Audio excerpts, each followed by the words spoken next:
Oh my God, he looked to the next to the TV. Cooper's trying like that. Oh, almost got him. Get him, Coop. Why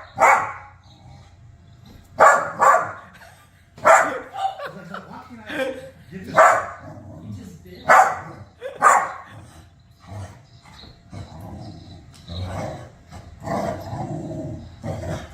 Bubba? This is when it's good. We have his front.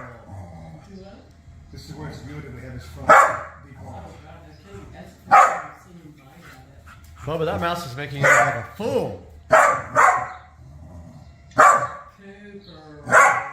Coop, it's up.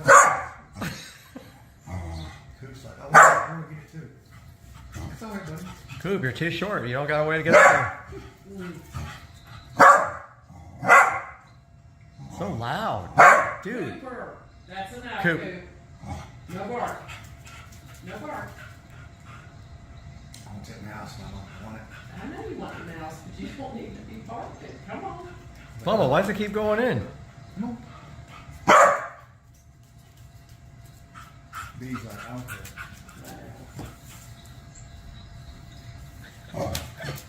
I love his face. He looks at Cooper, he looks at the mouse.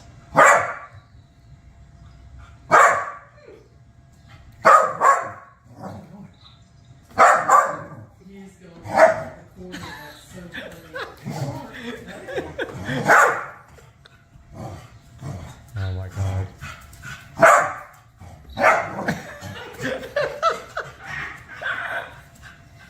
Your poor TV. That mouse runs how it's supposed to. It does.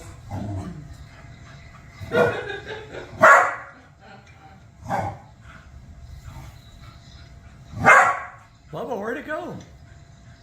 It went off the side. Well, I mean, Cooper. Oh my God, look. Hooch. That's enough. That's enough. Working this little bags of cheese out there Oh, no. to make you pick people out there. Probably. That's cheese on the ground out there. That's what I Is thought. it that? All right, passing through.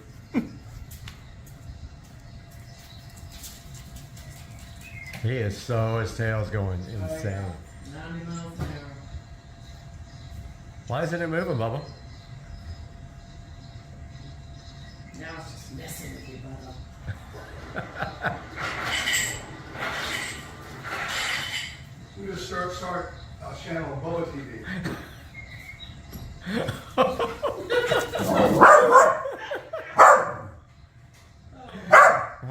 When Bubba jumps, Cooper's like, no. He's only got him. He's in the corner. Damn it. Get him, Bubba!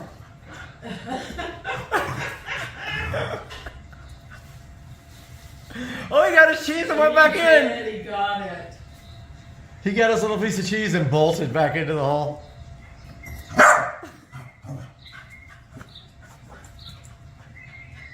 Cooper's on the freaking fireplace. Oh my God.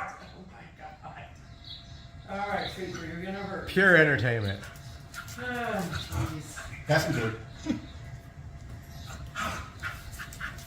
Oh, look at the little oh! Oh, two! Oh. Cooper wants up there so bad. I know. Yeah, he's trying to figure it out. Bubba, you got two to play with now.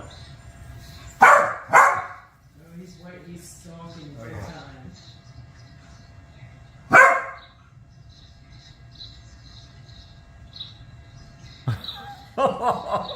That thing's bigger than him when it gets close to the TV. It's intimidating when it's that close, yeah.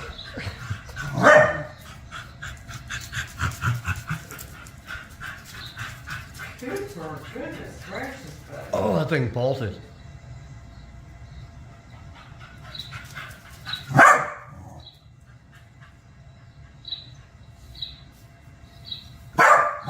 Coop. Fast, huh? Where's the other one? Oh, there it is. There it is. Oh, There it oh. is. Double mouse. What? He's like, oh, there's two?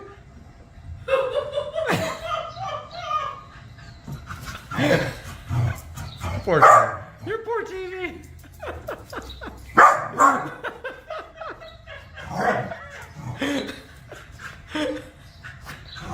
They're just fucking with you now, Bubba. They're getting their cheese.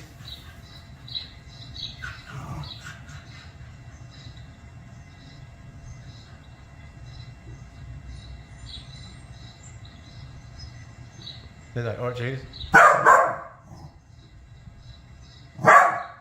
That was not my turn. The other tag team. Dude, it's okay. It's okay, dude.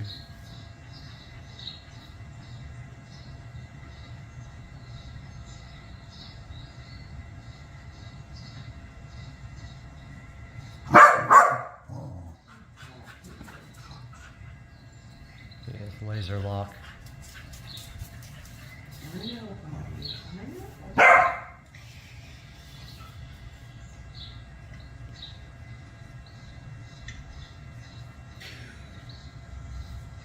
Oh, man. Oh, second angle. Dear heavens.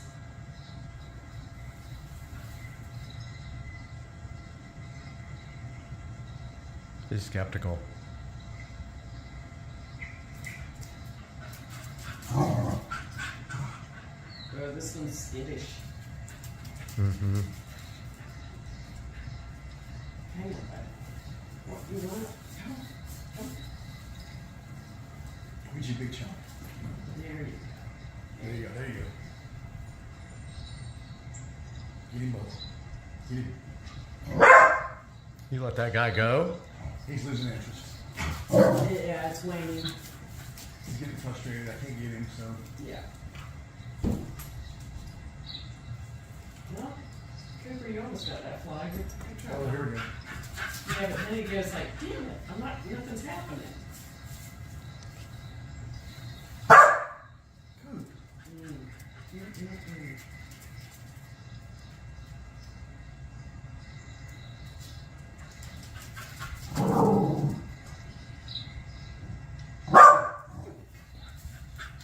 You just want to get up there so bad, don't you? Buddy.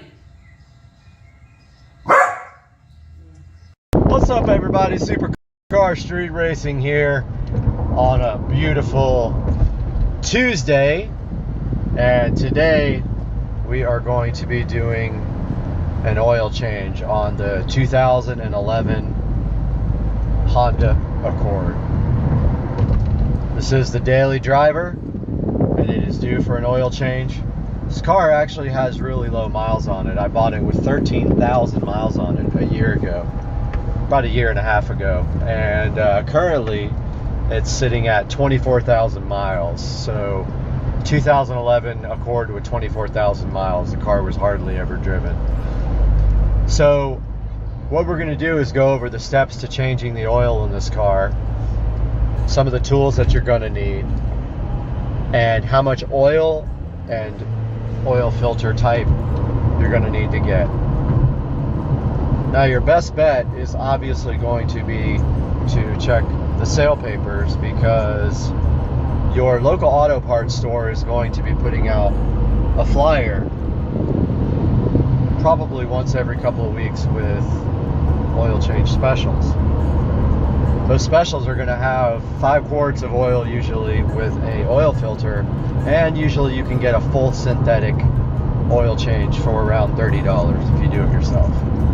If you compare that to going to Jiffy Lube or one of the other establishments, they will charge you up to $50 or $60, and that's only up to 5 quarts. If you hold more than that, they charge you a ridiculous amount per quart. So definitely doing an oil change on your own is the way to go. You're going to need some basic things to do that. We'll go over that here in just a minute. But the first step is going to be, let's head to the auto parts store, see what they got.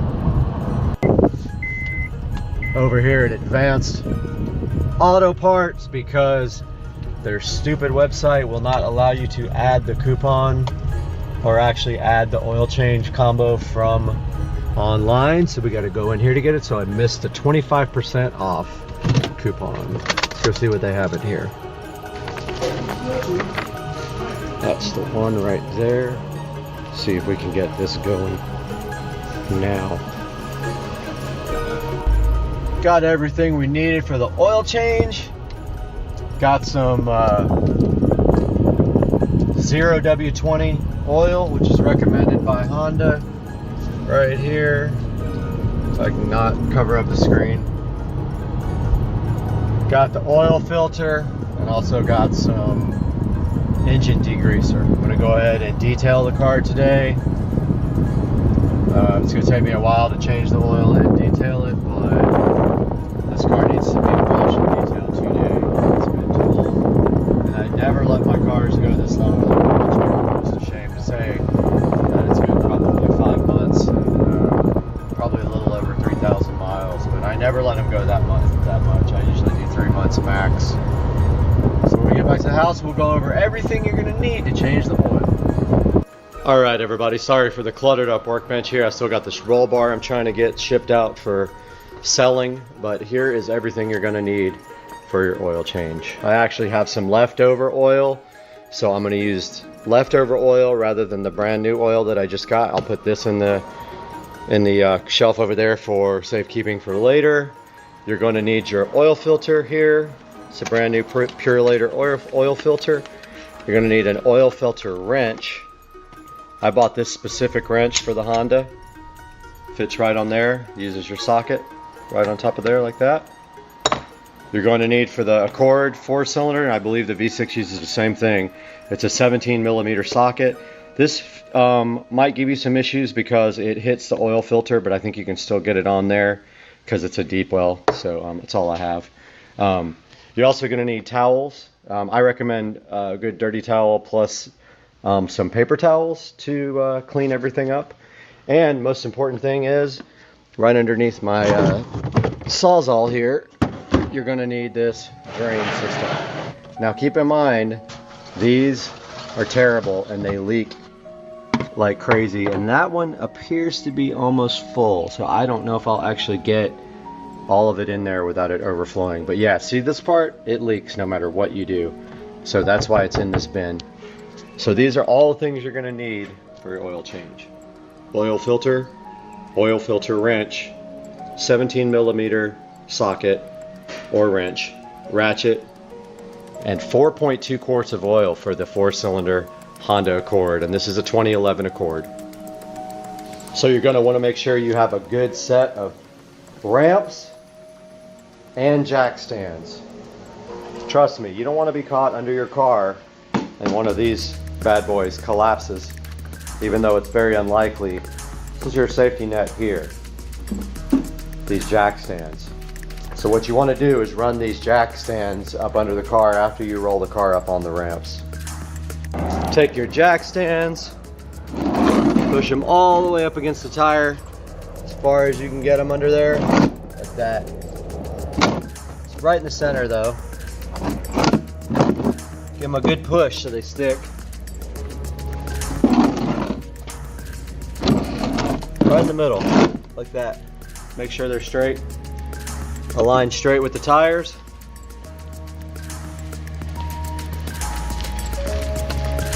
Go ahead, get in the car. That one looks like it might be a little bit off. Double check. Yep, that one's off a little bit. Put it back that way a little bit. Looks better. I think that's better.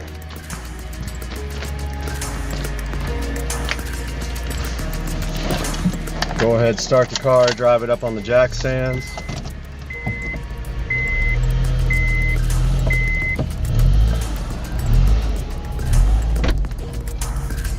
Car is up on the jack stands now. Put your emergency brake.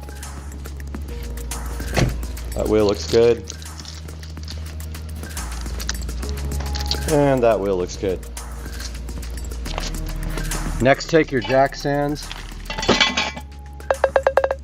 Put them up under the jack point there. And just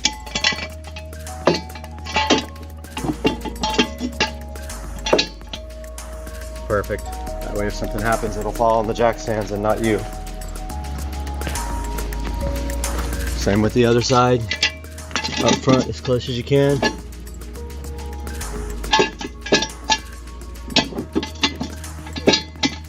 It's about as good as it's gonna get right there. Go ahead and pop your hood. Let the engine start cooling off.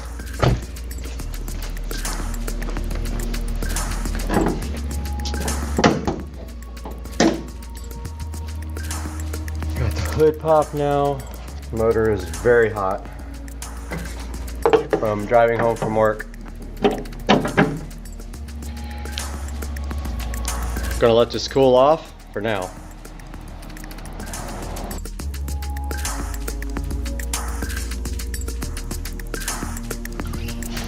Take off the oil drain plug, let it fall right into the top of this drain bucket, and of course you're gonna have to adjust your drain bucket. This is why I have the pan here underneath. Look at that dark oil coming out. This little pan's kind of hanging down, or a little cover, engine cover. So it's going to take a while to drain out, and as it drains, it's going to really be straight underneath the flow. So I'm just going to pull that back. It's going to take a good at least 10 or 15 minutes to drain. It'll help if you take off the engine cap, oil cap, as then the engine can breathe better. Go ahead and take off the oil cap. Let it drain a lot better under there. So that's going to drip for a little bit. I'll let that go ahead and drip, and then I'll take off the oil filter. Now you want to prep your new oil filter for installation on the car. A lot of people fill this with oil before they put it on. I never have done that in my entire life, but you want to make sure that you put oil around the O-ring there so that it, the gasket, so that it seals good. If you feel like it and your oil filter is in a position where you can do this, if your oil filter is not straight upside down, you can't do this because it'll dump all over you. But you can fill your oil filter with some oil if you feel paranoid about that getting to the motor. A lot of people think, oh, it's going to dry start. I've never had an issue in 30 years of oil changes with not putting oil in an oil filter, knock on wood. So that's how you get your oil filter ready for installation. Alright, as you can see, there's no more oil draining on here. I'm going to get this drain plug out of here, right there. I'm going to clean that up, put it back into the drain plug, and tighten it fairly tight. Don't use a torque wrench on it, but you'll know how tight is tight. Get it snug, and then maybe like a quarter of a turn if you can after that. Alright, I got the drain plug all back in right here. Drain plug is back in place. Going to clean that area up. Make sure there's no oil left on there to burn off. Now I'm going to remove that oil filter. About to take the oil filter off. Got to get your oil filter wrench. Get the new oil filter.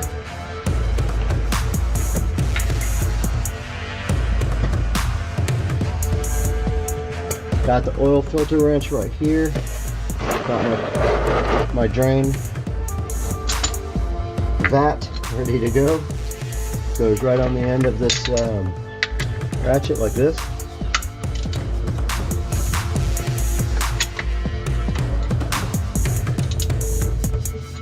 Now it's not going to be very tight because when you put oil filters on, you hand tighten them. But oil is going to come out of this when you remove it. Don't have your face underneath it. Get your drain ready for it. And it's going to get on your hand for sure. And it's very hot. Had a little spillage over here on the driveway. So I'm going to try to get that up ASAP before it soaks in.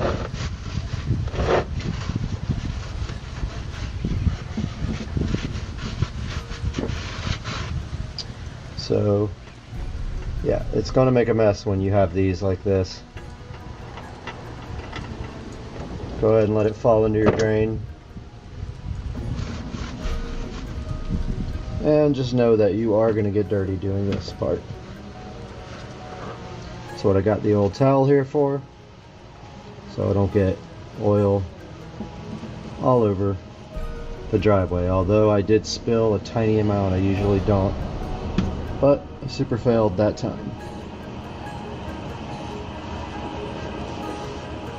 Oh yeah, I did get it everywhere. Just go ahead and wipe it up as soon as you can so it doesn't soak into the concrete, but pretty much it'll stain once it's on there.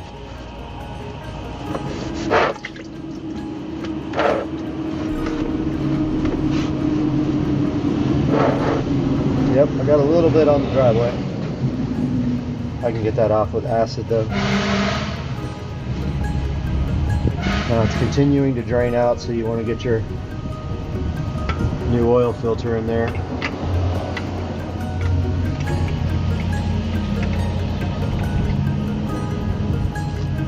Now, your new oil filter, just remember, it's supposed to be hand tight. I'm using this because it's so slippery, but that's plenty right there. That gasket seals everything. You don't need to go crazy on it.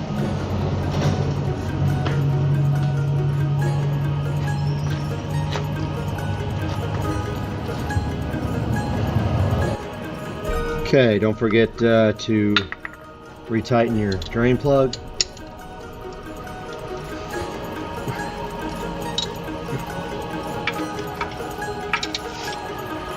So this one needs to be quite a bit more tight than your oil filter. Just like that. Good enough. Still some oil dripping. So I'm going to go ahead and wipe off everything up here that got coated in oil.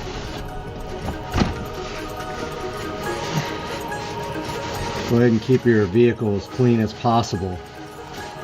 Keep the underside of this looking brand new like mine is.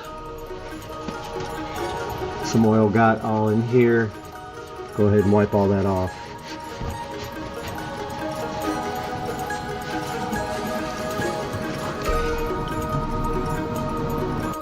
Next step is to fill the car with oil. I don't recommend this, but I am using different kinds of oil and different weights of oil. It's your call. I don't have an issue doing this at all, never have. I'm going to be using 2 quarts of this and 2 quarts of Mobil 1, but they're both full synthetic.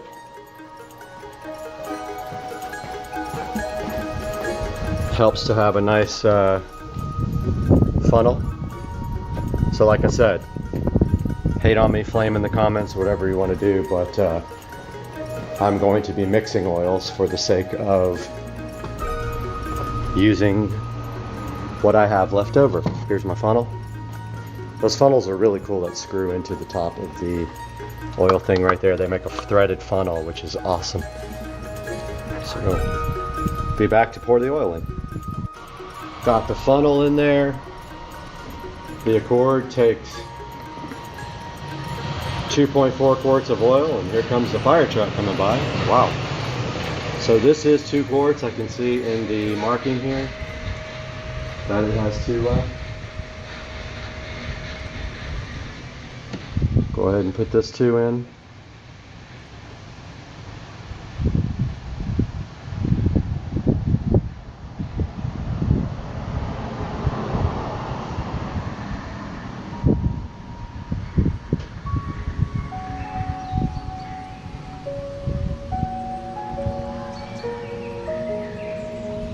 There's 2 quarts there.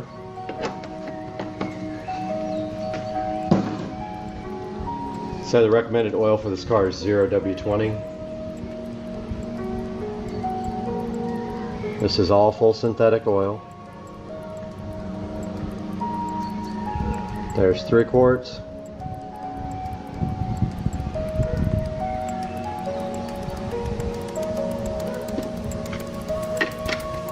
Also helps to have a nice trash can handy for all this. Mine is actually in the back. And here is the 4th.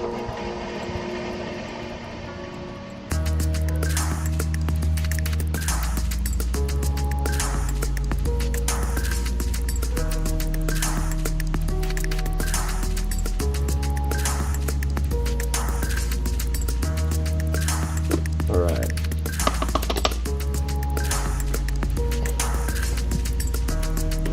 Go ahead and put your oil cap back on. Next thing we're going to do is run the car off the ramps. Go ahead and remove your jack stands. Key to a good clean shop is always replacing your tools so you have them for next time.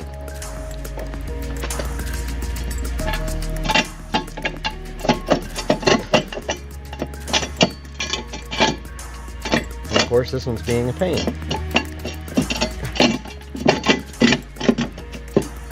I'll get this out one sec. Have to pull on that lever to get that one out.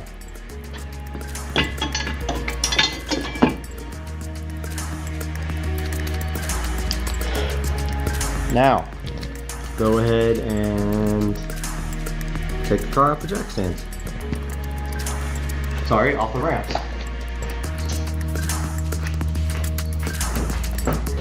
When you're doing this, check for an oil pressure light or anything irregular.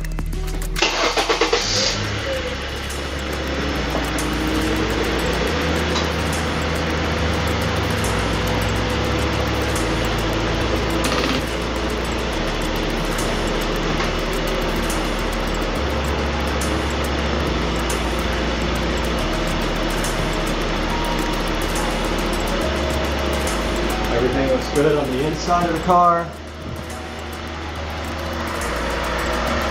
Just gonna quickly look underneath for any leaks. That is the air conditioning system dripping there. I don't see any oil leaks, but that pan is really hanging down. I'm gonna have to fix that. Next thing we're gonna do is check the oil.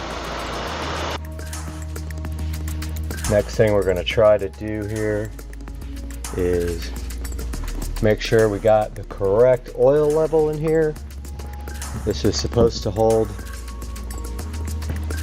4.2 quarts, and I put in just about 4. Let me grab some napkins real quick, some towels.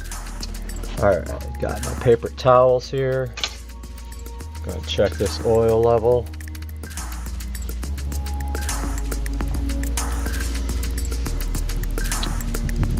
See what's going on, if we got enough in here. Like I said, I put in 4, it calls for 4.2.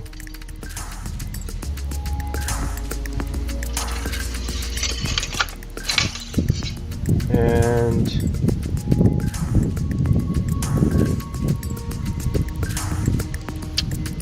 doesn't look like there's enough oil in there on one side, but I'm gonna go ahead and double check that and I'll be right back. Okay, it looked like it was a little low, so I went ahead and added 0.2 of a quart, and I think that's going to do it. Go ahead and clean up any spills you have here so it doesn't burn off the engine.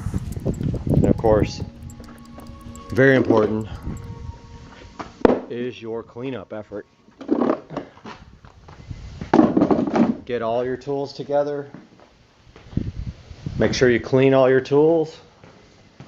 Put all your tools back together in their right places, and that should do it for the 2011 Accord oil change. This tiny little guitar is chilling next to this thing that looks like a guitar, but it's actually a mouse pad. We got a guitar right here. We got a thing that looks like a guitar, and we got the satisfaction. Oh, you love the peel shot. It's so good. And we just got blooped on while we were trying to do it a short, and it messed everything up. I'm out here filling up my brand new decanter that BTO gave me. So awesome. I'm hyped. Mr. Binks loves cat TV. He just can't stop watching cat TV. He's all about the cat TV. You would be too if you were a cat, because cat TV. Guys, welcome back to the channel, and everything we need today to finish the dock lights project from Lumery should be sitting on the table right now. We do have a Duwen Wills Wi-Fi low voltage transformer to try to power just those lights. We have a power stake. We already have power out there, so we're going to be adding this. And that is it. We have some low voltage landscaping wire.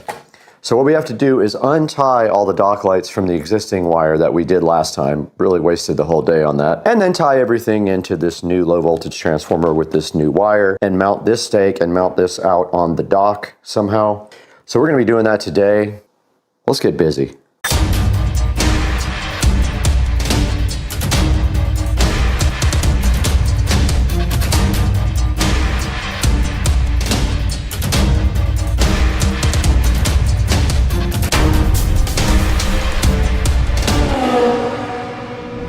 Guys, welcome back to part 2 of the Lumery dock lights video, where we're going to attempt to get these dock lights working now that we do have a independent transformer. They would not work last time when they were tied in with the other lights. So we have all the stuff right here. All we have to do is get everything out to the dock, get our water hose out so if the alligators start harassing us, we can spray them down, and get straight to work getting this stuff installed. So let's go do that now. All right, the first thing we need to do here is get this power stake mounted and this transformer, and we have power right here already. We're going to be mounting the spike right here. So let's go ahead and do that now. And we have the water if the nice alligators decide to come harass us.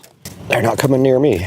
They're getting sprayed if they do. So we're just going to mount the stake right here next to the fence. And we already have power. I'll tape that up later. But you can see right here, we do have power on our meter already. And this is a timer, or it just is off or on. So we're just going to be leaving it on. There's concrete down here somewhere. So that's going to get powered. And then this guy is going to sit on the dock itself, but I'm just going to mount it. I'm not mounting it to the fence. I'm mount it right here and power it. I'm going to power this like that and then just screw it onto the dock like that. Now I might try to see if I just tie into the first light, if they all start working. They might, not sure. There's an alligator right there.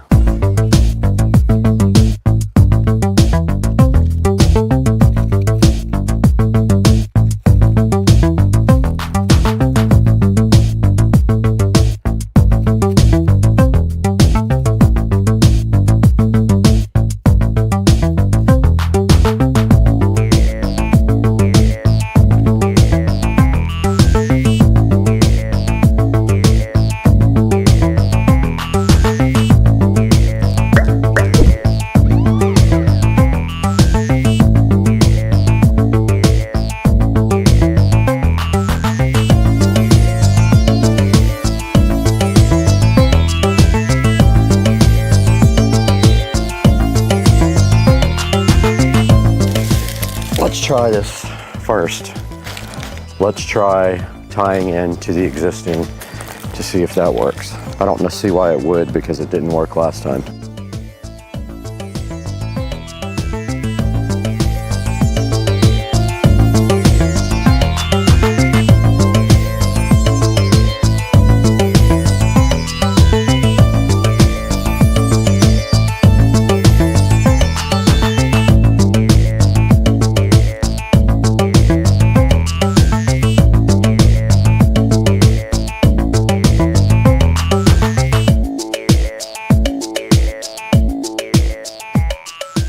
Okay guys, I have completely given up on this. This is the most ridiculous thing ever. These older transformers use the EcoPlugs app and they're almost impossible to get linked. I'm returning this and I'm getting the one that I have on the other side that uses the Duwen Wills app, because this is terrible. I'm over it. Okay guys, while I am out here, I am going to go ahead and take advantage of having all the tools out. I only have a couple of these newer style lights available, but well, that's not good. Never good. I'm going to go ahead and replace these now while I have a chance and throw these old lights away. It's a very short wire. These just look better. I don't mind the old ones out in the yard. I just don't have enough of these. This is a very, very short wire, and it is very corroded. Let's see if I can get wire nuts on it. Should be able to. Okay, that should work. We can test it. Walk around here and fire that one up. Yep, it's on. Cool. That's going to be all of the ones I have. Maybe I can find another set of these online. Wire's so brittle. I know it's going to stop working after a few years. It's turning like oxidized. And we are ready to test this one. That is the last light that I have. It is on. Success. We did receive our brand new timer from DWinWills. This is the upgraded version of it that I already have that works with the DWinWills app. I will not buy another timer that uses eco plugs. It is just ridiculously convoluted and hard to manage and does not work well. So this one will work with the DWinWills app, which we are installing right now on the Google Pixel. We're gonna go ahead and configure this inside the house though, and then take it outside. And let's do that now once this is installed on the phone. Okay, we do have the device sitting here and it is flashing in slow mode on the Wi-Fi, or at least it was on for half a second, so it does work. All right, so we have the app open here. And all we have to do is hit plus, add device, and it is looking for the device. It did find the device here now, add, and we'll go ahead and put in the password for Wi-Fi. And it does say the device is being added now, and notice it comes up with a Japanese or Chinese character. RGB, let's call it dock RGB. And click done. And now this is a steady light on this device, meaning it is connected. So when we go down to the dock, hopefully we don't have any issues with it connecting to Wi-Fi.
So we are out here with the Lumery dock lights.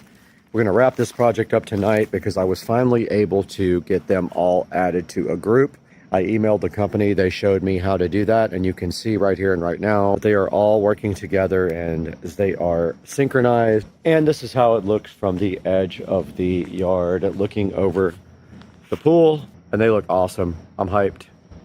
I'll take a couple of pictures, really good high resolution pictures of this. Yeah, guys, I hope you enjoyed this, and please support Lumery. They were so generous to give us their dock lights that are actually on the dock. We'll start in the studio now with Supercar Street Racing and Brad and see how you can buy your own Lumery dock lights.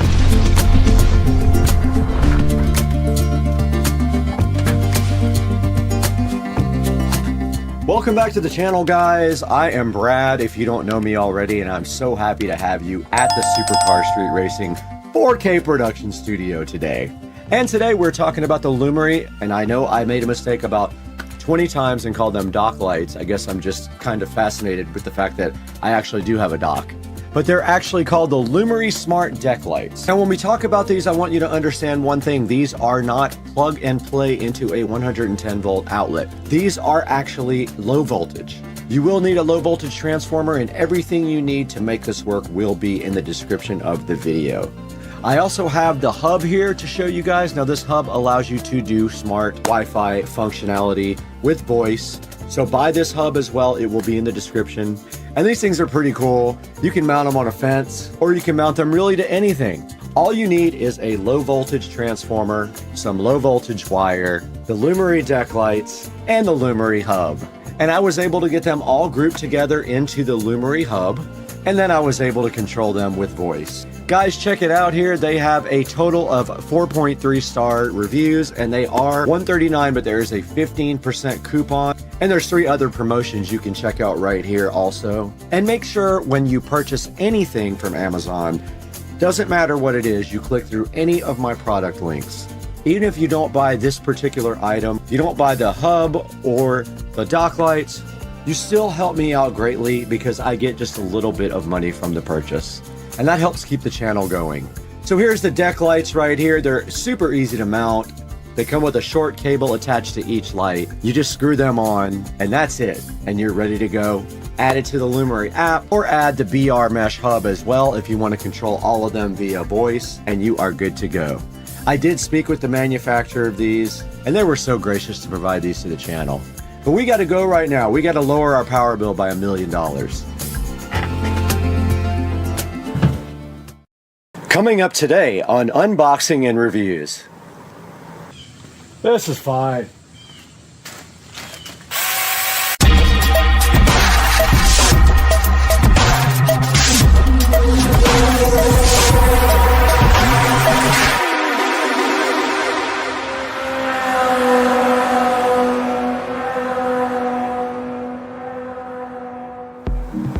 Welcome back to Supercar Street Racing, and we are here in the beautiful Supercar Street Racing 4K production studio for another unboxing and review. And today we have the TUMSUG mini chainsaw, and I am so hyped for this. I was so excited when I found out about this product that I immediately ordered one and wanted to show you guys. So here we have it right here on the table where we're going to be doing our unboxing. So let's take a look at what's inside the TUMSUG, which is a great name, by the way. Mini chainsaw box. Which is a little bit damaged right there, but no big deal. And inside here we see right here right now we have a beautiful hard plastic case. Now this guy was only about $48. There is a coupon right now available, and I will put a link in the description for this dude. But let's go ahead and get this all the way unboxed. And there is the TUMSUG mini electric chainsaw, looking so fresh in its box. And I love that it has this nice hard plastic case with it to protect it when you're not using it. Let's go ahead and open this and see what's inside. And right here, right now inside the case, we have this beautiful user manual here, which has a picture of the chainsaw on the front. Moving deeper into this packaging, we have what appears to be an extra chain and a screwdriver, a cleaning kit, and probably some chainsaw oil. So that's cool. It comes with an extra chain apparently. Moving forward more into the box, this looks like the power adapter for the charger, and wow, it feels like it's hollow. Very, very light. Not much to it. Moving forward, we have this lovely, you even get a pair of gloves with this. Pretty cool. Inside of this, I'm assuming we have our actual chainsaw. And yes, there is the TUMSUG. Beautiful mini chainsaw, looking so cool. I love this thing already. And it does have the chainsaw guard here. And where the battery goes is back here. And there is a lock right here so that you can't, you have to push the lock before you can actually do anything with the chainsaw and pull the trigger, I believe. Yeah, so you push it from the right side and then you can actually pull the trigger. Moving forward into our box again, and we have, even comes with a set of safety glasses, which is kind of crazy. Think about that, how much stuff you get for $38. Now this part of the box is damaged. Looks like it was dented in, but no big deal. And then inside of the safety glass condom, we have these beautiful, lovely safety glasses that were included at the low price of only $38, which is pretty insane. They give you these nice safety gloves, which make your hands smell like ridiculous nuclear waste. And then 2 batteries, not just one. And this is a 21 volt device, guys. They give you 2 batteries. So it looks to me like there is no charger. Looks to me like you charge it with the actual device. So let's verify that now. Or do you actually just charge the battery itself? Interesting. So I'm not sure about the charging on this because I thought maybe you just charge the batteries. Ah, you do. So inside of the battery thing, there is a little adapter connector right there. So you literally just plug your adapter here directly into the connector. So I have a plug over here. Gonna go ahead and plug this in the wall and see if we can get our battery started to charge. So right there is the plug, and you just plug it straight in. And I don't see any indication of charge except for on the actual charging adapter. There is a red light on now. So that is now charging. So what we will do next, since we have taken a look at everything that's inside the box with the chainsaw, we're gonna take it outside and see how this thing actually performs. Little update here. Each one of these batteries took less than 30 minutes to charge, and I don't know if they already had a charge or not, but just wanted to let you guys know that that was the case. It wasn't very long to charge them both, and then we'll take them outside and see what they can do. Go ahead and load our battery on here. They're both charged fully. Oh yeah.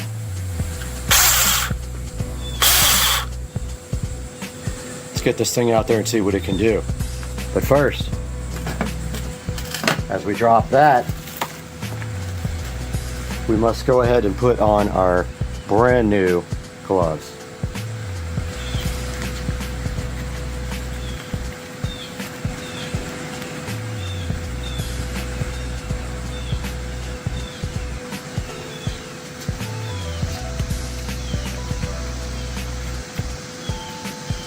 And our safety glasses.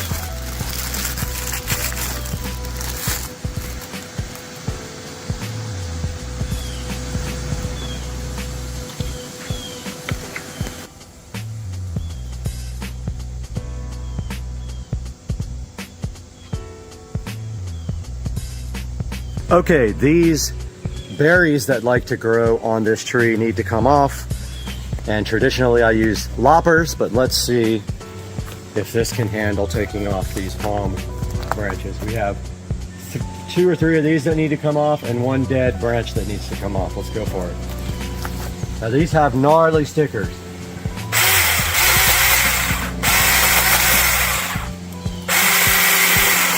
All right, it hopped a little bit on it. I don't know if that's my fault or what. Okay, if you get it closer down to the bottom of the blade, it works better.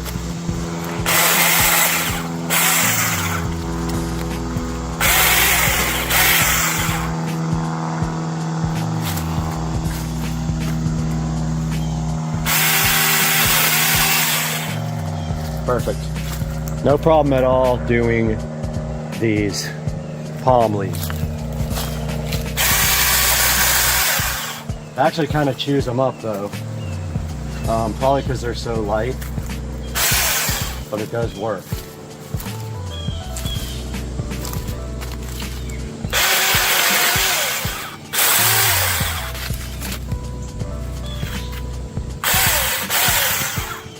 No problem.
And the chain came off.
We're back in the SCSR beautiful production studio with Supercar Street Racing, wrapping up our review of the 6-inch mini chainsaw.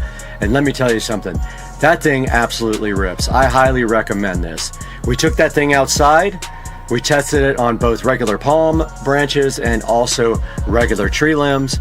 I did knock off the chain one time, but that was my fault. If you push too hard on the thing, it is going to break the chain. I am going to put a link to this in the description of the video. Please click that link to buy this or anything from Amazon, as we get just a small amount of commission off of everything. As you saw on the chainsaw unboxing here, it comes with everything for about $45 to $48. You get the chainsaw, 2 batteries, the charger, the gloves, and the safety glasses. It's a really good deal, and I highly recommend it, so go get yourself one right now, and we'll see you next time on Supercar Street Racing. What are you doing? We're going on a cruise. What are you doing? We're going on a cruise. But what are you doing? Going on a cruise. Let's go!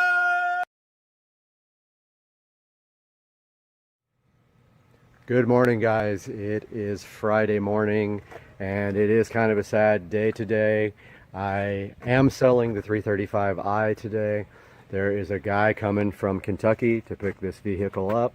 He will be here any minute now, and so it's kind of a sad day. The car is amazing. I am letting it go, however, so I can concentrate on the SL65, and I have not been driving the 335i at all. So that car will be leaving shortly. You guys will see a video of it right before it's driven away. And until that time, I'll be crying inside. So this car is officially sold, unfortunately. Say goodbye to it. That's it. Goodbye, car. All right, guys, as you saw in the last video, the 335i is gone. You can tell now that I have room in my garage for something else. Look at all this space that I have now. So what's coming next? That's a good question. You'll have to wait and see. Tomorrow, I plan on bringing you guys some footage from the Cars and Coffee event. Me and my buddy with the Porsche will be going, and we will have an update then. Please like my video, subscribe to it, and you'll see what's coming next.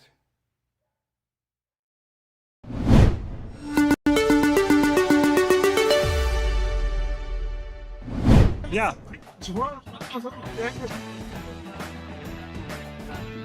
Please. And hopefully.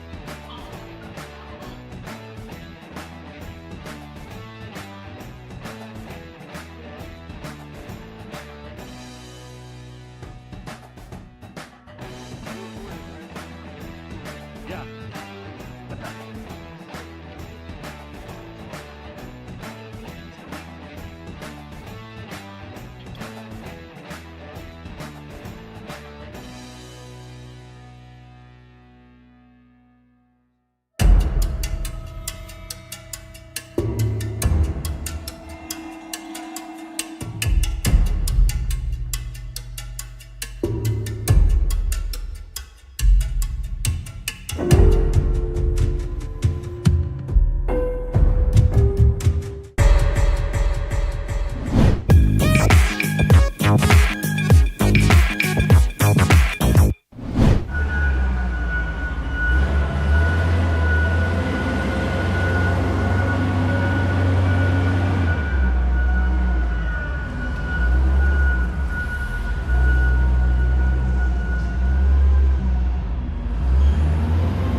About to get electric bikes too.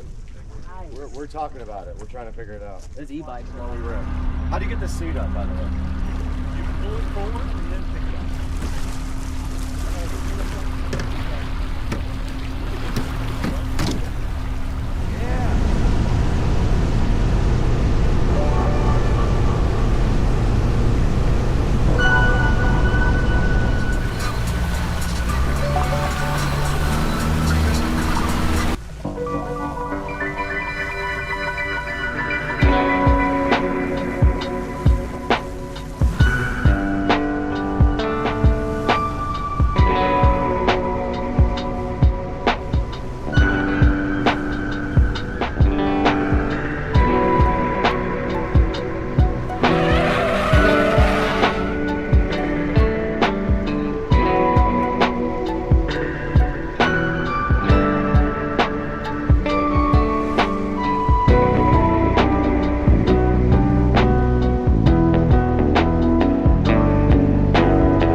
Now, we would like to welcome back a great sponsor of Supercar Street Racing. Charge has been a long-time sponsor of us for a while. We did feature their power bank in another couple of videos, and it is sitting directly on my scooter outside. But they wanted us to take a look at this charger because it is kind of unique. This boasts to be the first QI2 power bank with active cooling. It has this really cool, sleek, transparent design. I'll throw some pictures of it up on the screen right now. It offers 3x 15-watt max charging on the wireless side. Now it can do 30-watt two-way charging over the USB-C port. So you can charge this guy and charge other things with that port. It has an integrated foldable kickstand, as you can see right there. And it does RGB, which I love their products, how they always have something really cool on them. Now, when this thing actually starts charging, you will see the RGB light up right there. It's pretty cool. Now, it has something called a unique low current mode also, and this guy is 100% airline safe. And you can see right here, I've got it sitting directly on the wireless part of my phone, and it is charging right there. You can see the RGB right there as it's going. Very cool. You just sit it on top of your phone and it starts wirelessly charging it. Very neat device. Go ahead and check out the Ice Mag 2 in the description. Buy from our sponsors and tell them Supercar Street Racing sent you so they come back to us.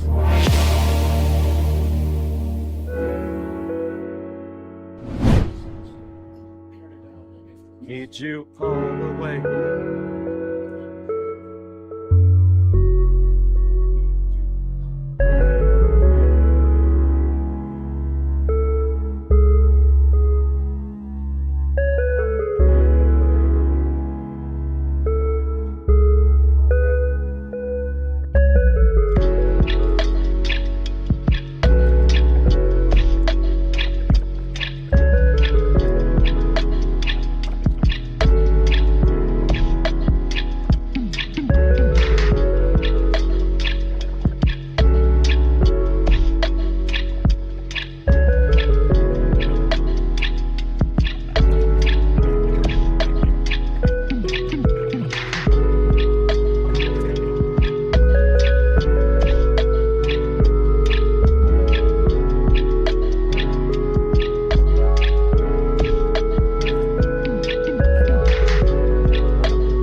volume up on your phone or something? Because you got control of the radio.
That the amount of power going through the bag charger cable was way too high for that cable, and it literally was almost melting. So we're going to need a different cable for this, but it's really easy to see if this works because I have the wire for the Android Auto screen right here. All you have to do is hook it up and then try it. Let's get this thing connected up and see what happens.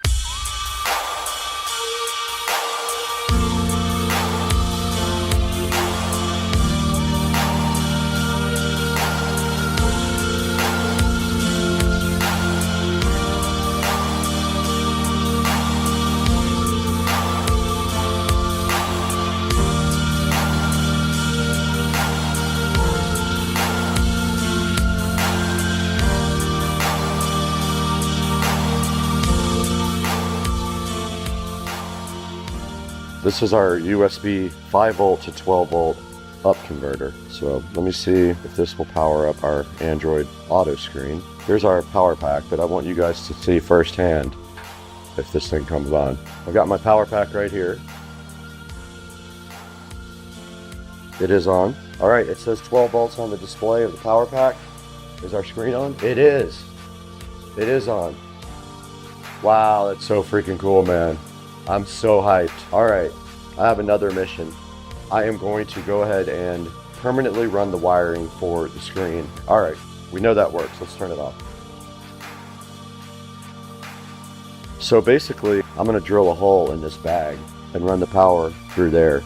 Okay, my wire and my screen are tied up nice. It's gonna come right down here and into the back of the bag. I went ahead and got my drill bits right back here. Close as I can to the wire.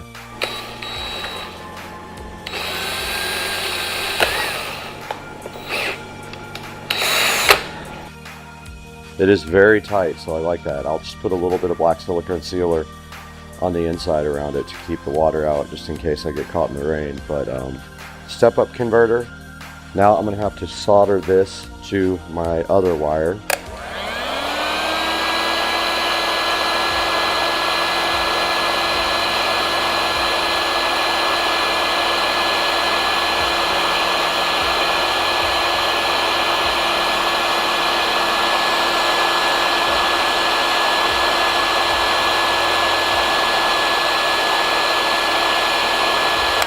It's done. There's our battery bank. The power came on and our screen is turned on. We're gonna go ahead and heat shrink around this as well. All right, we got our screen installed. We got our converter installed. Our battery pack is inside of here powering the screen. The Bluetooth speaker works as well. Are you guys ready to go beyond today? Because today we have the HP Envy, and it is from Best Buy. It has the Ryzen 7 processor and 16 gigs of RAM, 1 terabyte SSD. Let's get this thing opened up and see what's inside.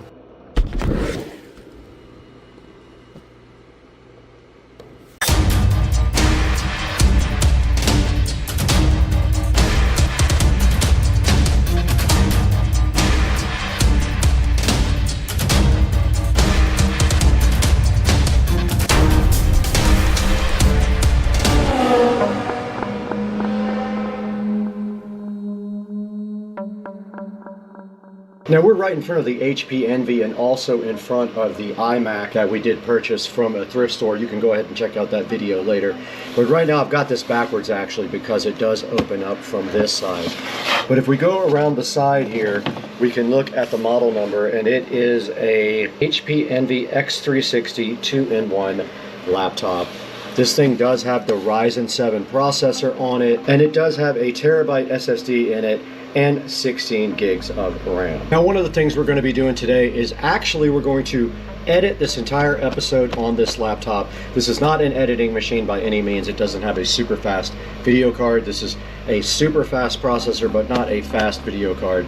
But we're going to set this up for Rich and Trish live. While we do that, we're going to be recording that, and then we're also going to get this thing going for them as far as we're going to take all the bloatware off and install all the necessary antivirus and other software that...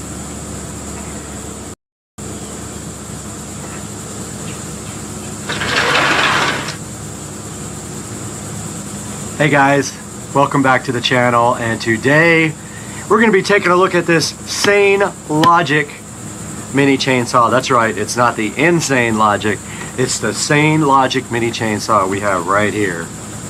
And this is actually a gift for Mr. Dukes of Duval.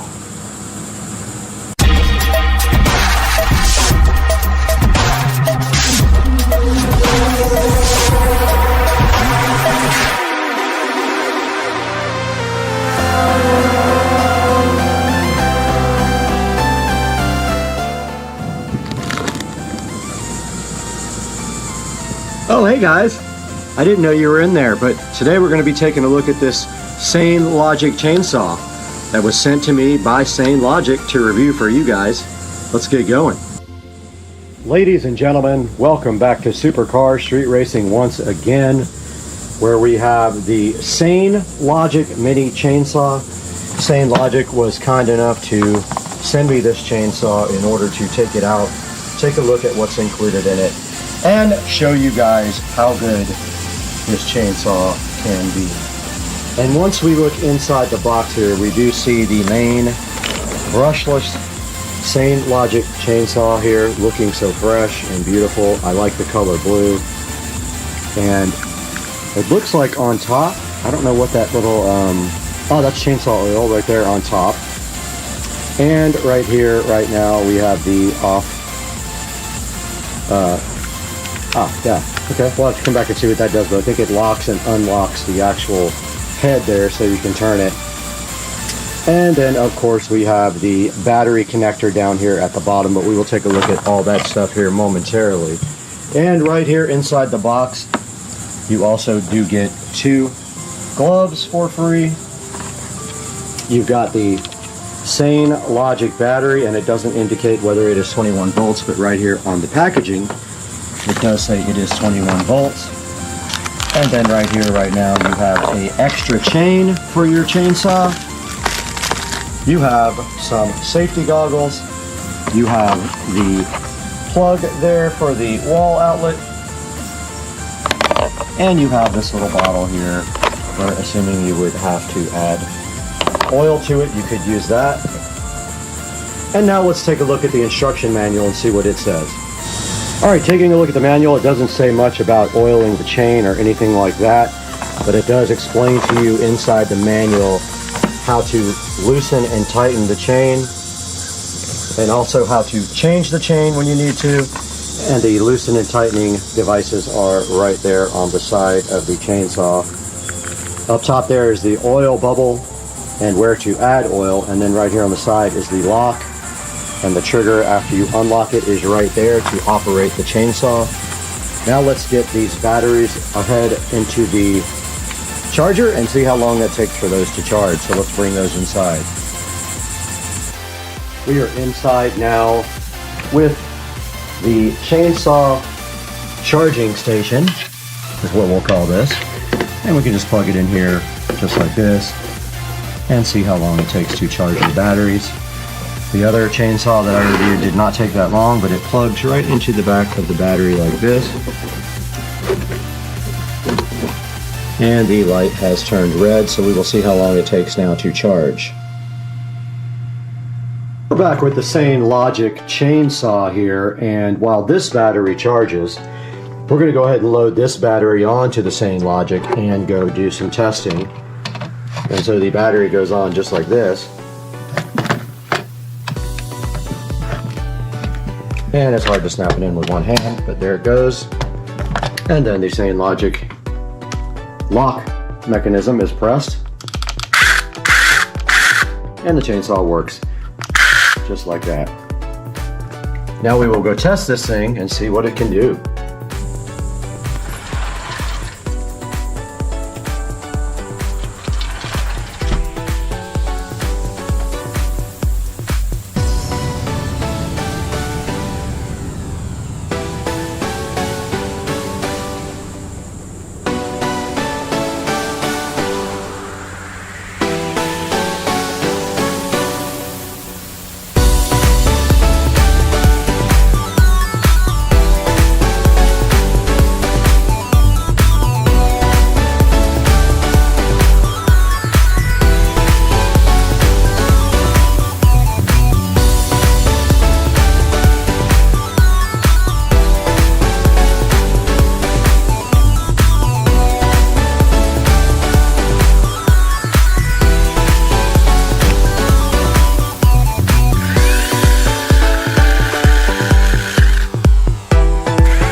All right, we have finished with the same logic chainsaw usage, and we placed it right back in its container right there. And now we are just waiting for both the batteries to charge. Actually, we'll put this battery inside with the other one. Sorry, today is an airplane day for whatever reason. And we have one battery on the charger now, and this one waiting to be charged. We'll let you guys know when that is finished and how long it took.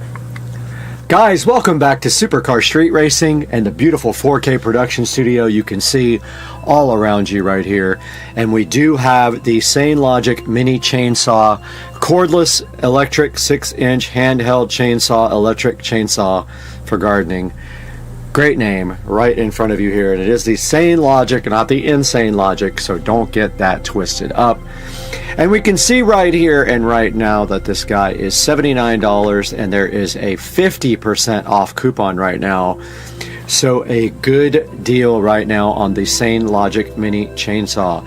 Some of the things I did like about it, it was easy to use, and it was still charging after about an hour on a battery, so I don't know how long the charging will take. Not a big deal though, because they give you 2 batteries, so it doesn't really matter.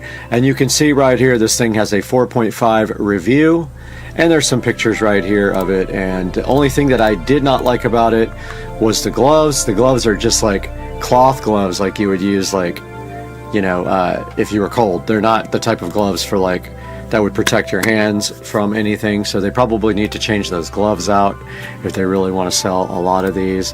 But you can see it comes with almost everything you need and then some.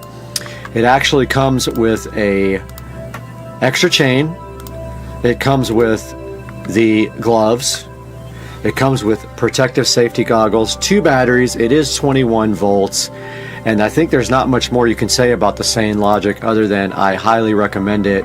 And it does have some good reviews right here on Amazon. You can see it's up at a 4.5 star, and I have not produced my review yet, but I plan on doing that soon. So please go check out the Sane Logic mini chainsaw. Go ahead and purchase one from the link in the description of the video. It'll be down below. Also, guys, thank you so much for supporting the channel, and I appreciate everything you guys do. And when you buy things from Amazon, anything, you don't have to buy this exact chainsaw, but if you buy anything from Amazon, please click through one of our links. It helps the channel greatly because I do get a small commission on that. Please like and subscribe, and we will see you guys soon on Supercar Street Racing.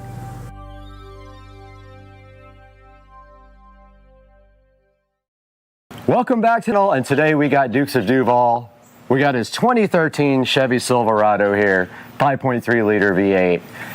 And tell us about the problems you're having with this vehicle right now. Well, about a couple weeks ago, I started feeling some like stuttering. I felt some backfiring going on in it, so I knew something was up. So I took it to a friend of mine's house that's got a computer that we hooked it up to. Okay. And we got a failure for a sensor, which is a Bank 2 Sensor 1 failure, which is an O2 sensor, which is not a good thing if those things fail because they cause a lot of issues.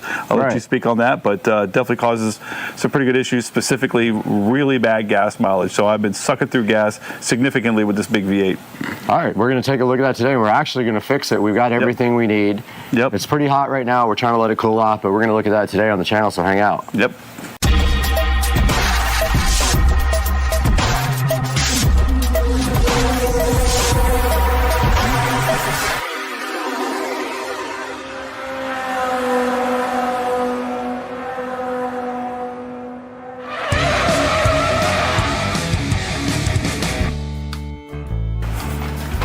All right, we're here in front of the 2013 Chevy Silverado. We got our wrench here. This is a 7/8. This is going around the O2 sensor. And we've got the brand new O2 sensor right here. And which one is this? That is Bank 2 Sensor 1. So that is what they consider an upstream. So it's before the catalytic converter, as opposed to being behind it. I did look under there. There is one behind it. Now, how many total do you have in this truck? 4 total. So you have 2 sides of exhaust. So you have 2 in the front of the Cadillac, 2 in the back. Yep. So how much was this replacement Catalytic, part? not Cadillac. That one costs about $50. It's an off-brand, but it's got a 1-year warranty on it. So if it doesn't work, then I'll be able to take it back. But fingers crossed it does work. All right. So if you get this directly from Chevy, how much would this cost you from Probably $100 or so. $100. Okay, yeah, if cool. I'd guess. So I looked underneath the truck, and there's a frame rail there, and the catalytic converter sits right above that, and then right above that or right on the catalytic converter, actually above it, is the O2 sensor. I'm gonna get under there with my lights and stuff and try to get the old one out. But here's the tricky part. You can see right here, there's a clip on that. I have to get under there and clip that off. And so we're gonna see if I can actually do that or if it's gonna break. A lot of times these are so brittle from getting heated up and cooled down so much they just break right off, which that's fine too. Yep. As long as we can get this thing off, right? Yep. And then the other fun thing about this is that typically you wouldn't use a wrench like this, a box end wrench. They have like a specialized socket that has like a slit in it that will allow so the wire goes through wire goes through it, right? Yeah, so in this case, we're not going to do that because I don't want to go buy a specialized tool just for this. And you can see I got the anti-seize compound. And this one, yeah, exactly, came with the factory with anti-seize on it. So if yours does not have anti-seize, because it is going directly into the exhaust, I would apply some on there, but this one already had it on there. Because if you ever try to get that off, sometimes you need heat and other things to get that off. It'll be like welded on there if you try to get it off later down the road for sure. So. All right, well, hey, I'm up for a challenge. Let's get underneath the truck and see if we can get this thing out of here. Let's do it. Yeah, let's do it. All right. All right, so I'm underneath Dukes of Duval 2013 Chevy Silverado. And as you guys can see, I got my light right here, so I've got a pretty clear shot of the catalytic converter here. Now you can see the rear O2 sensor behind the cat. So that's the post-cat O2 right there. Super easy to get to that one, and the clip as well with the wire. But as you can see up in here, this guy up here is pre-cat, and the actual wire, I'll try to get the GoPro right way up in there. The actual wire goes, had my hand up there before. All right, so I got my hand on the wire. All right, I got the wire now, and that goes, oh, no problem. So the wire actually is right here in my face. So I'm gonna go ahead now and get that wire unclipped. It actually has a safety, almost looks like a zip tie on it. It's a green safety thing. Yep. You have to pull that out first before you can unclip it. So I'm gonna get my GoPro clicked up here somehow and then show you guys this. All right, so I'm underneath the truck now and I see the clip that I have to remove, and you can see this safety, and I just pulled that right out. And then now we have to do right here, right now, is pull this plug, and there you go, it's completely off. And also it has a Christmas tree on the side that's holding it to the wiring harness. So that also has to come off before it will come out.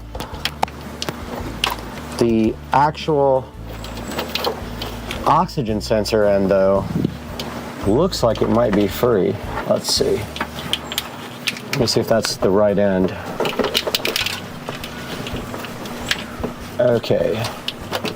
No, the end with the oxygen sensor is on a Christmas tree, and that is hooked to the wiring harness. So that is not going to come out until we figure out how to get this off.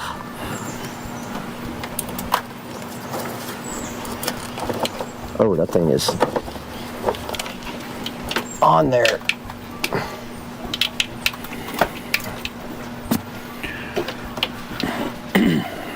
Yeah, there's like a clip hooked to the harness, the body harness, the wiring harness, and it is on there, brothers and sisters. I'm getting this thing off.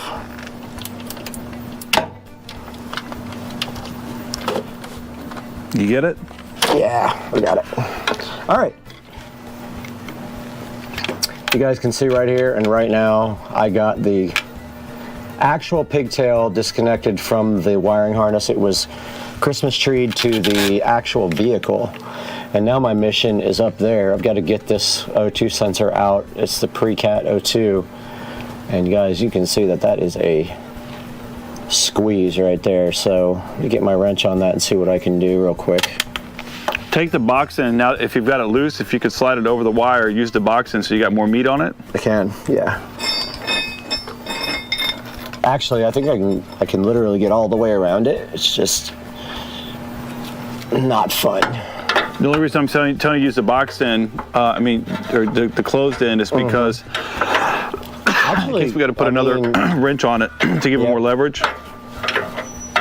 Oh my God, dude. All right, so now you know. You want that fan on, or you're not worried about it? No. Now, when you guys know when you do this, this is what you're in for. Also, filming it and doing it at the same time, that's fun. Oh man, this is a fun time.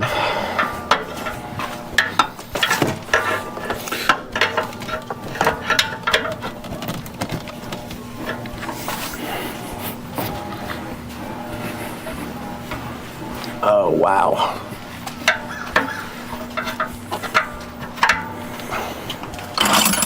All right, I've got the wrench over the O2 sensor now. There is just a very, very little amount of actual room to do this, so you can only get your wrench on there with one. Do you want to double your wrench up? No, I'm gonna see if I can power this guy out with it like this. If I can't, then I'll do an extra wrench. Let me think about this. So I think you're gonna go towards my feet. Yep, go towards you.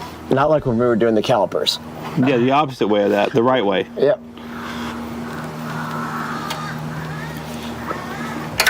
Yeah, got it. Nice. Yep, good to go.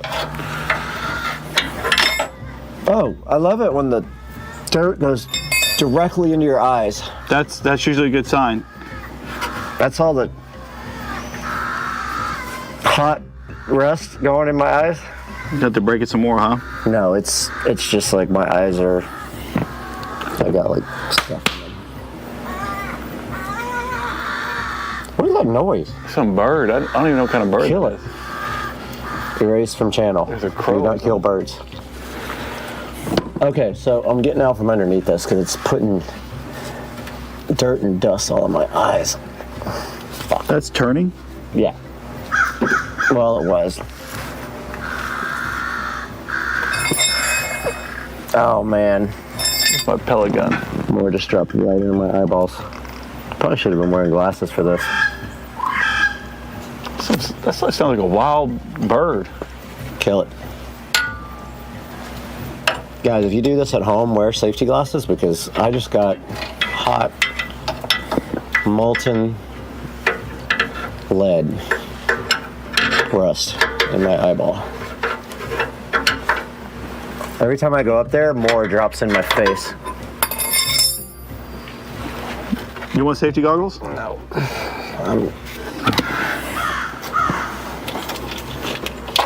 The hard part is trying to record while I'm doing it. Let's pray this is bank 2. I'm pretty sure this is bank 2. Hopefully this is bank 2, brother. Good thing. All right, I have the old O2 sensor out. I've got the new one in my hand. It has anti-seize compound already on it. So if you guys don't get one with that, go ahead and get the anti-seize compound and put it on the end here and screw that guy back in. I'm gonna do that now.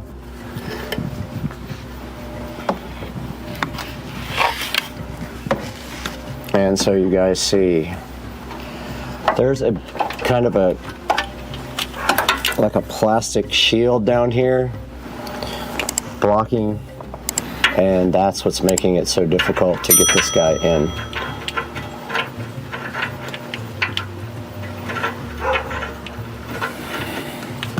All right, so I got the new O2 sensor threading in at this point.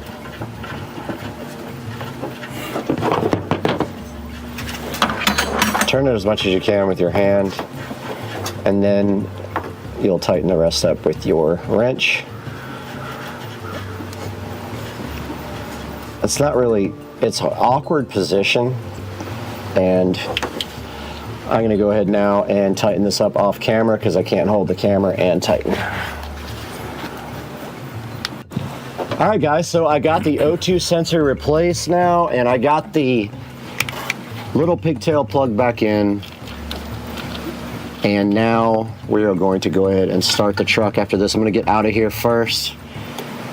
And we're going to see if that was the culprit of all these issues. But yeah, it looks like everything is good to go now. Just going to stuff this back up in here. And we'll go test the wire. All right, cool. All right, well, Brad just finished up putting everything back together, so I'm going to check to see if my sensor turns off and everything starts running normal again. Fingers crossed. All right, still showing a sensor. I do have a low tire pressure that I got to fix. Still feels pretty rough right now. I don't know if that will correct itself after a minute. Do we have to reset the codes? I can't imagine we would. The only way we do that, I guess, is just pull the OBD2 reader. Yeah. Right. I mean, can't we just take the pull negative? The battery? Yeah. Yep.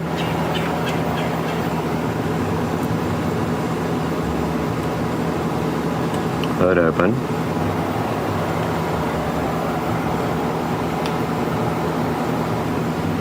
And we don't have an OBD2 reader, right? I don't have one. I'd have to go over to my buddy's house. Oh. Nope. Still running rough too?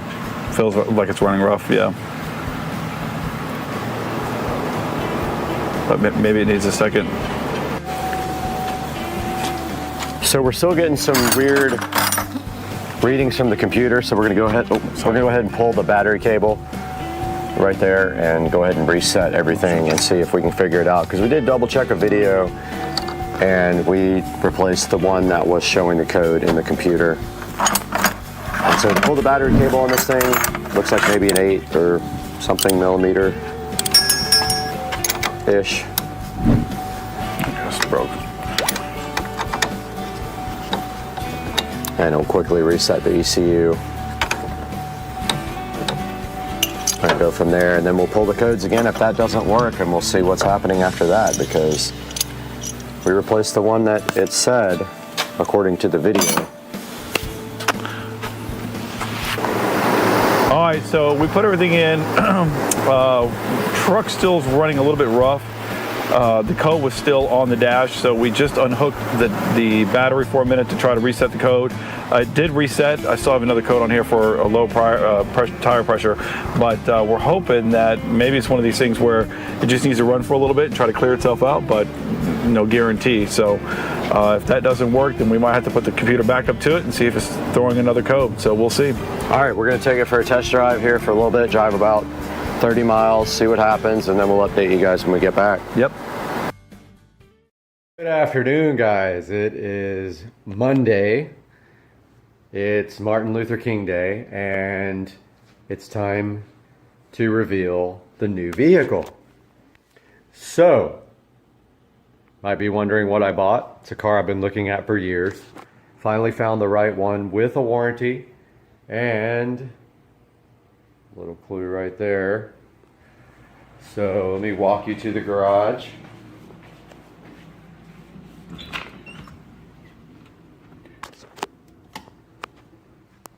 And there it is, folks. So I bought a 2005 SL65 AMG. This car is in amazing condition. It doesn't have barely a scratch on it. It has someone put SL55 wheels on them, had it chromed. So there it is. The SL65. And the thing is just spotless. Interior, exterior. Just in really good condition. 49,000 miles on it when I bought it. Found it up in New Jersey. Drove it back here. Got some big plans for it as far as modifying and more horsepower. So from the factory, these are 604 horsepower. They have a twin turbo V12. And not a huge aftermarket community for these things, but there are things available. Already did a mod to it. That will be for another video. So that's going to conclude this one. So there it is.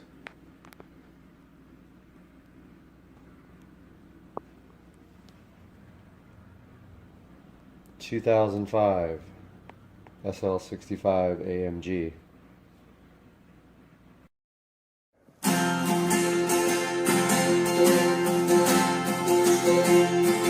Constant sorrow through all his days.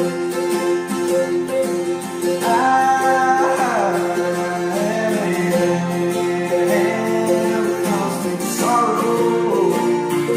I've seen trouble all my days.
We got this tiny little charger sitting next to this brand new wine fridge, and we got the peel sat that's so good, that you love. We peel it right off of here, and it gives you satisfaction, and you love it. And there's a tiny charger next to this fridge.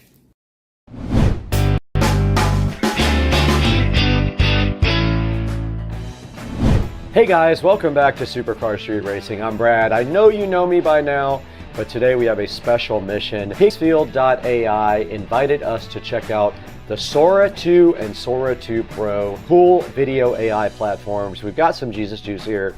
We're going to be checking these out, try to generate some cool videos, and I hope you guys stick around. I am hyped for this, and we are going to also be generating stuff from ChatGPT. Let's get it done. Let's do it right now. Cheers, guys.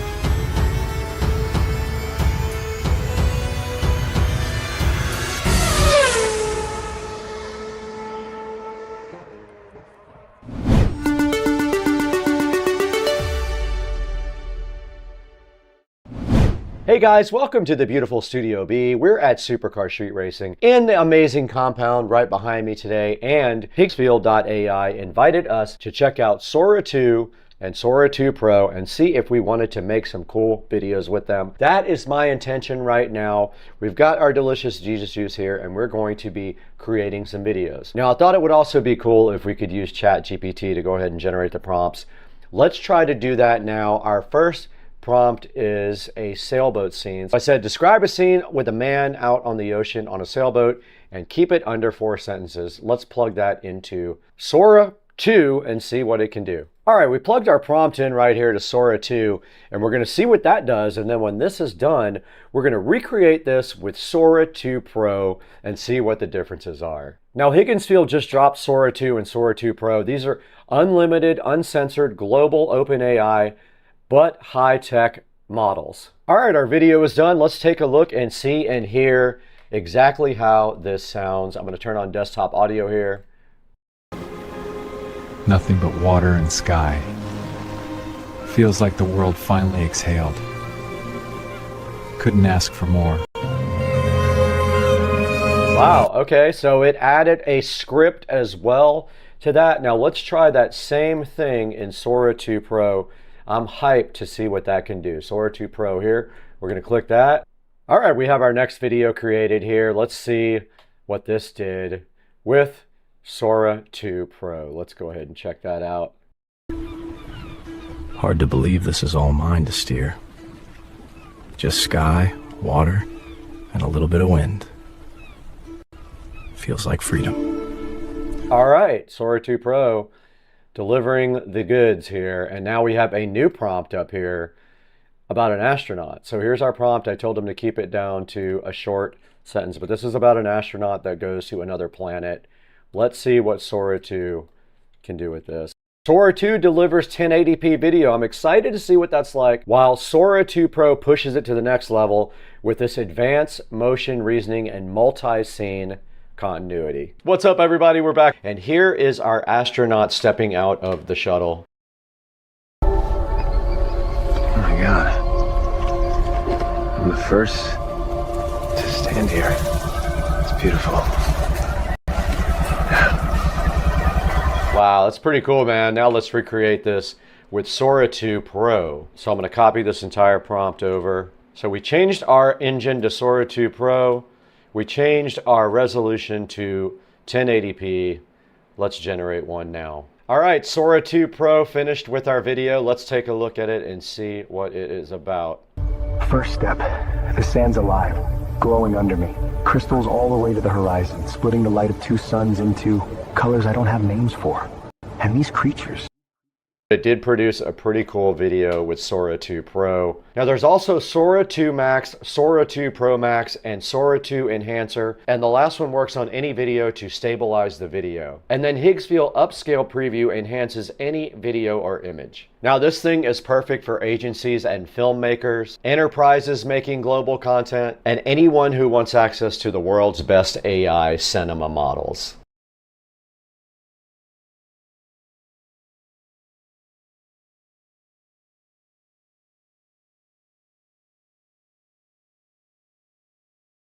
holding steady now. How does it look from your side? Perfect. Stars are straight, stripes are smooth. Almost feels like it's waving back at Earth.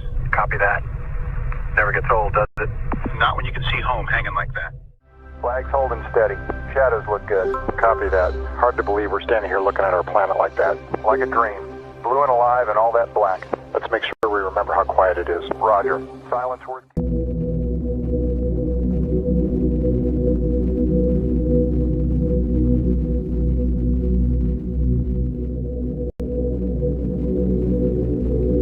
They think they own the night. Then we'll take the sunrise. If we don't stop this, the whole grid falls.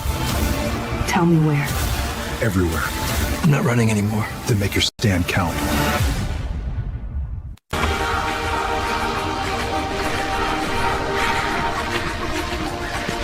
Almost there.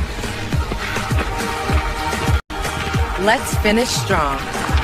Roll slow and the heart beats low, baby.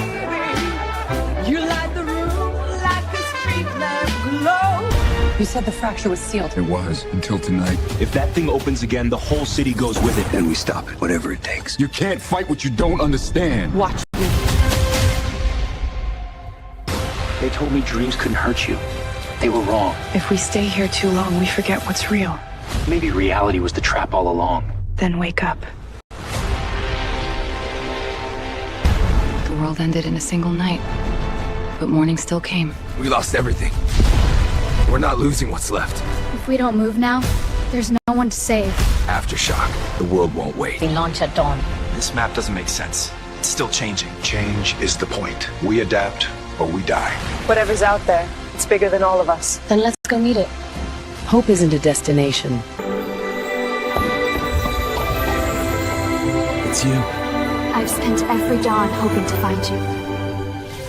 Then let this be the last we ever spend apart.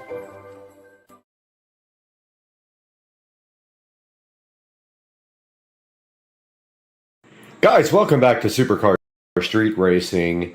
And today on the channel for that guy right there, there is something sitting on the table. And we're going to open that up right now and take a look.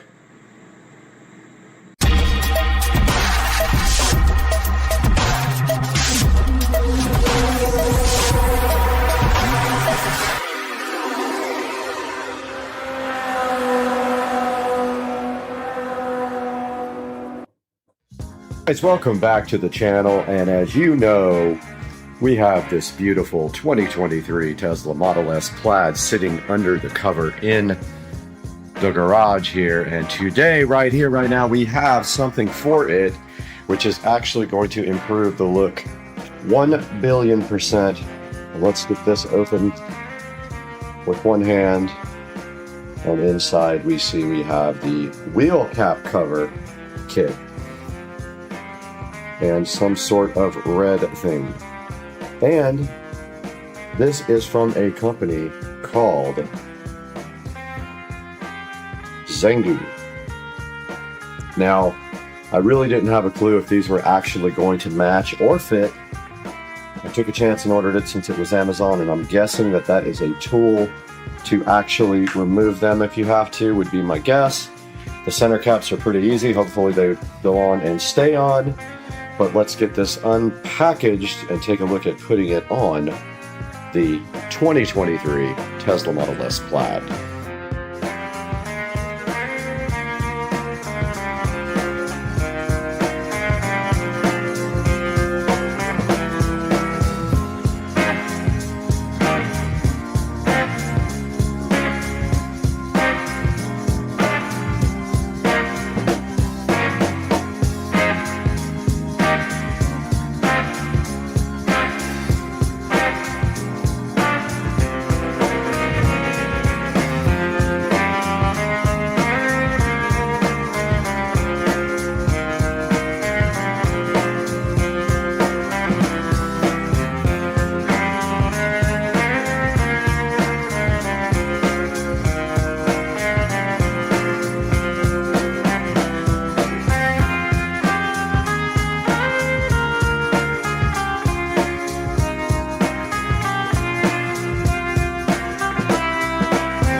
Guys, we got done installing the Tesla wheel cap cover for the Model S, and it does fit on all the other vehicles. And there you can see it finishes off the look of the Tempest wheels, but you cannot use the aero covers now with those on, so I will not be using the aero covers anymore, but the look is way better. My only complaint about this package of wheels and tires is they are higher profile tires. So the wheels look a little small in the car. It definitely could use 20s or 21s. And now let's go inside and take a look at these actually online, because there's many choices. Okay, they did give us a couple of spare caps here, and this is the removal tool that they give you for that. So I am going to go ahead and put this in a bag here, right here. Put these two caps in the bag, and then I will place this unit into the Model S Plaid in the trunk in a compartment where we will have them if we ever go to a wheel and tire shop, so they don't struggle trying to take off the caps. But they do give you two spare caps and a little red removal tool right there, which is pretty cool to get extras. Alright guys, welcome back to Supercar Street Racing. We are live, and you are down there, and we are in the beautiful Supercar Street Racing studio here, and we are going to be showing you now these wheel covers. So let's go, and it's actually called a wheel cap kit for the Model S Plaid. So if we go to Amazon, we go Model S wheel cap kit here, and we will see that there is a number of available options here that you guys can pick from on this wheel cap kit. Now, the one that I bought matches the gunmetal almost perfectly. It might be just slightly off, but it actually looks really good on the wheel. Now, when you see here, this guy right here, they're all pretty much the same, except for the fact that some of them come with black center caps and some come with gray center caps. I did order the ones with the gray center caps, and let's get that called up right now on the screen. So this is the Zongyu, crazy cool name, right? The names on here are hilarious. This is the Zongyu dark gray, and you guys are right there.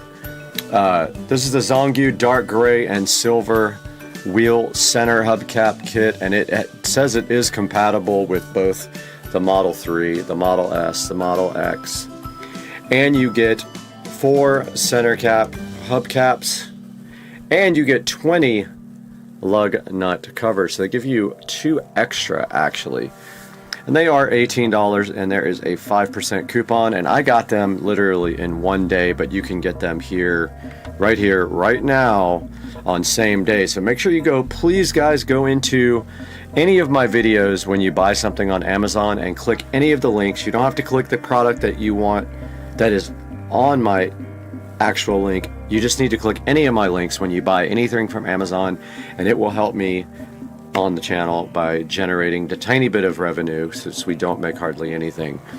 So this will be linked in the description, and then once you get there, you can choose from the gray. This one has red with the red Tesla logo. That's black, and then that is matte black.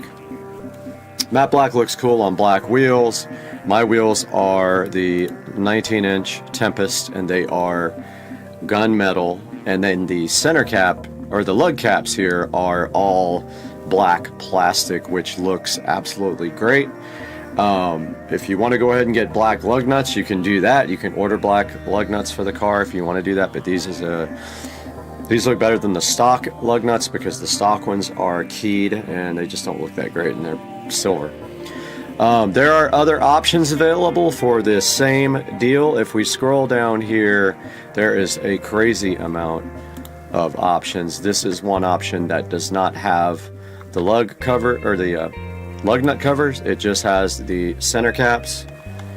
There are 20 or 30 different options here. This one comes with a little box. They all come with this little handy removal tool. Some of them have like chrome Tesla emblems in the middle. You saw my video that these are great. Says they give you customer support as well, so maybe if you need help with this, they will assist you. And that is basically it. There's so many different options that I would go with ones with good reviews, and you will be safe. And you're especially safe if you use the ones I bought, because they are great. They went right on with no problem. I did start using some needle nose pliers for it, but actually could have done it without. I just used the needle nose to kind of push the lug nuts in once I had them on the kind of lined up and ready to go. So guys, thanks so much for watching, and thank you for supporting the channel. And always remember that when I edit, I usually am live streaming, so please watch the editing sessions. It's a pretty cool creative process. And we'll see you guys again real soon on Supercar Street Racing.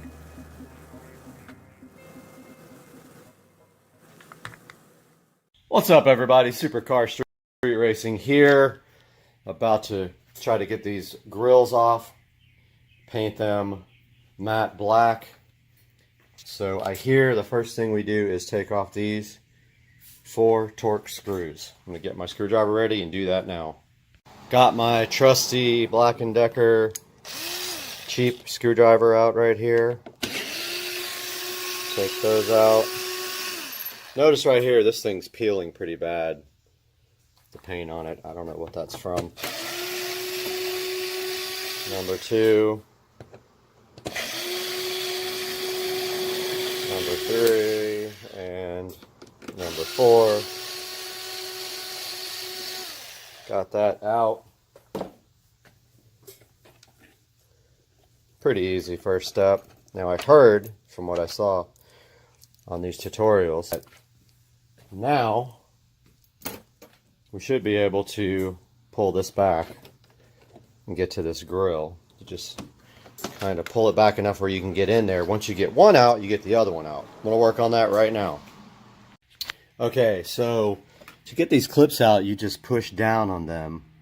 It's hard to explain, but they're like, you can push your screwdriver down. It's really easy, and then they go through the slot. It just took me a minute to figure out how to get it off of there. There's the grill. And then once you have the first one off, you have access to the second one to reach in and undo the other ones. So go ahead and take off both grills like that, and we'll be right back. Got both grills off the car here, as you can see, ugly chrome. And just got back from getting downpipes done, so there's the stock N55 335i catalytic converter, but here's the most important part: Plastidip. So we're going to set up a little makeshift paint booth out here with this box. Just a normal, you know, whatever box. We're going to throw these out here in the sun.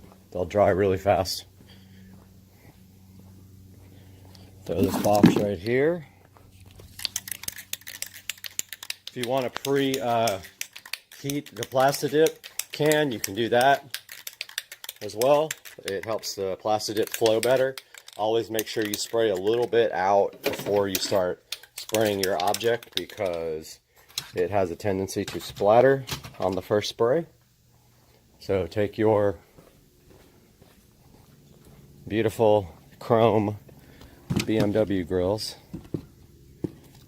and I highly advise putting plastic around this because it will get on your driveway. So I'm going to grab some right now. One thing also, notice that these grills are dirty. Make sure you get something and wipe the grills down completely. I'm just going to use Windex. Beware of this plastic also flying up and getting onto your freshly painted grill. So put stuff around the plastic here to keep it held down. I'm going to start the cleaning process now. Got the grills all nice and polished with Windex here. And the next step is going to be paint. This stuff is shook up really good. Get the cap off real quick. So make sure when you do this, spray a little bit out first. Your first coat's going to be light. This a lot of coverage though. You gotta go from every side. It's gonna take quite a bit of time for these grills to make sure that you get everything.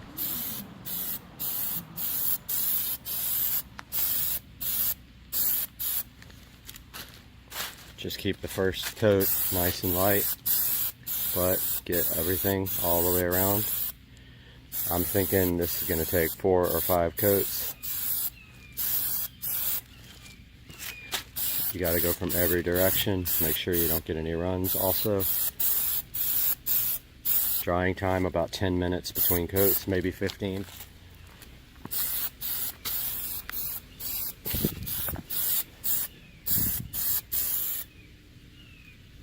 That's first coat. So anytime you have the opportunity and you have pieces out of your car, you always want to take the time to clean. These are places that you can't normally get to. So for example, inside here, I'm going to take this. Well, there's my armor all. So this is medium shine. And I am going to clean this up really nice. All in here. Spray that all down really good. Grab yourself a towel. Notice all that wax and stuff that you could never get to is gone. And if you do like to wax your car, you can take this opportunity to wax inside this area that you will never be able to get to otherwise. Look how nice and shiny that armor all. Look at that. Would you look at it? Just look at it. Now that looks 1000% better. So I'm a stickler about keeping the car clean, even though it is dirty today. I'm going to wipe it down in a bit when I get done with all these projects that I'm doing. But do you see how nice that looks in there now? And up here around the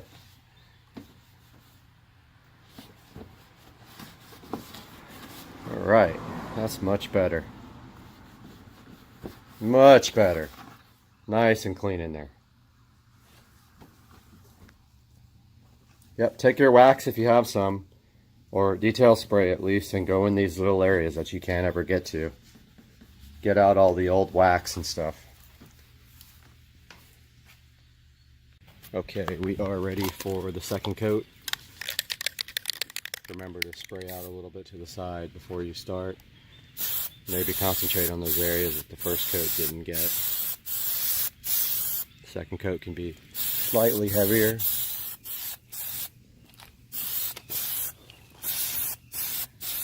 Remember to get this from all sides. You've got a lot of ground to cover here. Go all the way around it. And when you do, make sure you get all inside those fins.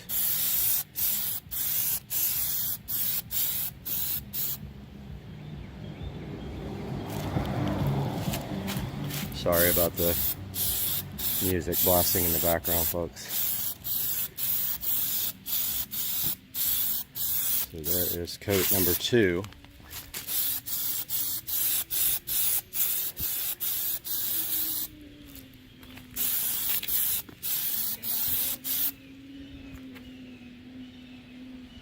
Alright, these have probably 4 coats on them. They look pretty good. Give you a good close-up look. I think they're good to go. I don't see any spots. Oh, maybe, yeah, I do actually. These need more. I'm gonna put another coat on. Timer just went off. These have been baking in the sun for about 20 minutes, and no, that's nice. There's a leaf on top. That's what happens when you go underneath a tree. But thank goodness those look to be dry. I'm going to install them now. They should just clip right back in. Got the grill right here. This thing should just clip right back in.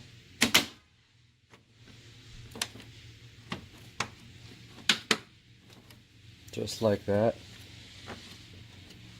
That's the first grill. Wow, that looks so good.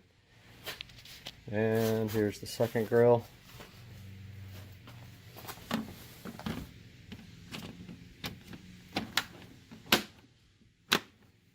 Back in there. Good to go. Look at that, guys. That is such a big difference. I'm going to get these 3 screws installed now. 4 screws.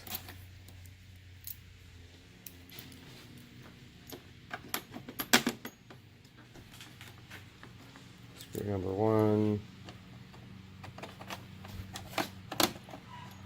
2. All this stuff is difficult with one hand. 3, 4. Got my trusty Black & Decker. Always have Torx on hand for BMW.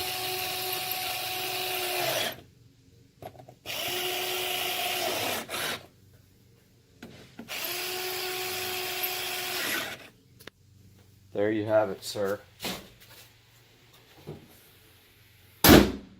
There is the matte black Plastidip grill, ready to rock. Looks so good, so much better than stock. Now the only thing left on the car is these side markers, which I ordered, these reflectors, which I ordered, and these trims, which can be Plastidipped if you really want to. So there you have it, how to convert your grill to matte black with Plastidip on your 335i.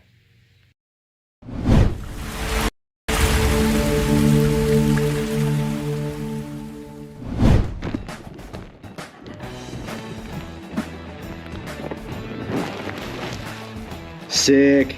Hey guys, welcome back to Supercar Street Racing. Brad here. We are so happy to have you back with us today. And if you're a new watcher, we thank you for coming and encourage you to like and subscribe to the channel. And we're back in the Supercar Street Racing awesome garage, as you can see today. And this golf cart has been gone for quite a few minutes, and we got it back yesterday. We had everything replaced on it as far as bushings and the leaf springs and everything, so I'm so hyped for that. But back to the topic at hand today. We have something in front of me right now. We're gonna be unboxing on the channel today, and I want you guys to take a close look at this. It is super rare and hard to find, and anytime one comes up, I go ahead and buy it. Now this item right here, I already own 3 of them, so this will be my 4th product of this one because they're very hard to get, and as soon as they come up online, I scoop them up immediately. And right inside this box is something that's going to help us with the bedroom home theater system. And today our mission is quite simple. We're going to get this thing unboxed, take an in-depth look at it, which we have not done before on the channel, and then we're going to let you guys decide if you are interested in getting one of these for yourself.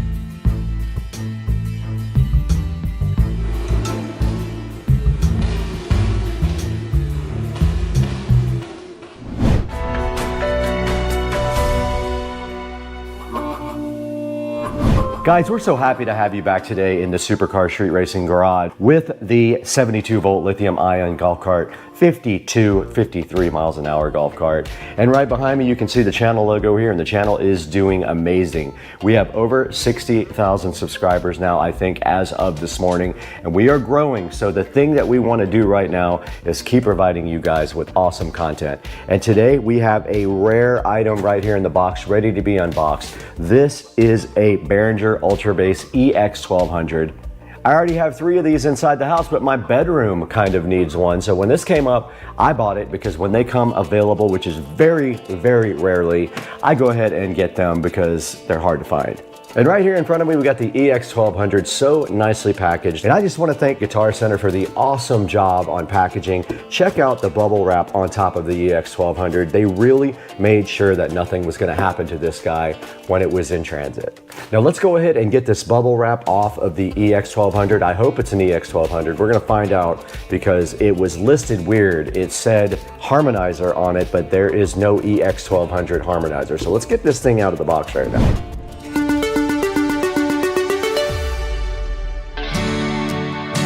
All right, we have the EX1200 harmonizer sitting so fly and freshly in this box right now. And there's the first set of bubble wrap right there. We don't need that where we're going. And then inside of that, there is another set of bubble wraps, which is, this thing is just packed so nicely. You gotta hand it to Guitar Center. They really did do a great job on this.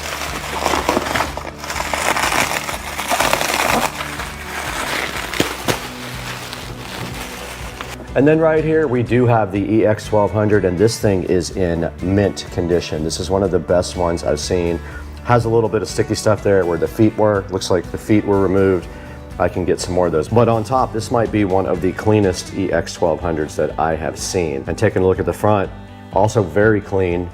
And you can see the Ultra Bass Pro Harmonizer logo right here. So this is exactly what I bought. Now, it did not come with a cable, which is kind of disappointing. I probably have one because it uses the standard 3-prong cable right here. So I'm sure I can figure that out at some point. And yeah, this is a really, really good example of a Behringer Ultra Bass here. It is in great condition, and I am super hyped that I got this from Guitar Center when it popped up, because usually these things are gone within a few minutes. And not only was it available, it also was at a great price. I have never seen these things go for $80. I think I paid $85 for this Behringer Ultra Bass. So I am hyped for this. Now let's go over the features on the front of the Behringer Ultra Bass with you guys.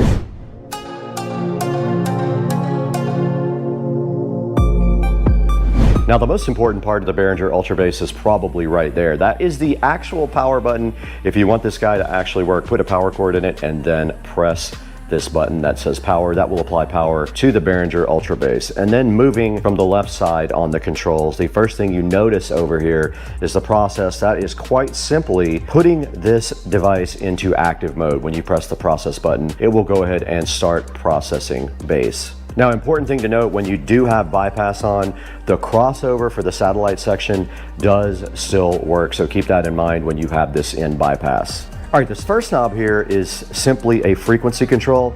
It tells you what frequency is the highest frequency that you are sending to the processor on the Behringer Ultra Bass Pro. And this is very influential in your sound. So make sure that you kind of experiment with some settings on the crossover right there. Now remember, that's highest frequency, not lowest. So if you put this on 100 Hertz, then that will be the highest frequency that is sent to your processor. Now this dynamic punch control right here, which is the second knob here, that sets the threshold for the digital frequency shifter, and signals below the threshold are not processed. And when this is on, it is also possible to prevent the processing of rumble, and I have noticed that in some songs. So you have to adjust this to prevent the processor from processing rumble. Now there's an active LED right up there at the top to show you guys when it is being processed and when subharmonics are being generated. And that of course depends on the dynamic punch control there as to when signals are processed on the Ultra Bass Pro. Subharmonics, there is a switch here for low and ultra low. What that does basically is set whether the processor is going to process normal subharmonics, or on ultra low, it'll actually go down 2 octaves and process 2 octaves of subharmonics. And it warns you, you should only use ultra low on speaker systems that can actually handle it. This will bottom out a lot of subwoofers, so be aware, ultra low is tough on subwoofers. Now this next knob that says bass mode, you can either turn it to the left for ultra low, or you can turn it to the right for punch. When it's on punch, the original low frequencies of the program material are gradually added to the subharmonics, which gives the bass more power and punch, it says. The optimum setting will largely depend on your program material and your personal sound, so go ahead and play with that low, ultra low, and punch bass mode there on that knob. The bass level control right next to it is quite simply that. It is a control for the level of output of the bass. And there is a bass level meter directly above that also to show you when you adjust it what your bass output is. All right, so right next to that, an important thing, there is a limiter also. When you have this limiter on right here, it does prevent damage to your loudspeaker system. So if you want to prevent any unneeded, sudden, dynamic, really hard hits to your subs, you will use the bass limiter. It can be set to a range of a -6 dB to off right there on the bass limiter. Now this last section is if you are going to be processing your satellite speakers. A good example would be if you are... Got him! Now this last section is specifically dedicated to satellite speakers. So keep in mind, if you have small speakers like in your ceiling in your house and you want to cross those over so that they only get high frequencies and your ultra bass gets all the rest of the frequencies, you can set that here. But in order to do that, when we take a look at the connections on the back, I will show you how you have to do that. But you can actually add ultra bass to your satellites right here, and then this is a full range or a 70 volt split crossover for your satellite speakers. And then of course a level control for your satellite speakers is right there on the end, so you can control the output to the amplifier that drives your satellite speakers as well. All right, now let's take a look at the back and all the connections on the back of the Ultra Bass Pro.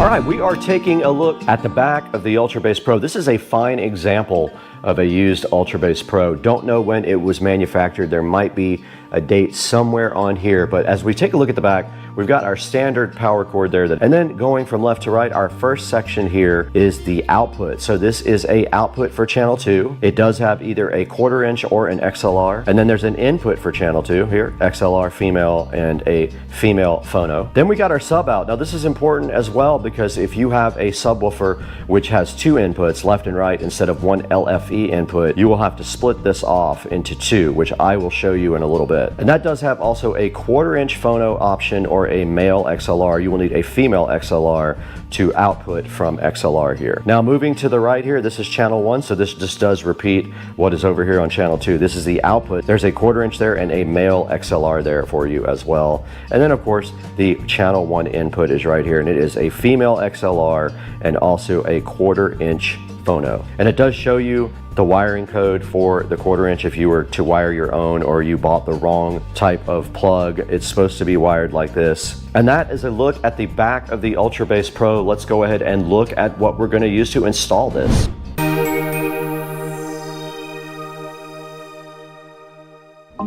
Okay, directly in front of me now on top of the Ultra Bass Pro, we can see some cabling here. Now this is what I am going to use to hook up the Ultra Bass Pro to the Cinema 70S in the Supercar Street Racing Awesome Forum bedroom. And we do have 2 things in front of us here that we're gonna need. We have a set of phono to RCA, we'll unbox those in a minute, and then we have a phono to female RCA splitter, and I will show you why momentarily. Let's get these out of the packaging now. Here is the phono to RCA male adapter. This is actually going to go from the Ultra Bass Pro to the Cinema 70S subwoofer outputs. So that's what this is for. And I bought higher quality cables, so I bought more expensive cabling, and I encourage you to do the same thing when you do all your wiring, because it pays off in the end. Now this is a mono male 1/4 inch to female RCA. This is going to be from the output of the Behringer. Now looking at the back of this guy, if you do this on your system, you are going to want to hook the output for your subs right here. So this is going to go right here. Now inside of the bedroom, which you will see momentarily, the Polk Audio Subwoofer PSW10 has 2 inputs. So I already have RCA cables coming from the Cinema 70 over to this will then, and then this nice high quality cable here, there'll be links in the description to all this stuff. Please pick up from the links. Very high quality, feels heavy. And this guy will just go on the back like this. They did give you some little protective sleeves over the 1/4 inch to protect them before you plug them in, which is nice if you're going to store these cables somewhere to keep those. But this will actually be the input, so we're going to feed one there, and we're going to feed one there. Now this is just simply going to go to the subwoofer output from the Cinema 70S, and that will complete the circuit for our brand new low frequency destroying bass. Let's get inside and get this thing connected up to the Cinema 70S if I can find a power cable, which I'm sure I will be able to.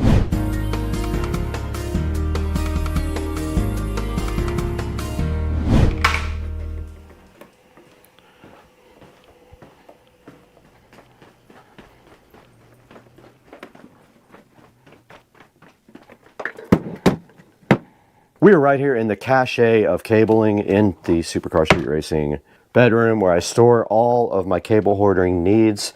Let's go ahead and dig through here and see if we have anything we might. Aha, these are all power cables. So yeah, let's get these out of here.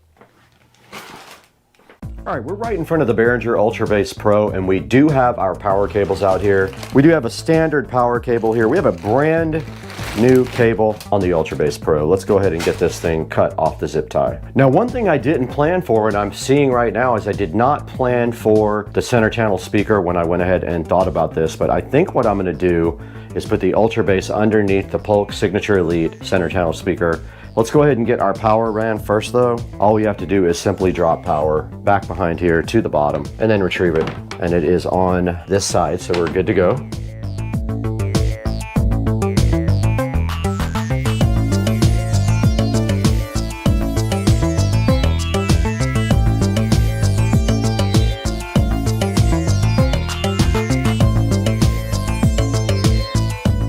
I have applied power to this cable here. Let's remove our center channel speaker for a moment, shall we? Okay, and what we're looking for now is we have the output of our subwoofer out here. So looking back behind the Cinema 70S, here is our subwoofer out. I went ahead and connected the Behringer UltraBase to the subwoofer using this cable here. Remember, we came out phono male to dual female RCAs. That split it off to go to Polk PSW10 down there. Let's get everything back in place and then plug in the power to the UltraBase. Let's go ahead and power it up now. All right, it has power. It does, and when it did come on, it did thump the subwoofer, and the power light is on right here, which is great news. Let's go ahead and get everything back in its place.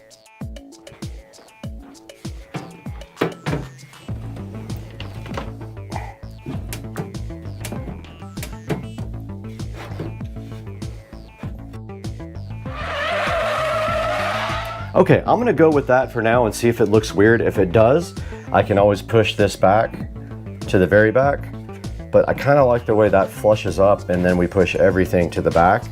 So I'm gonna roll with that for now and then see how I like it in the future.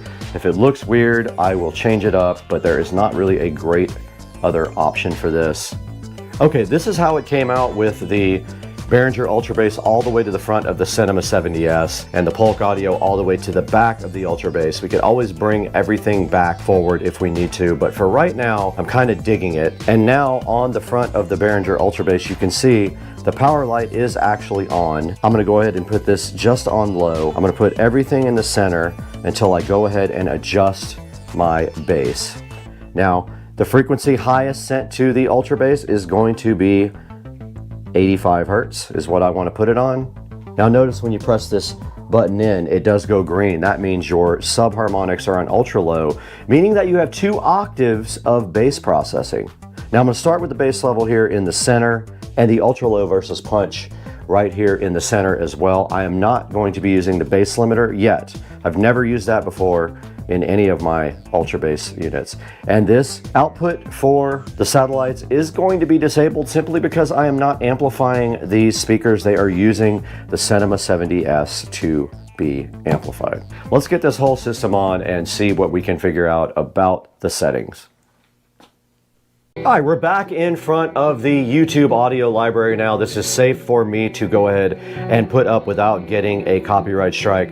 I did get the Behringer UltraBase set up and configured. I set it exactly like this. I'm feeding only 95 Hertz and below. We have our dynamic punch at about here, about 25% from the right of the top. We've got it in ultra low, so it's doing 2 octaves. We've got this a little bit over from the middle on bass mode. And then we've got our bass level just right about here. Now, it will vary when you do movies and music, but I just wanted to make sure it was working on the subwoofer when I was in regular YouTube mode, and it does. So that's gonna wrap it up from the bedroom.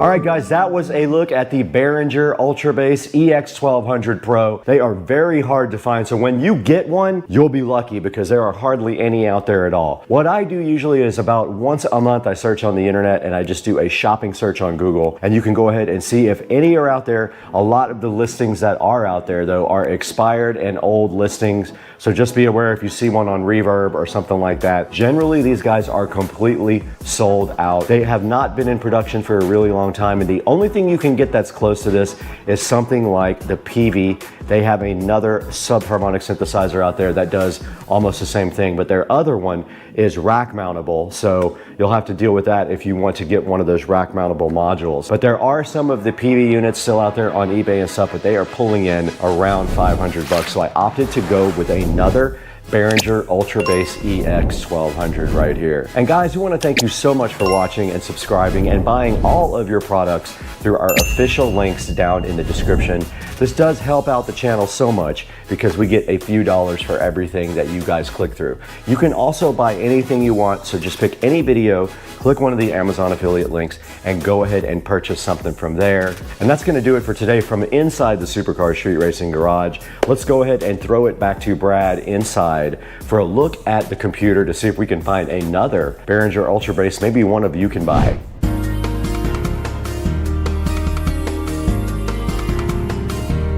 Guys, we are back in Studio A. You can see Supercar Street Racing streaming on our 24/7 video jukebox there. Please check it out if you haven't. It is live, usually 24 hours a day.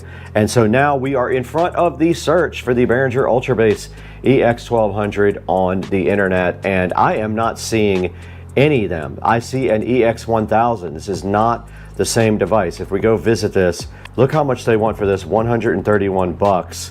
For the EX1000, and that is not the EX1200. I'll show you. It is a completely lower model. It does not do the same things that the EX1200 is. This is why I said this device is difficult to find. Even on eBay, you are going to have a difficult time finding it. And looking at shopping here, there are none available. Let's go back to the regular search. Now here is a nice article about it, and there is the PV. That's the PV Cosmos Pro. That is your alternative to the EX1200 there. That does almost the same thing, but it is just a different brand because you are going to have a difficult time finding the EX1200 online. If you notice, if you go to Reverb here, it's probably sold. They do have one on Reverb, but it is sold. As you can see right there, it has sold for 99 bucks. And on ZZ Sounds, which is another great website for pro audio stuff, you can't find it there either. Let's go to eBay. Let's see if they have one on eBay. There is one here for $175. Wow, looks like it's almost new in the box as well. Subharmonics is broken. You would have to replace the pot for the subharmonic. Now here's an entire rack for 650 bucks. You get all of these goodies, and it looks like included in that is an EX1200. You get a Furman power thing, and you get a few other Behringer products. Not a bad deal for 1, 2, 3, 4 rack mount systems. That is one way to get yourself an Ultrabase Pro, and there are no more at all. But like I said, scoop them up when you can. They go fast. This is the PV version here. You will find them more readily available. This is 400 bucks for the PV Cosmos. There are quite a few, 1, 2, 3, 4 online there. So go ahead and pick one of those up if you really need one. Just make sure that you get one that is not broken unless you have good repair skills, or pick up a PV Cosmos if you like that also.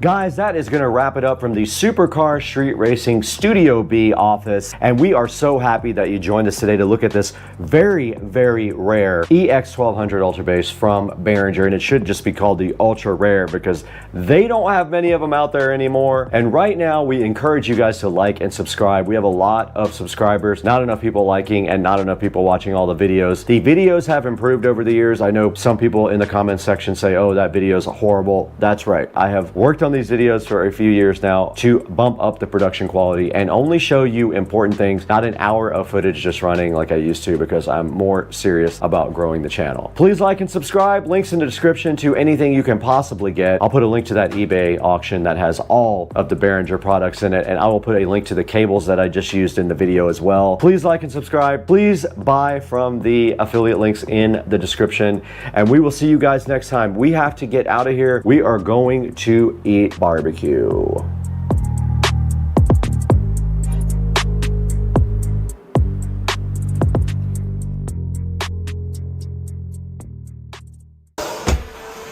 Wow. That's impressive. You can't hear this vacuum cleaner at all, only from the suction. Nuts. I love this thing. Dude, the other vacuum cleaner will deafen you.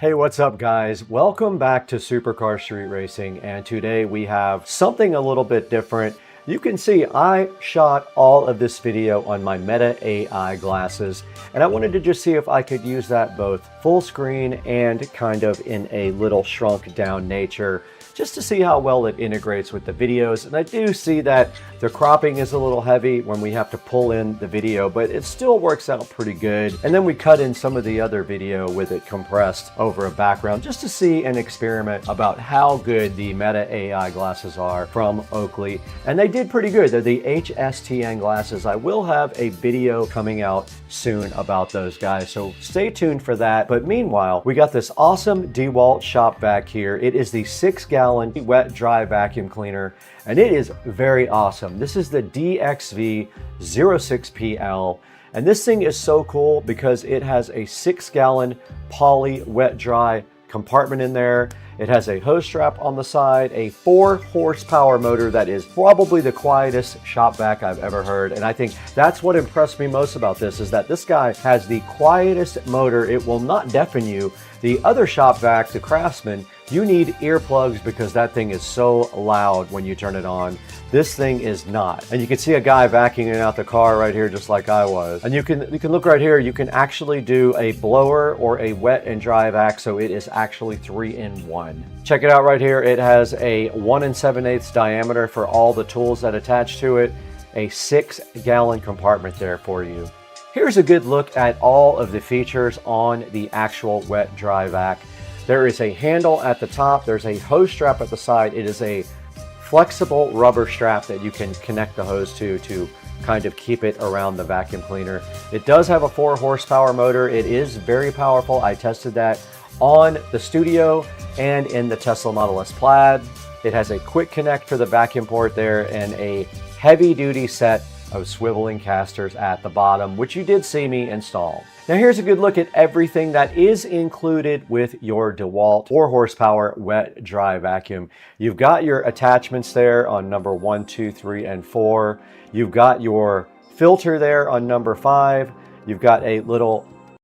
Hey guys, welcome back to Mississippi, and we are in the Sister Car Street Racing house with the Keener LED curtain lights. She saw these on the channel and bought some, and so me and Patricia are going to install these today. These are not the ones I have because these also have Wi-Fi. These do Wi-Fi and Bluetooth. Mine only do Bluetooth, so she wanted the ability to control from her phone. Let's get this opened up and see what's inside, because at some point we have to install these outside in that beautiful backyard. Let's open it right up.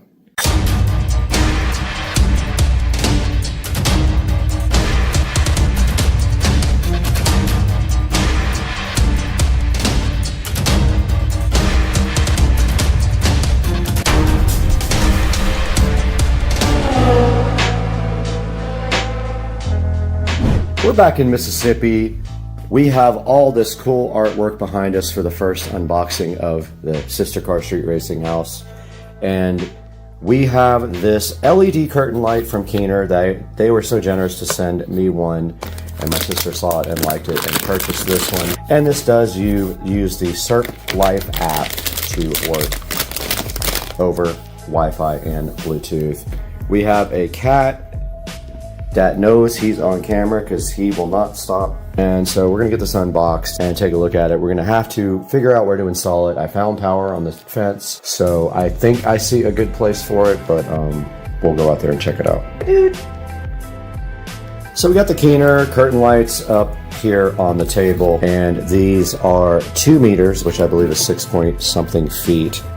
if you do the translation here. And when you get these out of the box, you're basically going to get a remote control, which that's what I mainly use inside the studio.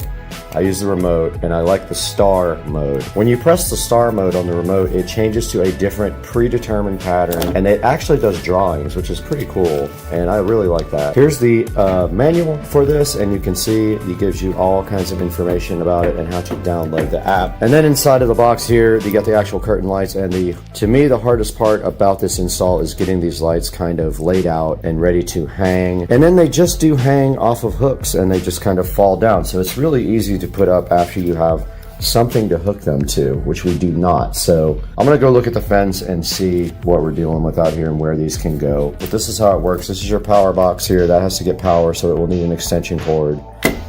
And then the rest of it just kind of hooks to whatever you have available. All right, let's go outside and see what we got outside.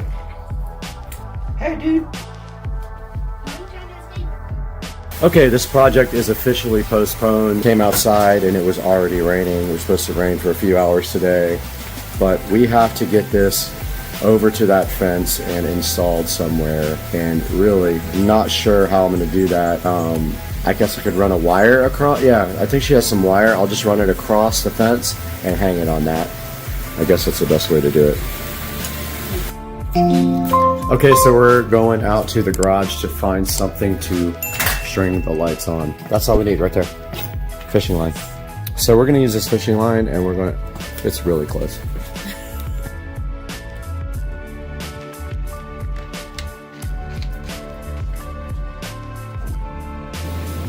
Okay, we're out here with Patricia at the pool and the group text, and then we have just this one plant in the way. So I think what we're gonna do is move that plant over here, and then we're going to use this one section of fence because there's power available right here. All we have to do is we could do two things. We could take advantage of that string of lights, pull it tight, hang the curtain lights off of that. I think is a better idea. Yeah, we could just wrap it a couple of wraps on each side. No fingers over the. Oh, my case is shattered. Got him! Got him! Oh! Whoa! Did you drop the phone? Oh, the phone is broken. Hold on, we gotta check this out. All right, so I'm gonna get the slide kit out and kind of lay it out. But first I'm gonna make these just a little bit tighter on the lights.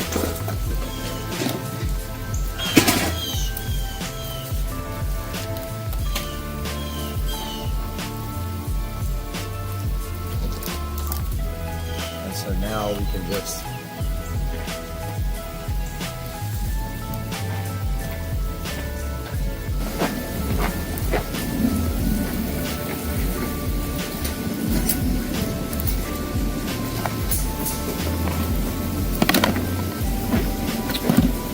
power brick is here, so that has to go to power, either directly or from the extension cord down there.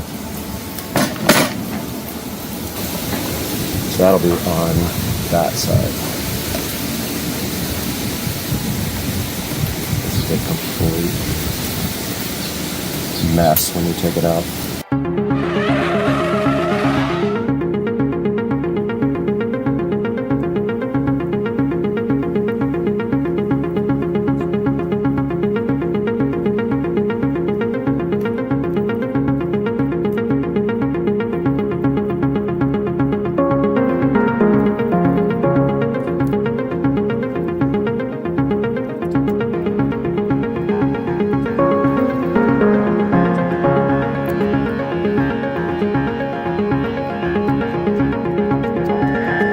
We got all the lights laid out while she went to change, and so everything is ready to go.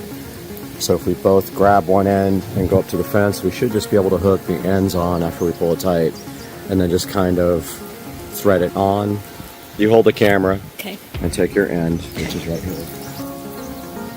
When I'm tighter, we'll have to go down a bit. Are you going to hook all of those to the thing? Much like that.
so the lights are on. Probably have to get an extension cord right here because this can't close. So we'll need some type of extension cord. We'll run a little extension and then they can bury their cable in the garden. But until tonight, and we need my sister's phone for the app. We got the lights going, as you can see, and you can see the power button there. They turn on. All right, I got an extension cord right here for this just to get this box closed.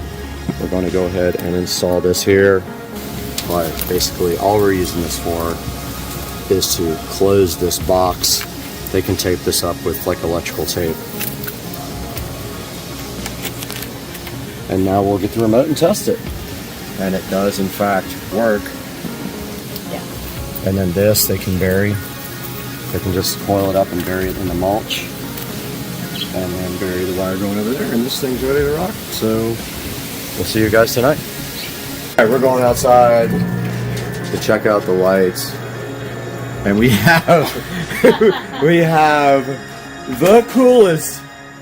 That's insane. What the heck? What is it? I know what it is. Do you know what it is? I do know what it is. What is it? A witch riding a broom. That is... All right. Patricia, you get to go. That is freaking cool. Yes! She is going to freak out when she sees it. All right, so hit the star. Okay, so, wow. That actually looks so good on the white fence. It diffuses it. So, actually, hold on. We're going to move this plant aside. All right, so we moved everything out of the way. And this is the Keener curtain light. Look how... We're going to come back out when it gets completely dark, but this thing looks cool. Patricia, go through the star. The star setting on the remote is all the pre-programmed patterns. Oh, that's cool. Now I got to put one outside. color wheel. I feel like this is amazing. Oh, it's a Christmas tree. Apple. Reverse. In trouble if they did it the right way. Whoa. That one's... Wait, leave it there. Look, that's your cousin.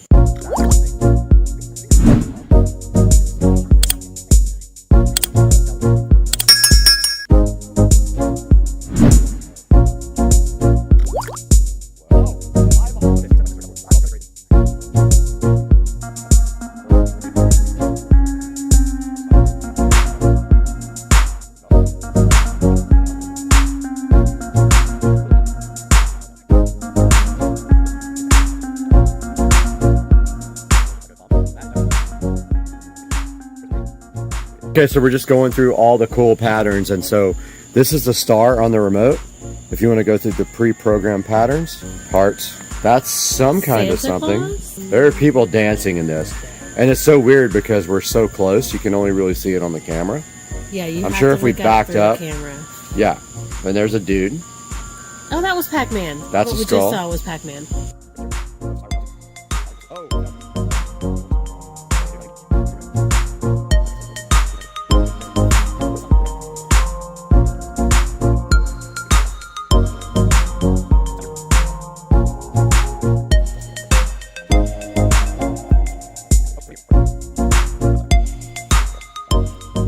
Alright guys, I'm getting eaten by all the bugs in Mississippi right now, so we're going to wrap this video up. But as you can see right here, we installed this Keener LED, Bluetooth, and Wi-Fi curtain light for my sister on her fence, and it looks so cool reflecting off the fence because the fence is nice and white.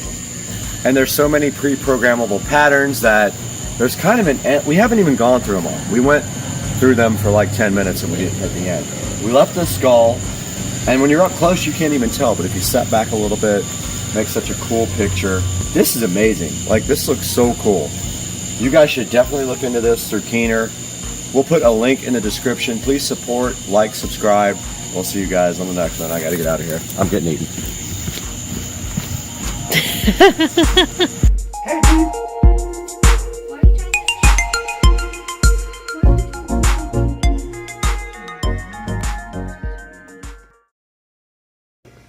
Bud loves Cat TV. He can't stop watching it. Right, Bubba?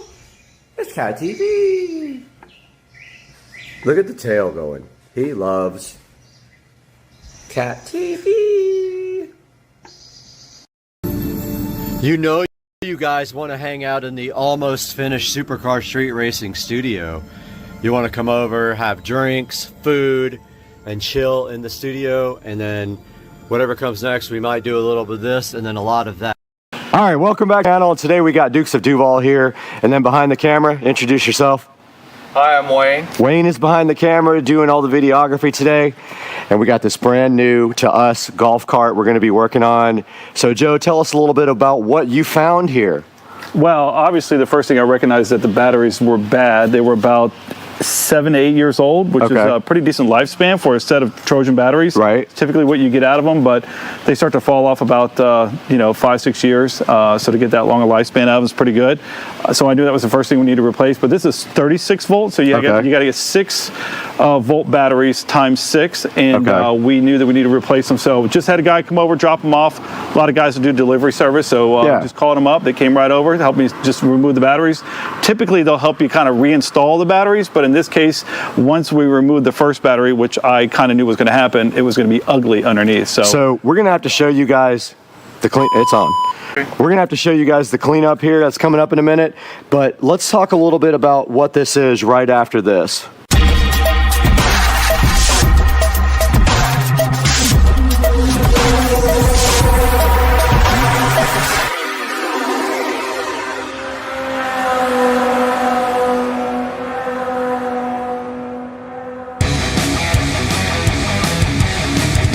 All right, we're back once again with this. Oh, it's a 2001, I believe, 36 volt Easy Go that I scored from a neighbor that just moved away. He unfortunately went to a community that doesn't allow golf carts. Okay. Which I almost told him that he needs to not move there, but he's dead set. He's going anyway, or his wife's going to go without him. And he made me a deal that I couldn't refuse, but I knew that there was going to be some problems with it, including the batteries, which is going to be the main thing. Okay. My hopes are it's just the batteries that are the issue. Some of the cables for the batteries are corroded and pretty bad, so I'm going to have to replace those. I have extras. Awesome. But for the most part, most of these golf carts, especially Club Car and Easy Go, they're pretty indestructible. Like, you can't kill them. Like, the only thing you're replacing on them most times are batteries, tires, and sometimes some of the brake parts, but we will see. What I really like about the golf carts is in general is that there's so much room to work on them usually. The problem is with the batteries, there's not a lot of room, and when you get down in the battery compartment, it's pretty cramped up.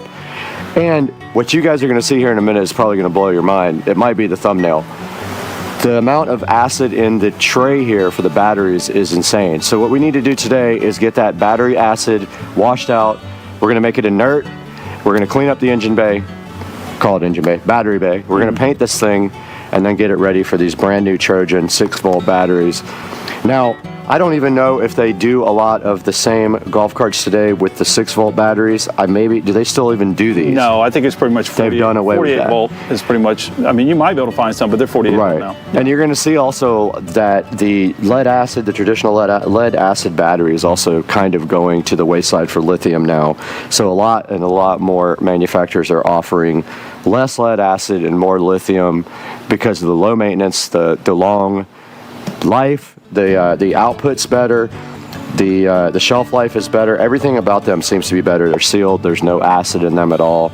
So let's take a look at the battery tray though now and show these guys exactly what's happening. Yeah, and before we say that, a couple things. One, I like most people are kind of on the brink of wanting to get lithium, but the price just still isn't right for me. Right. So for this cart and the price that I pay for these batteries, it just made sense to continue to go with a flooded battery.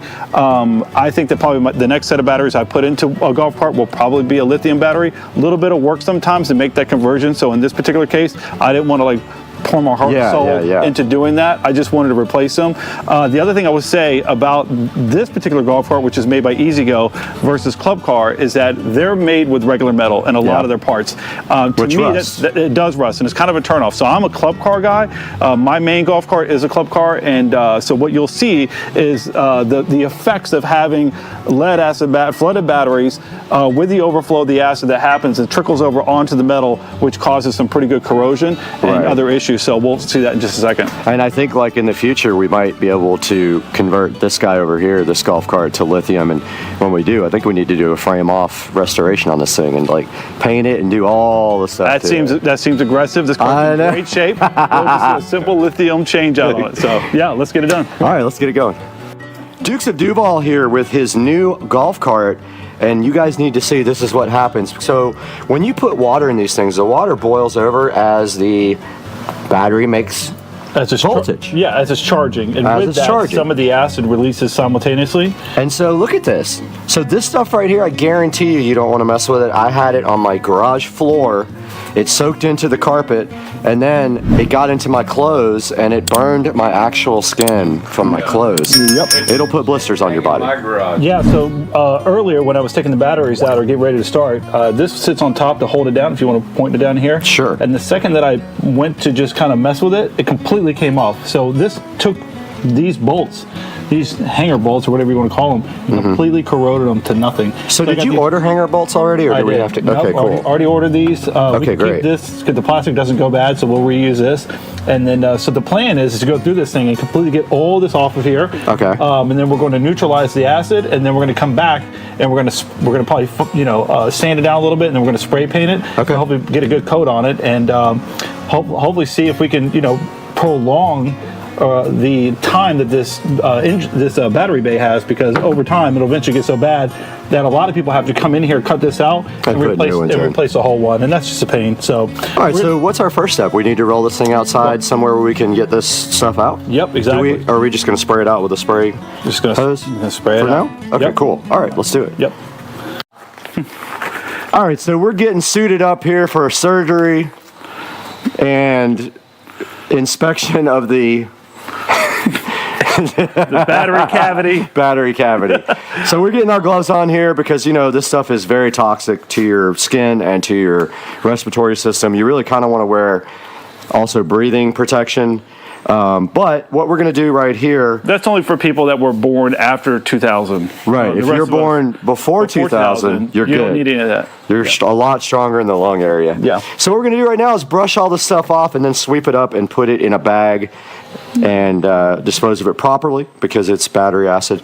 Yep. And if you see, it's going to come right off, but when it does come off, we're going to also be able to see that the frame is corroded. And that stuff might need to get something else to scrape. I'm thinking, yeah, we're going to need a scraper as well. I didn't bring one. Do you have one? I got everything. All right, cool.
All right, so we kind of knocked off the top layer of this pretty thick stuff, pretty nasty. We've got quite the pile of acid debris down here, and now we're going to go back with this stainless steel brush and go ahead and this wire brush, I should say, and try to knock some more of it off. Let's do it. I'm getting away unless you got a mask.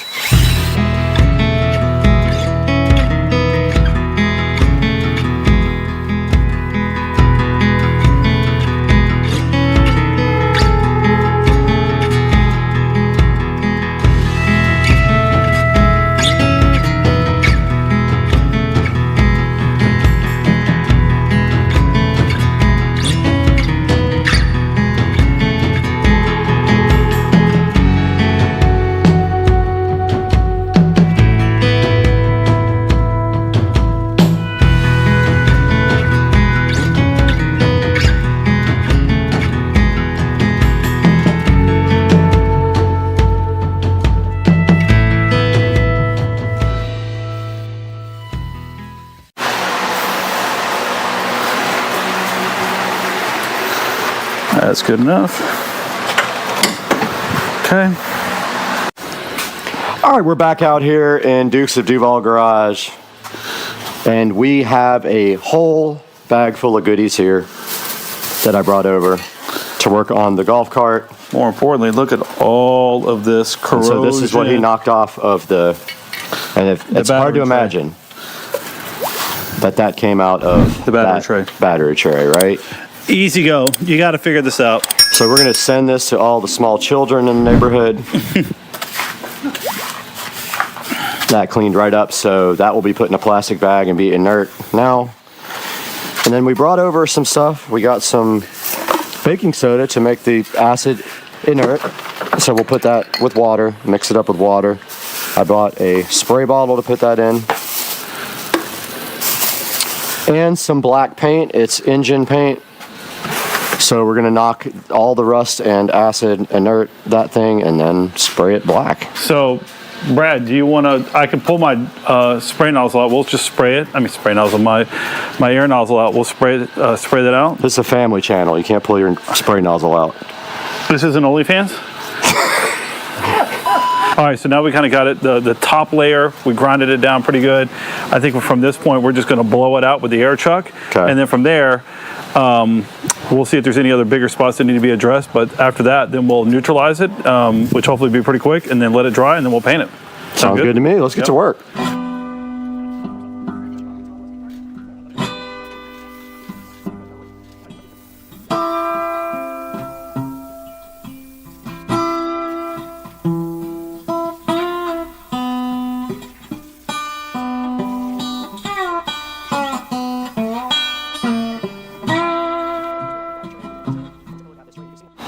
All right, we're going to take our spray bottle that I brought over. Already prepped and ready? Full? It's not full. We got to fill it up with some baking soda and some water. Now the trick is we need a little funnel to get the baking soda in there. Yep. And then we'll put some water in it. Ratio is here? Or? Yep, I got to check my phone, so we'll be right back. Need what, 16 ounces maybe? Probably. 27 fluid ounces. Okay. So you do the math on that. I don't know how to do math. But I went to public school. We'll just put in what we think. Do a lot. Yeah, that's the best bet. It's going to come out in clumps. You don't have a real funnel? I'm sure I do somewhere. But this is good because we just throw it away when we're done. True.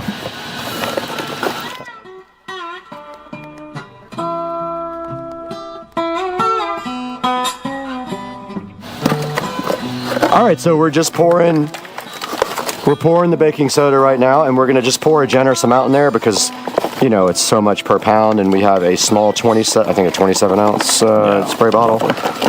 And we're going to make sure we got enough to, we might have filled up the hole. Yeah. And then we're just going to put some water in there, shake it up. Again? Something per pound, I don't remember. That's plenty. Okay, that's the whole box, so I guess we're good. No, it's not the whole box. All right. Yeah. And now we'll fill this up with water. I'll be back. All right, so Joe just filled this up with water. Yeah, look at this. And look at this. Watch this, because this is what baking soda does to battery acid. It instantly starts neutralizing the acid. And this is why you do this when you change your batteries. Wow. Check out, it's almost like peroxide going on your skin or whatever. Now, here's the thing. Look at that. Look at that go. I think my spray nozzle's clogging up here. Oh my goodness, your nozzle's clogged. Look at this. Yeah. Look. There it goes. Breaking. Whoa, that's working good, I almost said.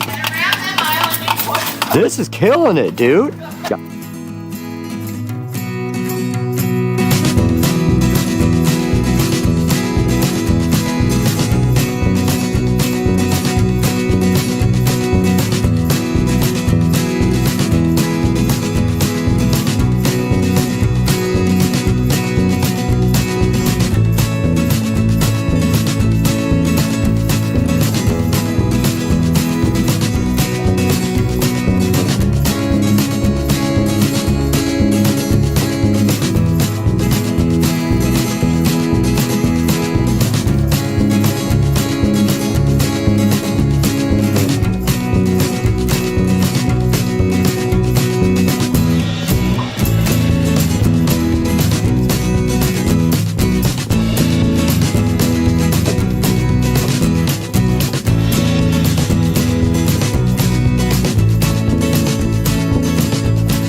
Hi, we're back out here with Dukes of Duval, and Wayne is also joining us, and Carter. And so we've let this thing sit.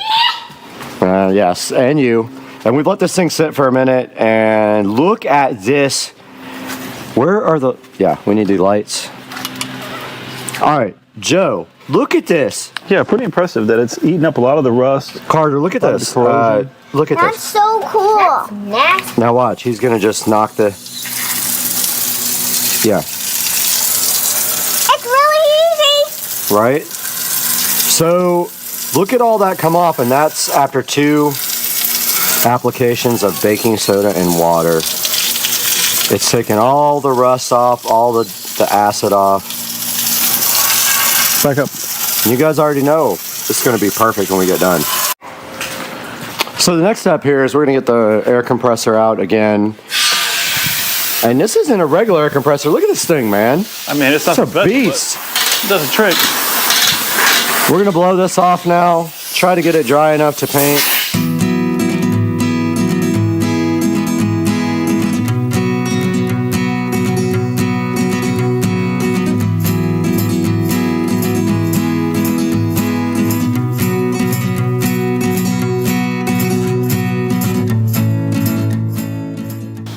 Oh, that's ready to paint. All right, guys, we are back out here in the garage, Dukes of Duval's house, and we have prepped this as best as possible. Now we're just going to spray and pray. Yep. Oh! And we're about to paint this. Oh! What? All right, all the nonsense just happened, and then we are about to spray this guy with paint. So I think we're just going to pray and spray. Yeah. You know, I was just going to say, they make a product, and we're not trying to do all this, called OSFO, and I believe that it will turn it's a product that will turn like rusty metal to galvanized by just like painting it on or spraying it on or whatever. Really? That's kind of sick. It actually is pretty sick, but we're not going to do all that. I would call this the aerosol overhaul. All right, so where are we going to paint this? We can't paint it on your driveway because we'll just paint your entire driveway black. We're not. I'm going to buy some cardboard or grass. Grass will just grow back, so maybe we just pull it right over there? Yep. All right, this is not a major cleanup. So, what kind of paint is that, by the way? 2 times Ultra Cover Paint and Primer Rust-Oleum. So it's flat black, so I think it's going to look good. Yeah, listen, nobody's going to be in here looking anyway, so it's just to stop the corrosion, right? Right. All right, here we go. Yo! That's going to actually turn out good.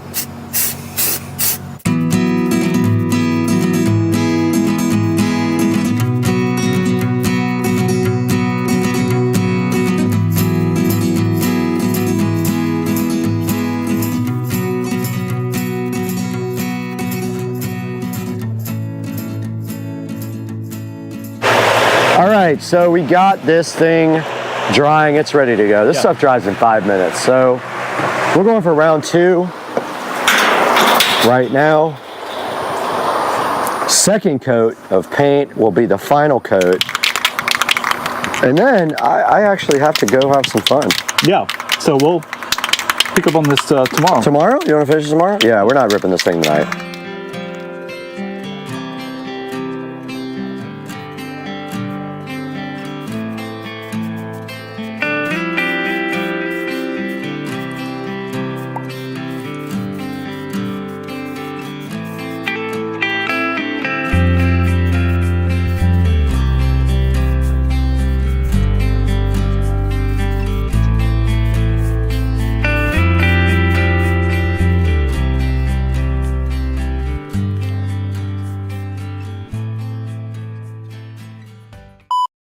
What do you think about this whole story? She's my CEO, and I believe everything she says.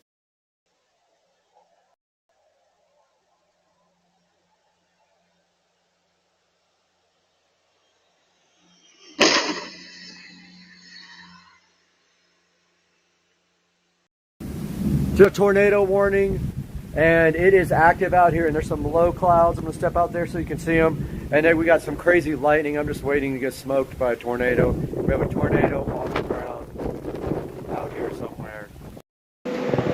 Guys, we have something for the garage remodel project right here that is going to change the absolute game.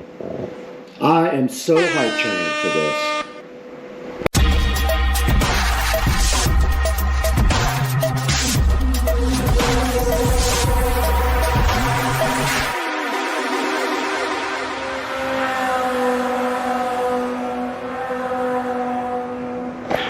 Right here behind me in the Supercar Street Racing living room, there is an extra large package right here, in which I just doxed myself, but I don't care. And we're going to be opening this up right now, putting it out, and see what is in here. It is something special for the channel. Let's do it. Right here in front of me, and right now in front of me, we have something for the garage that is going to change everything. This is what we have.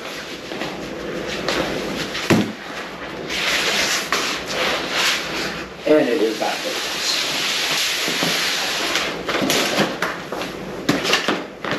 We have the Supercar Street Racing banners. The garage, and take a look at this, guys. These are unbelievable. Look at this. There are 2 of these in the package. Wow. These are 10-foot wide banners for the garage. Unbelievable, guys. These are custom printed banners. They're about $110 a piece plus shipping and tax. And now we have something to put up in the garage for the Supercar Street Racing channel. These things are freaking awesome. Let's get them out there and get them hung up.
17.5.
All right, let's go.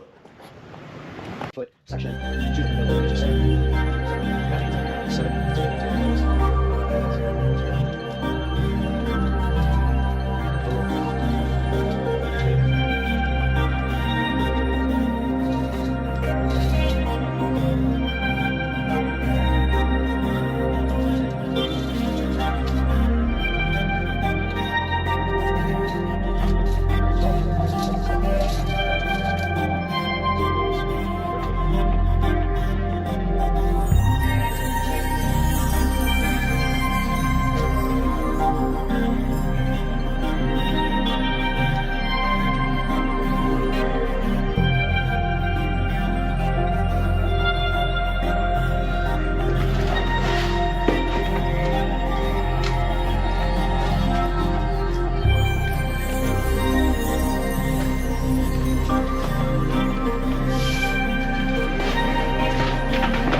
We just finished parts, I don't even know, like 7 or 6 of the garage remodel project, and this part of the project was these amazing printable banners. And you can see right here, they look so fly on the wall of the Supercar Street Racing amazing garage. And we have finished this part.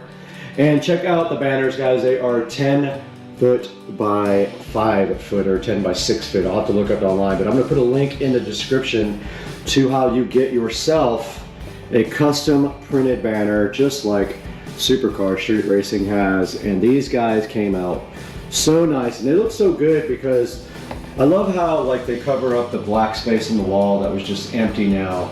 The only thing that would look better maybe is with a TV above them on each side, but I really don't need that. Now if we ever decide to actually go live in the garage and do a podcast or anything like that, we can go ahead and set up right in front of this guy, and we can do our podcast from out in the Supercar Street Racing garage. Now all there is to this is if you are not a graphic designer, you need to have someone design your background.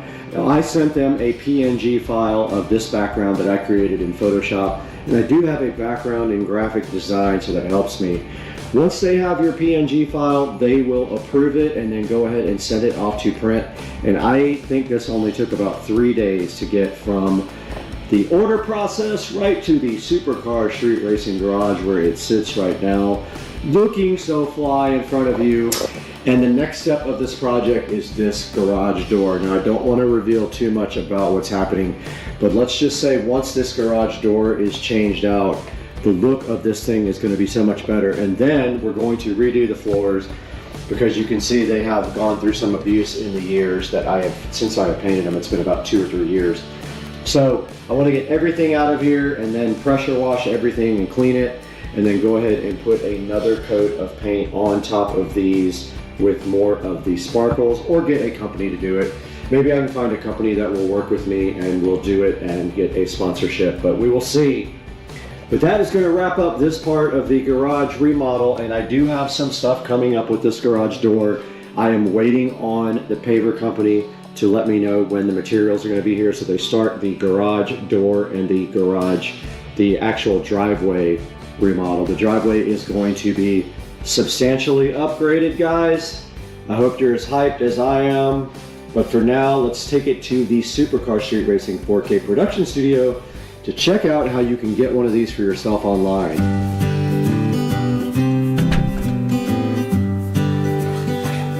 Hey guys, I was just working on another project outside on the dock, but I thought I would come in and talk to you guys about these custom banners from uprinting.com. Now these cost about $246 altogether, and I got them in just a couple of days, so it's kind of a crazy good deal and super fast shipping, and I love them. So what I did was I picked a 10 by 5 foot vinyl banner, and I created the artwork myself. And if you need help for me to create art for your banner, just hit me up at supercarstreetracing@gmail.com and I will gladly give you a hand. And I love doing this stuff, and it made the garage look so great. And as you can see right here on uprinting.com, that we do have the vinyl banner 10 by 5 order right there, and you can order other sizes as well. If you don't need something that huge like I did for the garage, and I got 2 of them, then you can also order something a lot smaller, which will save you some money. So go ahead and check out uprinting.com. I will put a link in the description. And now I just want to ask you guys, please, if you can like and subscribe and click through all my product links in Amazon and order any products you want on Amazon, and I get a little bit of a commission from it, and it helps out the channel greatly. Please like and subscribe and click the bell icon as well. The channel's growing amazing this year, and I'm so happy to have you guys with us, and I'm so happy for your support, and every click matters and every comment matters. So go ahead and tell me what you think down in the description. I gotta get going though. I gotta eat some Chinese food.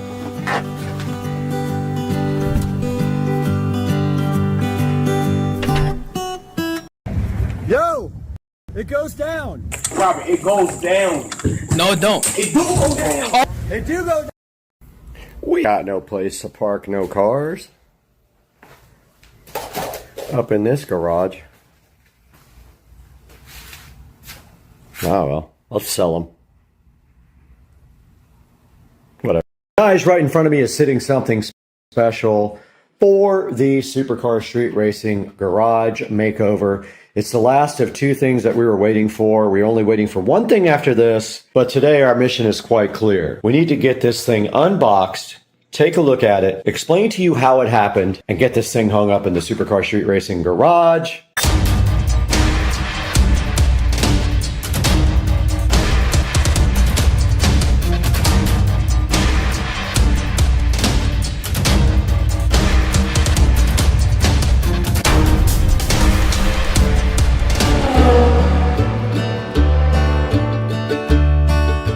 Right in front of me, and still in front of me, is a package here from elephantstock.com, which has nothing to do with elephants and everything to do with cool artwork. We're going to get this opened with you guys joining us so gently, opening this without tearing it apart into a million pieces. Share it with you and let you know how to get your own if you're interested.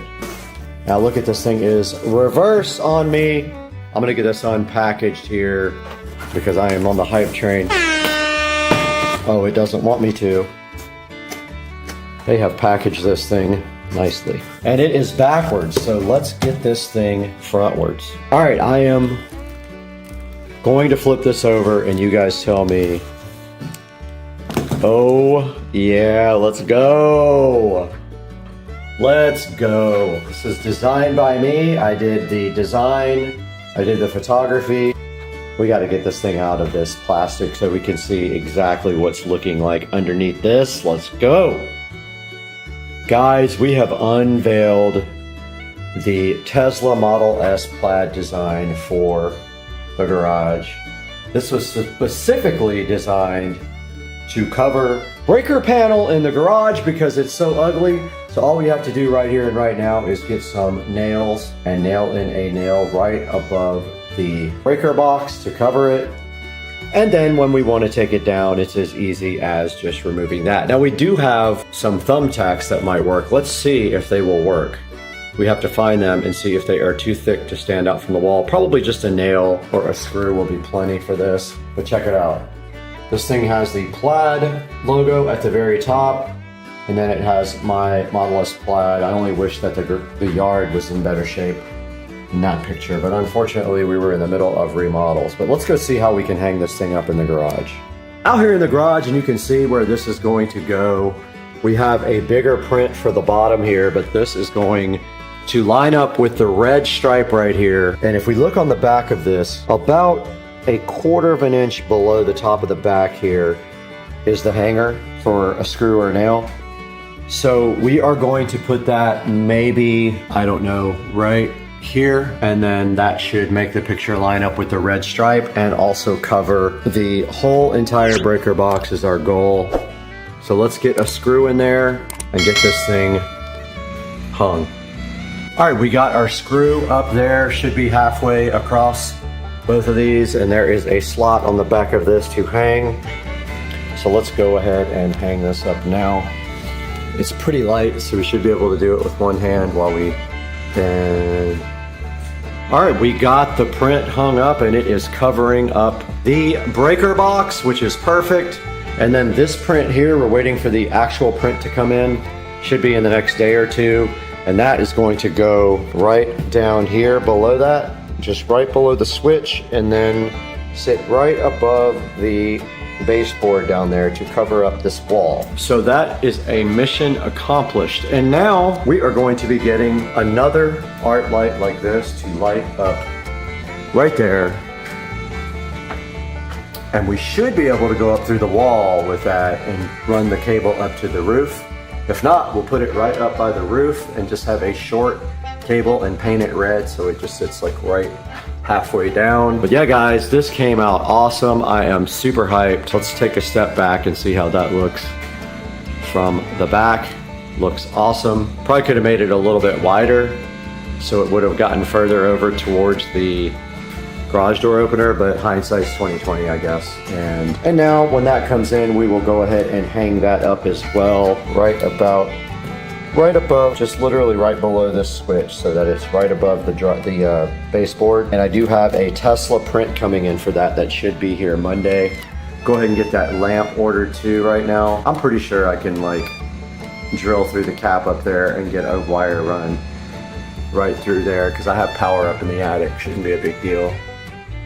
Change of plans, I decided to move it over to the right so it was dead between garage door opener and the wall, and I think it actually does look better like that. Doesn't look off-centered, and it still covers up the breaker box completely, but just by a millimeter. So now I think that looks legit, and I am super hyped with the way that turned out, and now we're just waiting on that, which will be here Monday, at which time we can finish this video. Out in the supercar street racing garage, and we need to blow this out with our leaf blower, and then we are going to move both the vehicles out and go ahead and mop this floor for the first time. I'm going to do that once a week or so to keep the floor clean, but we have to get the Tesla and the lithium-ion cart out into the driveway first, blow this out because there's some leaves in here, and then we will go ahead and start process of mop, and we'll show you guys the whole process and let you watch it in 10 minutes or less or whatever we're going to do. I'm not sure yet, but let's do this.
I did successfully mop the floor with Dawn and water, and I wasn't able to get the walls clean because I couldn't figure out a way to do it because everything I try snags on the actual wall.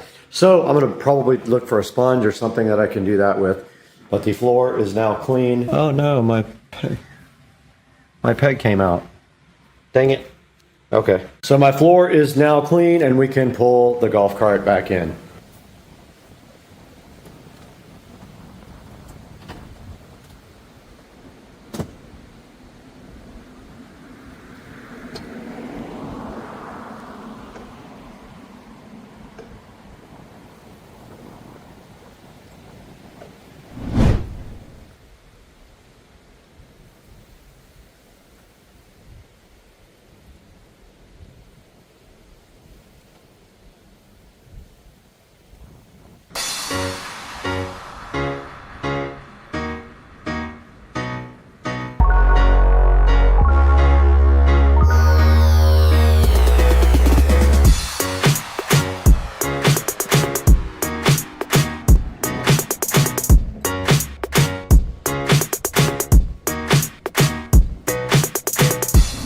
Okay, we finally did get the rest of what we need to go ahead and hang our project up in the garage. So we got our 24x36 frame here. This took about 3 weeks to get. This was custom Tesla art. Let's get this unboxed, unwrapped, get this unboxed and unwrapped, and get this picture in the frame.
Back in the garage, and I ordered the wrong length panels the first time for this project here to hide this water heater. Now I have the correct length. I don't know why. For some reason, I thought it was going to be ceiling to floor, and then also this is actually shorter because there's a step up here. So I needed even shorter panels than what we had, even shorter than floor length.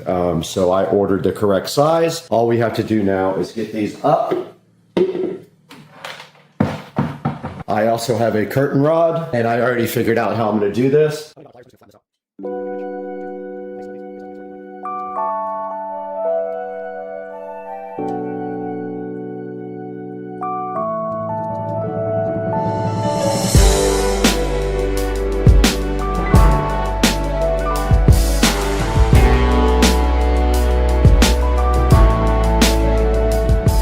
Alright guys, this is going to wrap up this, and you can see right here we did put the curtains up to hide the hot water heater. All they really need to do is be kind of straightened out, but they came out awesome. Now we just got to clean up, and that's going to wrap it up and throw it out to the studio.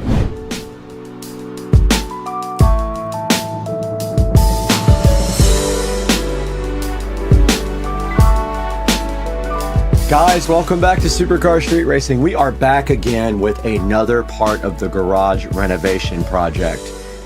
And today you can see that we did 3 or 4 different things to the Supercar Street Racing garage. We went ahead and mopped the entire garage. We ordered custom artwork, which we ordered right here on elephantstock.com.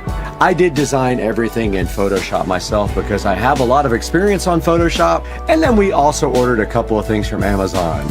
Right here in front of me, you can see this 24x36 Tesla poster. It did take about 3 weeks to get to me. But yeah, we ordered this, and then we also ordered this frame right here for it. And we put up curtains, which we got from Walmart. There will be links in the description to everything that just happened in this video, so you can please order everything through my product links. Doesn't matter if it's something you need right now, you can still order through the product links, and you will help us out tremendously. And please make sure that you are liking and subscribing to all the videos. That helps me out as well. But you can see the project came out awesome. We were able to hide the hot water heater with curtains. We hung up custom artwork over the breaker panel, and we put custom artwork right underneath that to cover up the rest of the wall. We got the whole entire garage mopped for the first time after we got shark coated, and we dusted off the Tesla in the process as well. Guys, we can't sit here and play around all day long. We have to go to art school.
out here at the Mopar car wash.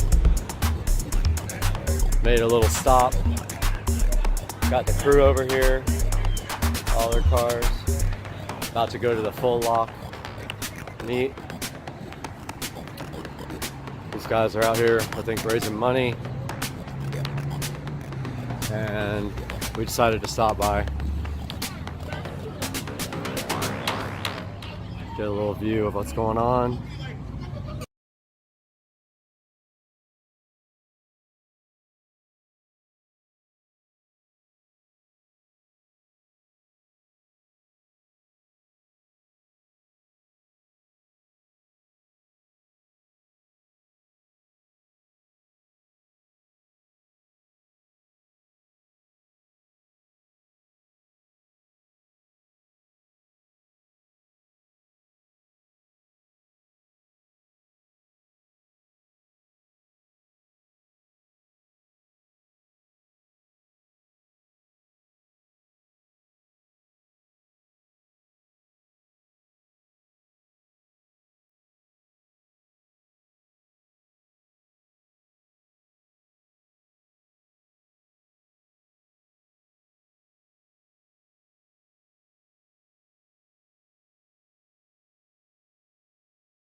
Alright guys, welcome back to the channel. Something exciting just happened. The materials have been delivered for the shed that is going on the side of the house. They just dropped everything off and we just paid the deposit, and now all we are waiting for is concrete to be laid on August the 8th. So yeah, just a little update. Here's all the materials for the big shed. I think it's a 12 by 8 if I remember correctly. But yeah, that's all happening. It's exciting. I'm glad you guys are all along for the ride.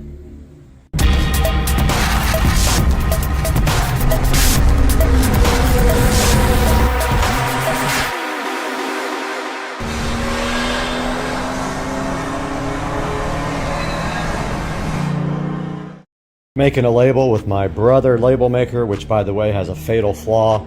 If you leave all the batteries in it, it drains the batteries overnight. But anyway, we're gonna make a subwoofer little printout indicator for the wall plate. So let's go ahead and go, well, let's do a capital. This thing's so hard to use. I think it's that, and then lowercase subwoofer.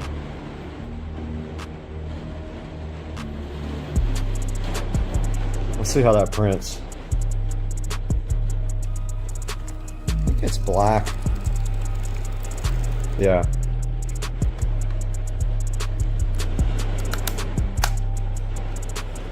It's interesting. I'm gonna go ahead and peel this off. I need 2 hands for this. Alright guys, we got our label made for the subwoofer jack with my label maker, and that is looking good. And we're just literally waiting for speaker wire to come in the mail, and then we can start wiring up these speakers where I can get in the attic tomorrow and pull the wiring. Well, they drained my pool to do some more acid washing on the finish because they weren't satisfied with the way it came out, so pool is refilling again. So I'm gonna go grab the other hose so we have 2 hoses going. All right guys, making delicious keto burgerage. Oh, those are gonna be good. Guess what happened though? The mailman just came and he brought this, what I've been waiting for, package. Boom. There is our speaker wire. There's what, 200 feet of something, I guess, 100 feet, I don't know, 200 feet I think, of 14 gauge speaker wire we've been waiting for. I have all of the lengths ready. So right after dinner, we are going to pull out these lengths, cut them off, mark the wire so that we know where they go. And then we are going to, tomorrow morning, first thing before even daylight, get up in the garage when it's nice and cool and get up in the attic and run these speaker wires. All right guys, so we got the speaker wire in. We have it measured out and marked. We have a code on each wire so that we know when we pull it into the attic which one is which. When we pull it down through the cap into the speaker wall plate, we'll know which one to connect to which wire. We have front, center, front, both rears. So what we're going to do now is take these speakers in, hook them up, and then we are going to attempt to throw the wire as close as we can to where we got to put it down the cap so I don't have to drag it through the insulation tomorrow morning. Well, let's get started with this. I have a plan. We have our wire already ready to go, stripped back with my auto strippers here. So what we're going to do now is take this into the attic. We're going to lay this somewhere on the bed, unbundle this wire, and literally throw it towards where it's going to go, and then hopefully get the insulation that is kind of out of reach. I'm going to try to get it, it's just a tiny bit out of reach. Also, that's what this is for. This tool is for getting out the grill. You stick it in there and you just pull straight up like that, and the grill comes right off. Dude, where is the insulation?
Huge. update, guys. Oh, I'm nervous already. Nervous already. I was just in the attic pulling wire. I don't see my wires. I don't see my wires.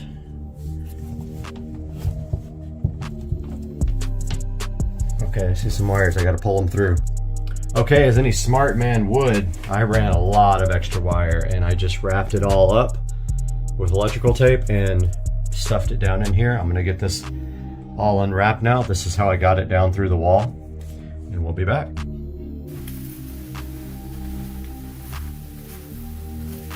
What's up, guys?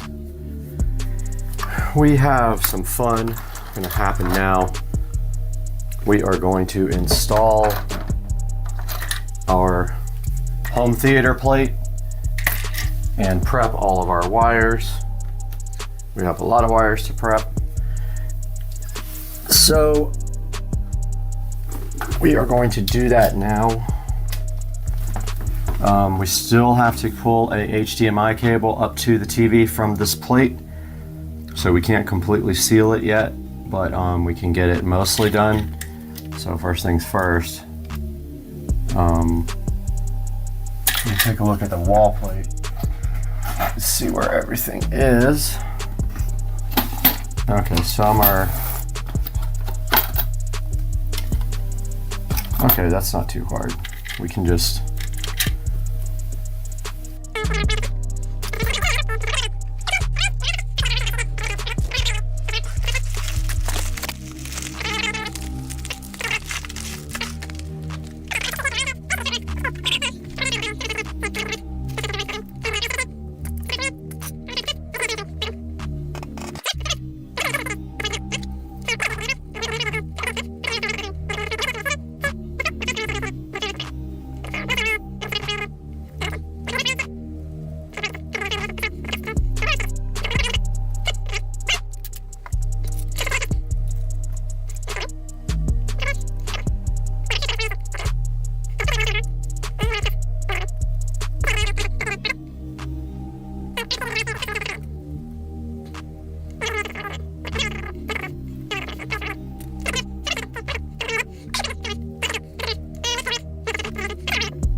Okay, so what we're doing now is the dresser up here. The dresser up here is where the receiver, which is right here, is going to go. It's literally going to go from right up here to right down there. So it's probably, it's 2 feet to the wall plate. The wall plate's not centered though. So that would be, I think if we do 5 foot or 4, let's see, 5 feet would give us, that'd give us enough to get over to that side. 5 feet would get us to that side as well, with some room to spare. Let's do 5 feet chunks of wire.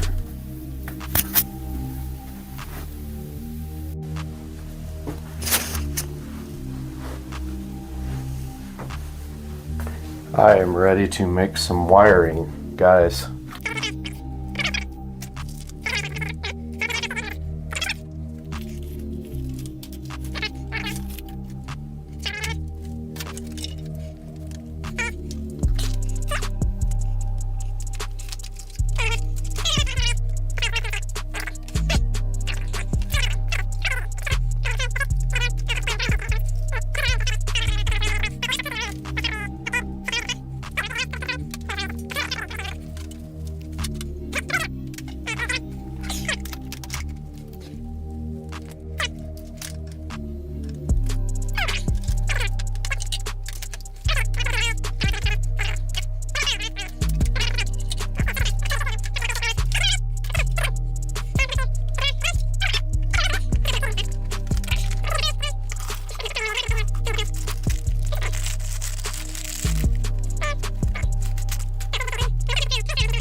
All right, now I can see, guys. I literally cannot see up close anymore. I have to get glasses soon. Surround right. These things are fun. See, banana clips right there.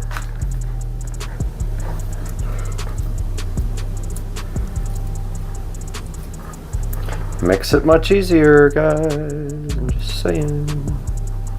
I don't know if I should come in from the bottom.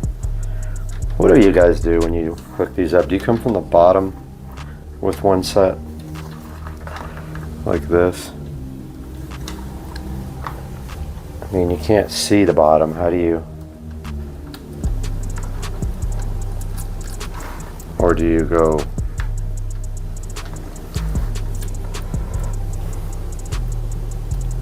How the heck are you supposed to do the bottom when you can't see it?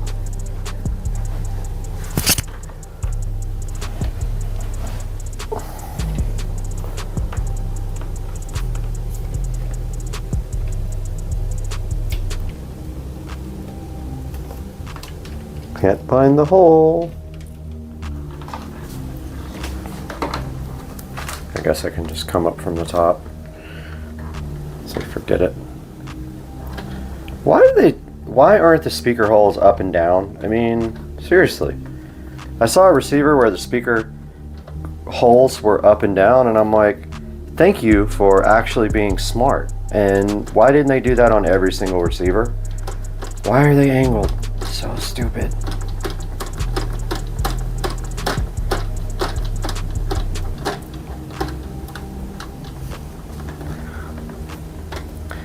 Okay, the first one's in.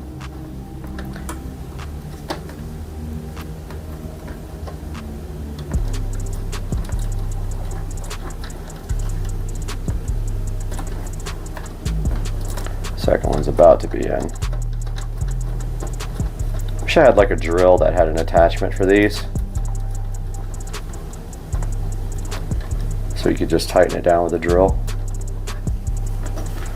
Okay, so that is surround right. Next.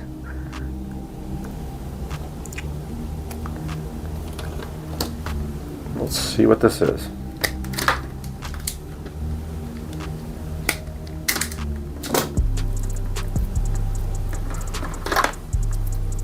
Here's our next one.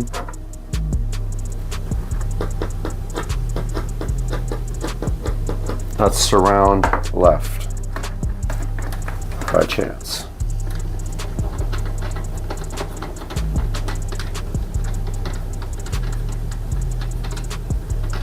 You know what I'm talking about, right, guys?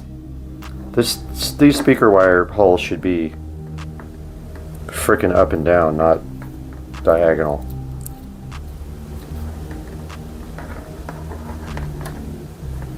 Surround left. Look how hard this is to get in there.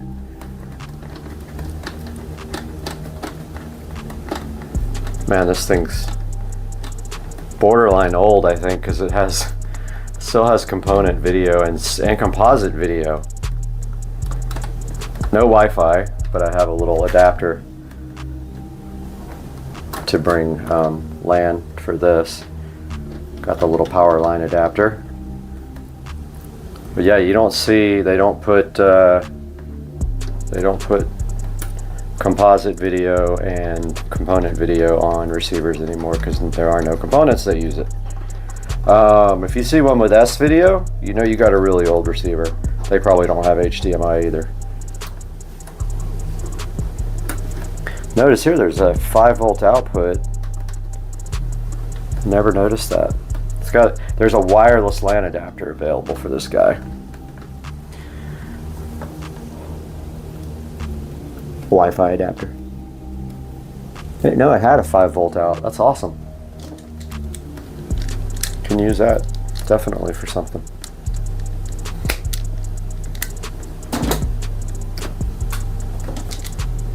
Next.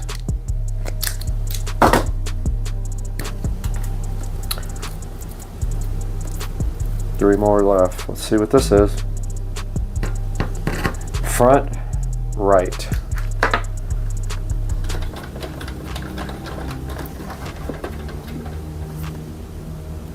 this guy, maybe I can get this one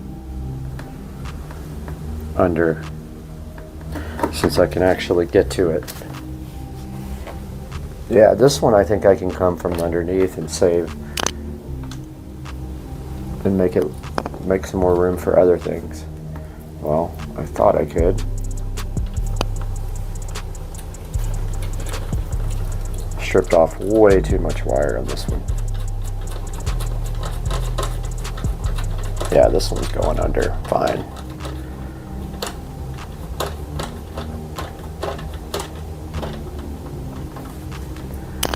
And positive. Did I do it right? Yes, I did. I'm like, am I paying attention to polarity again?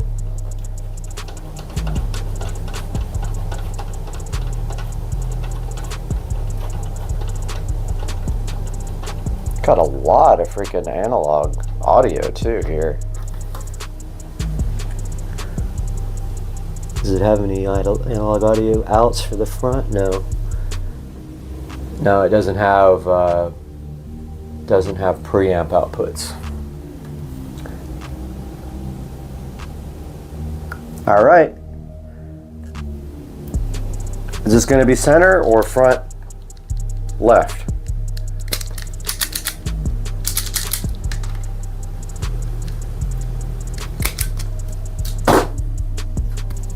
Let's see.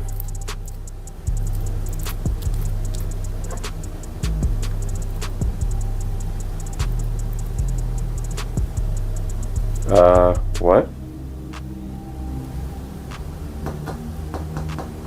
Can't tell.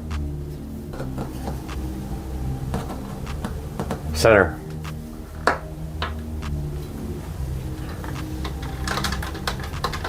This one's going to be fun to get in there.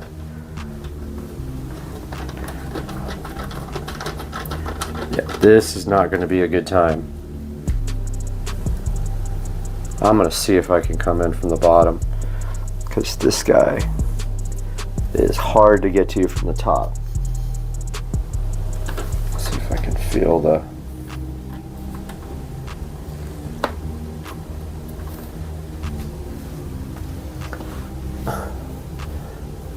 This is suckage.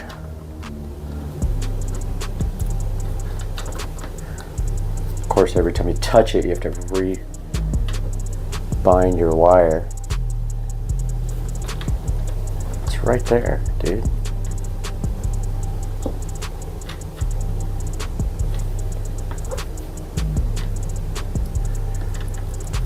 Hey. Got it. Got him.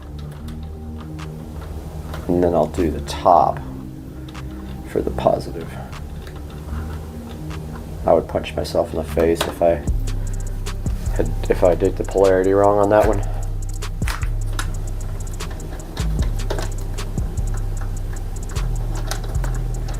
So for testing purposes, we will be using this receiver for video. So what we'll do is we will plug the Fire Stick into this guy and then plug this guy into the TV. Last one is front left.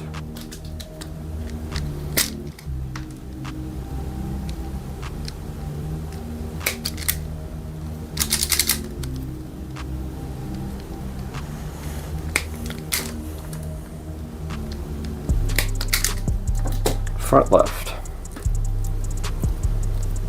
Let's see if we can get underneath that one. That's another one that's hard to get to.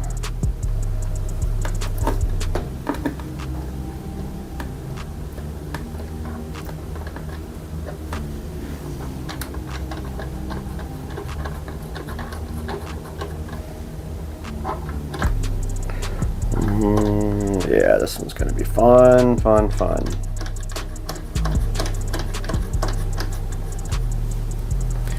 Okay, here we go.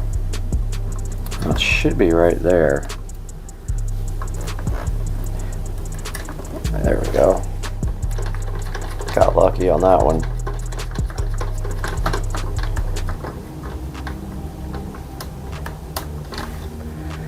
And we'll do the top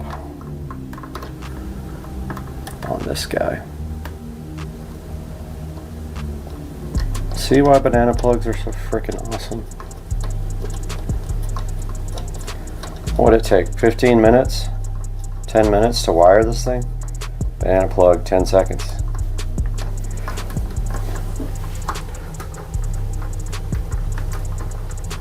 Done. This thing is wired. HDMI. First we need our Fire Stick. Fire Sticks are picky about power, so you may not be able to power it with that. It's 0.6 amps. I don't know if that's enough to power the Fire Stick, so I'm going to put this Fire Stick on its power brick. But number one is do video one in, I guess. Ow. Okay, there, that's in there. So we got our Fire Stick there. We'll come out of this guy to the television, and we will go to HDMI. We'll go to input 8 on the TV.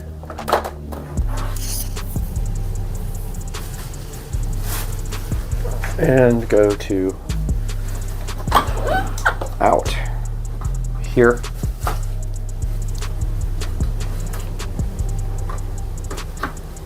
And that's that. Video and audio are connected. This thing is ready to be tested. I have a mess to clean up first, though.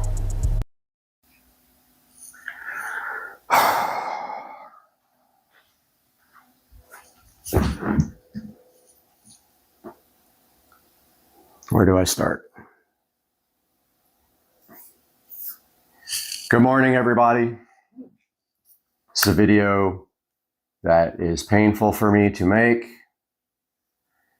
and some big changes coming in my life.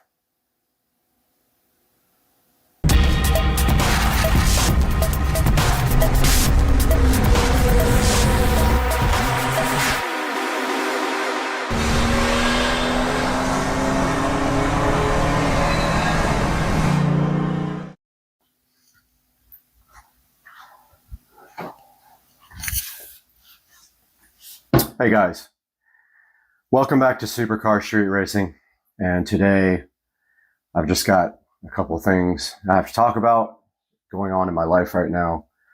So, as you guys all know, my channel all started with car. It was all about my Toyota Supra, which regretfully years ago I sold. Probably the largest mistake I've ever made in my life. The biggest mistake that has happened is selling that 1993.5 Supra hardtop, which I bought brand new, by the way, almost. It had like 13,000 miles on it, not a scratch. And I modified it and ended up selling it. And I did make money on it, but after all the mods and stuff, I actually lost money, of course. Which brings me to the current situation that we are in right now.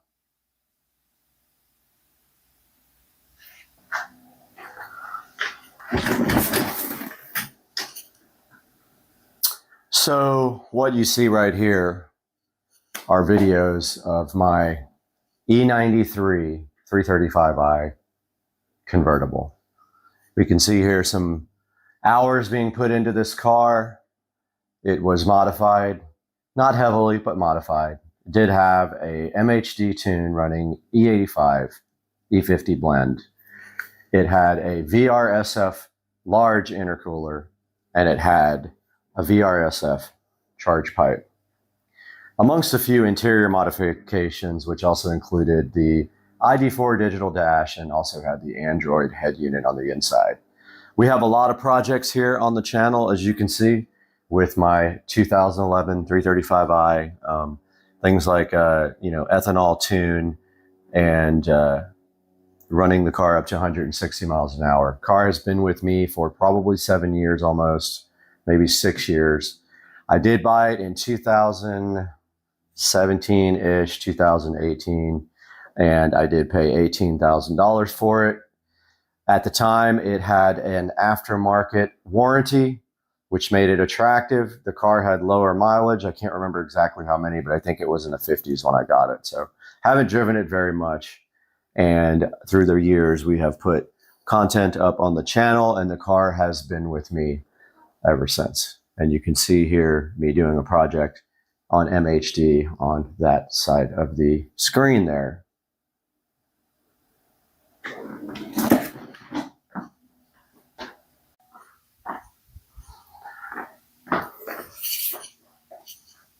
And here we are next to the Supercar Street Racing channel. Obviously, the channel is named for car videos, but has kind of evolved over the years to also involve reviews and unboxings of awesome products to deliver to you guys, that I just enjoy doing that now.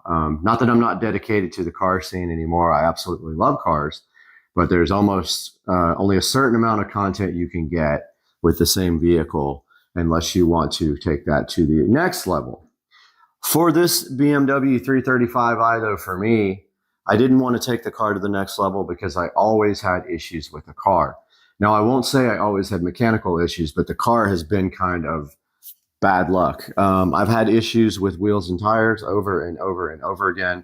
And of course, with the VMR V810 wheels, 2 of them got damaged by me, and I waited over a year to get replacement wheels for the car, during which time I suffered with curved up and bent wheels. So you can see here, the car right here on the channel, it is on the banner on the channel as sort of a, an ode to my love for cars. However, the time has come to do something else.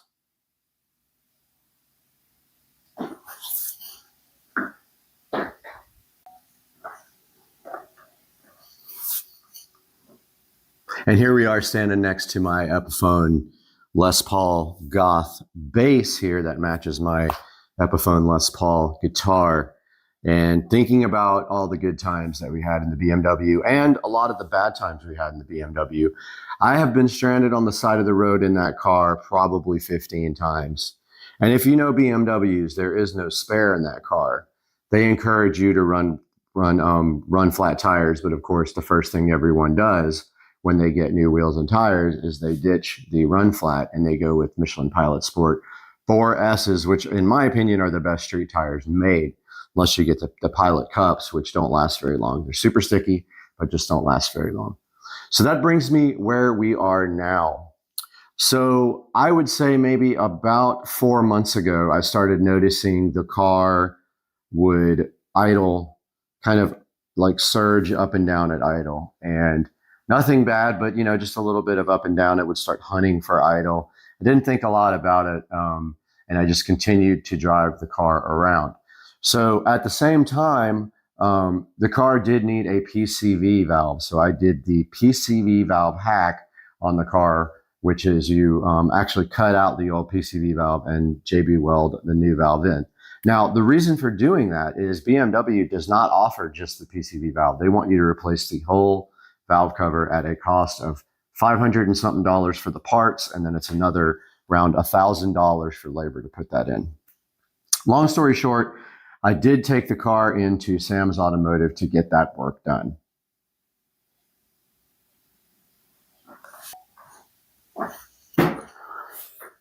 So Sam's Automotive took my car in about 4 months ago, and we made a point while we were in the car doing the valve cover replacement to go ahead and do the plugs and the coils on the car, because you're already in there and there's no labor. They already have to disassemble the whole car to get that valve cover out. And the reason we went with the valve cover replacement is it was leaking oil, and I wanted to get all the maintenance done that I could get done on the car. So long story short, we put the car into Sam's Automotive and we asked them how much that was going to be. And it was going to be around $1,800 to get the valve cover replaced, do the plugs and coils, and that is with parts and labor for everything out the door. So we put our car in Sam's Automotive.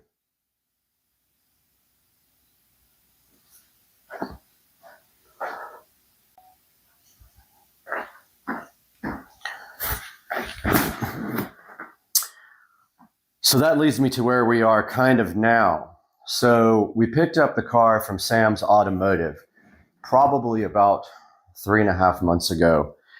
When we got there, we asked for the bill, and unfortunately, right before we picked the car up, we got a call from Sam's Automotive letting us know that when they went in to check everything after they had done all the work, that the serpentine belt was failing on the car and that needed to be replaced. So of course, we had no choice.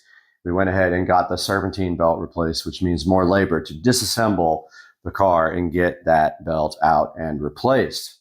Unfortunately, that was another almost $1,000 on the bill. So they handed me a bill for almost $2,900 for the BMW. Now, don't forget, the car has just started raising in value because the car market has gone up.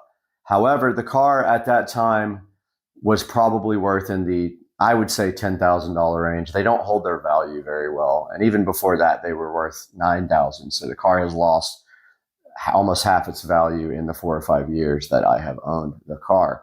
So here we are with a $2,800 to $2,900 bill from Sam's Automotive, which we had to pay to get our car out at that time.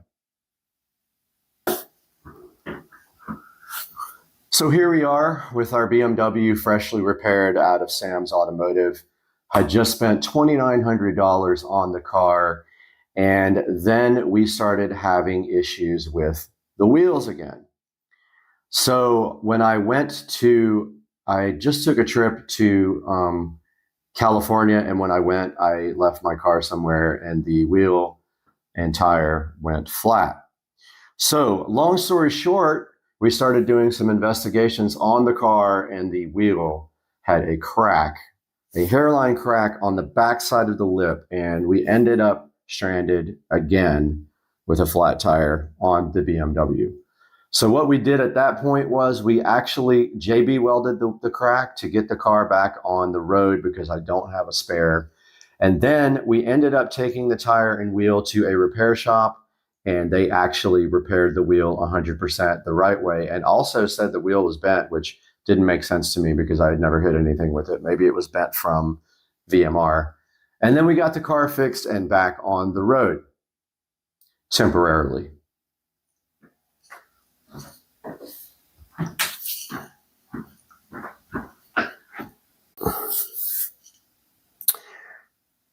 So we get the car back from Sam's Automotive at that point, and we get the wheel fixed, and everything is going great on the car.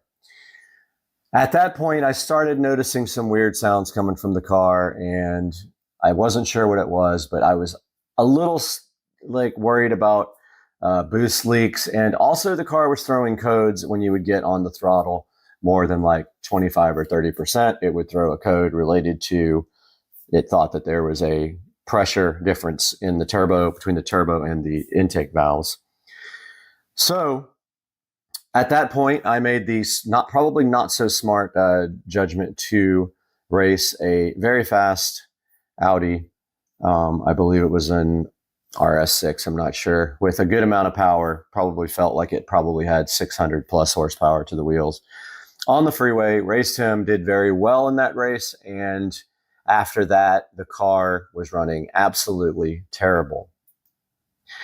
So after that point, we did have some issues, more issues with the idle stumbling. But other than that, the car was still running okay. And we kept driving the car because I wasn't ready to put it back in the shop yet. But eventually, we had to put the car back into Sam's Automotive.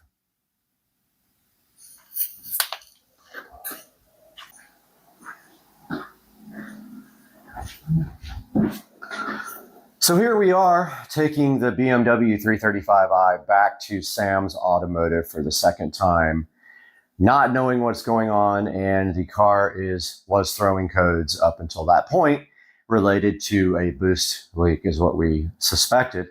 Sam's Automotive did dig into the car, and they took about 2 or 3 weeks to come up with this conclusion. They did a smoke test and found that the pipe that connects the hard charge pipe, so there's the throttle body, there's the hard charge pipe, and then there's a silicone coupler that connects from that hard charge pipe to the intercooler on the VRSF intercooler. They did find that that coupler had been rubbing on the pulley. I guess whenever there would be in boost, it would expand, and it was rubbed a hole right into the coupler. Now, I was overjoyed at this point to have found the issue, and at that point, my challenge was to get a replacement coupler from VRSF, and they are email only, so I started the process of trying to get a replacement silicone coupler for my right below the charge pipe.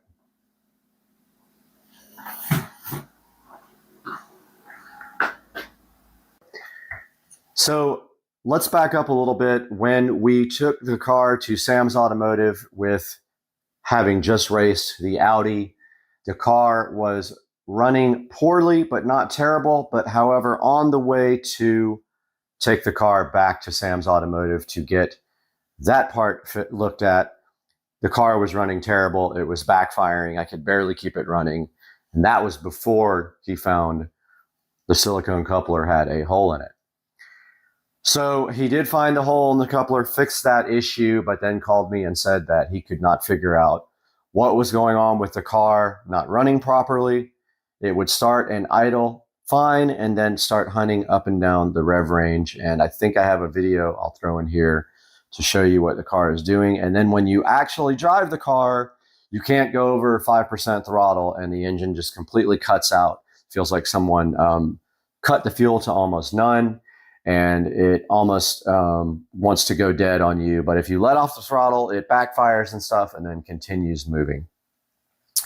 So after about another month of absolute ridiculous waiting for my car, I did tell Sam I needed to come get my car at that point.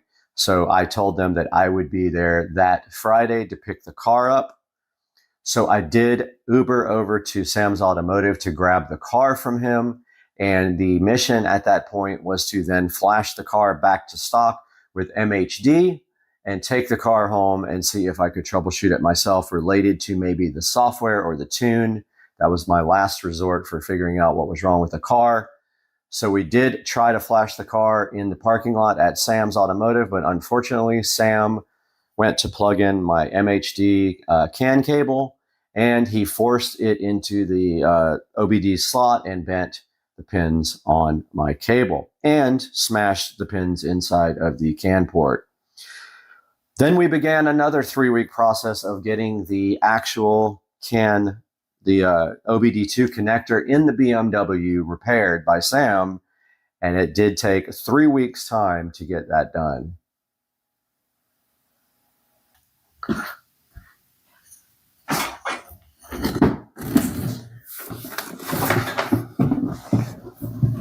So here we have our 335i, and at that point, we have flashed the car back to stage 0 MHD, and it made no difference. So then we attempted to flash the car back to completely stock, and we were able to do that with a battery charger, which we had not been able to do before, which leads me to believe our voltage was just too low to flash over at the shop. We get the car flashed back to stage 0, and the car is still running absolutely terrible.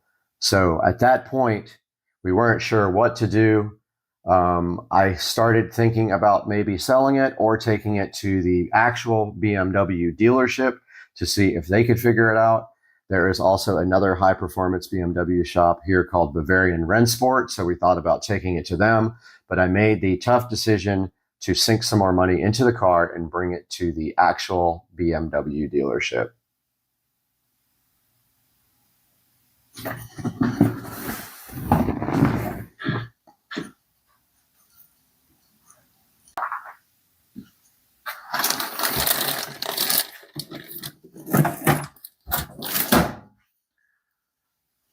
So we dropped the car off at Tom Bush BMW early on Friday morning, which was just 2 days ago. And we had explained to them the modifications on the car. So the car does have a downpipe and a charge pipe, which is not a big deal. They should still be able to work on the vehicle. And they said, okay, that they would give it a shot.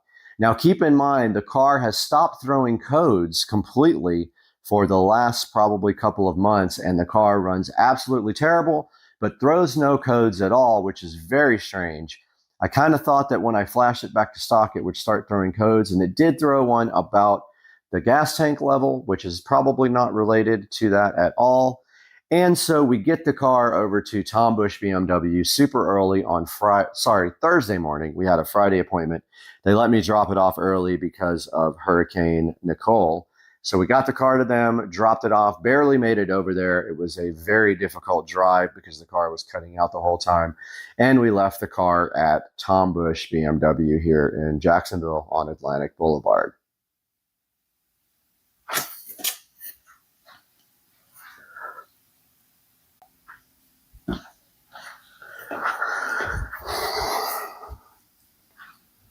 Tom Bush BMW called me first thing Friday afternoon and said, come get your car. We don't want to work on it, and we have no clue what's going on with it. It doesn't throw any codes. Can you please come pick it up? So that leads where we are right now.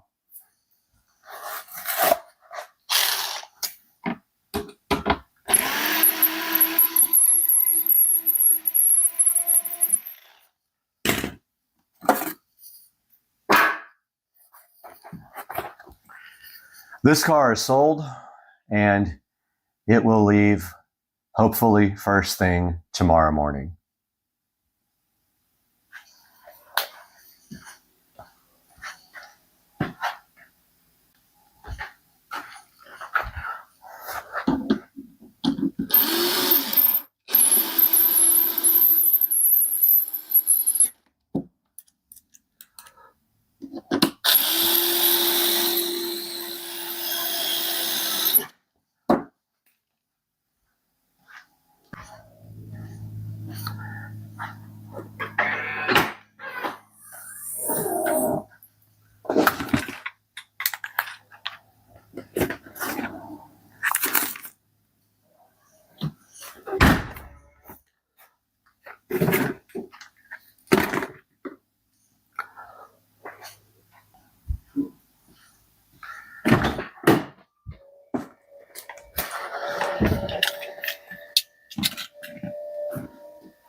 Already removed the ID4 digital cluster. This is for sale. If you guys know anybody who is interested, I will let it go for probably $600. It is for the E90 BMW. Right here in the box, ready to be shipped if anybody is interested in that device.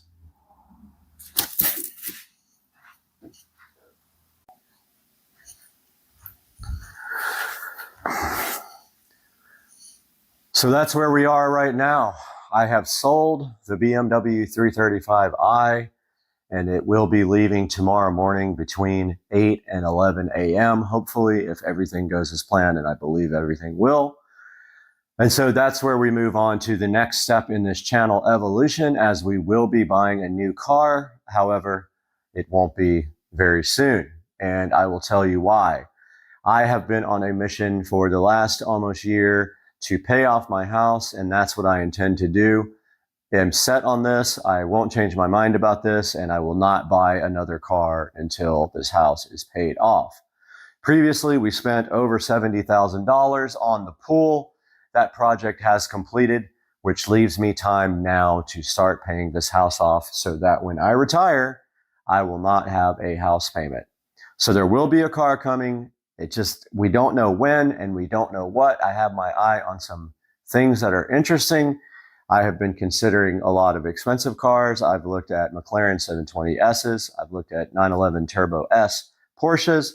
I have looked at Tesla Plaids, and I am not leaning one particular way or the other, although the Plaid is attractive to me in a number of different ways. We can make that move to electric if we do that, but we don't know yet. But you can follow the channel and keep up with what is going on our channel. And you will know as soon as I know, and maybe also you guys will look for another car with me.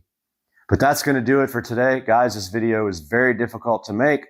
I am not doing well as far as my attitude right now. I'm pretty sad about selling the car, letting it go for well under what it is worth because it does not run properly, but that is what has happened.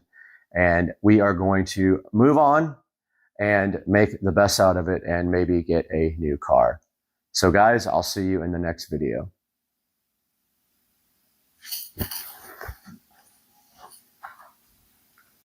Okay, me and Patricia are in Spring Hill, Florida, and there is so many vultures on this tower. This is insane. There's probably 100 vultures on this tower. And in the trees.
phone or a tablet. So if you want to use it for that, you have the ability to do that as well.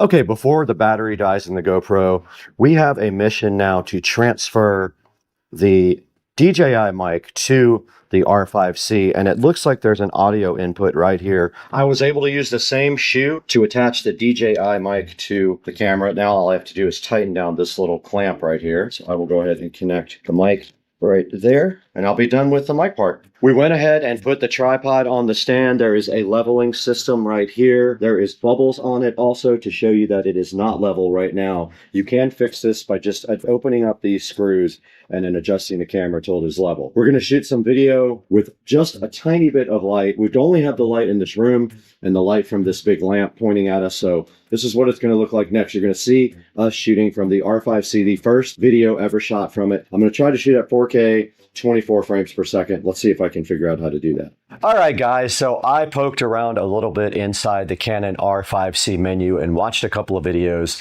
I went ahead and changed the lens out to the 24 to 105. You're looking at this lens right now zoomed all the way out. It is shooting in 4K at 24 frames per second. I want to see how that looks in DaVinci Resolve as well. So that is the first look at the Canon R5C at 24 frames per second, 4K with no light except for just available light right inside of this room. Now let's take a look at how you can get your own Canon R5C on Amazon.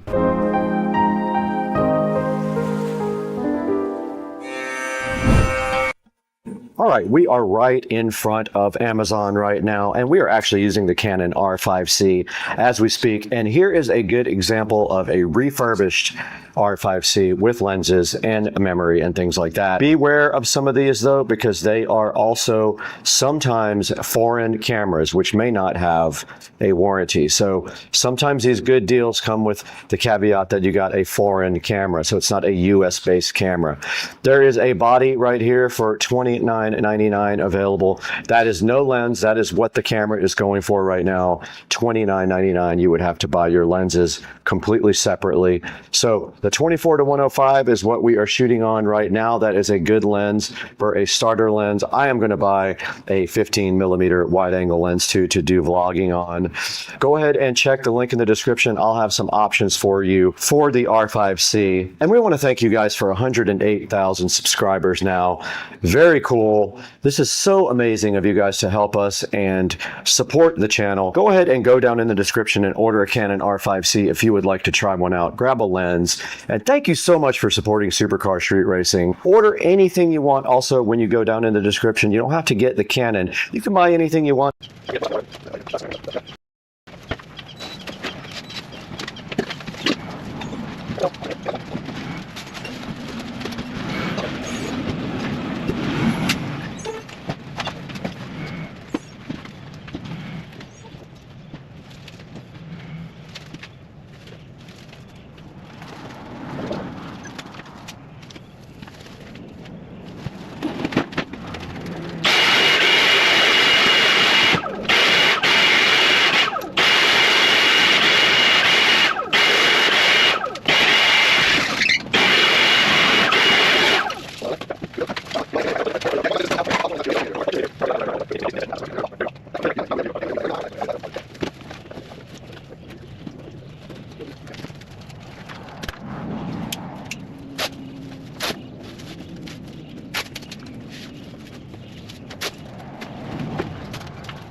How much ice do I put? Super. I'll do the like 6 or 7 cubes. apple cinnamon.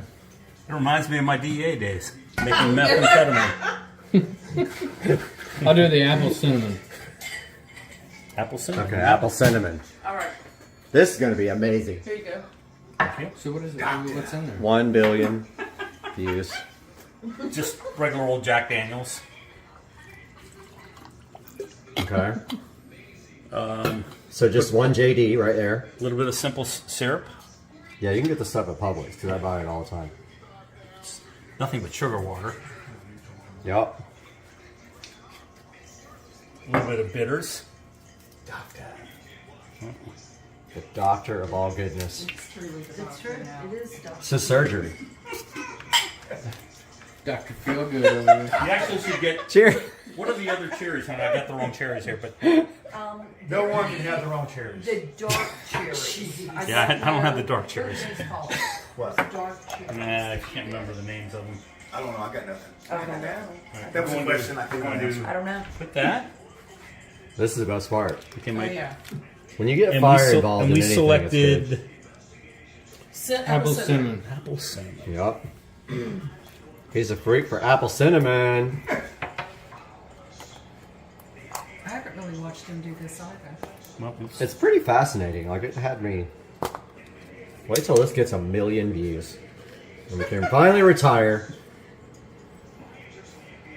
Young. This is like we're doing something illegal over here. Well, I know. it's much feels- different than a cold cook or a heat source cook. We're not making meth here, folks. You who are making meth will figure that out. This is the old-fashioned doctor. This is the best.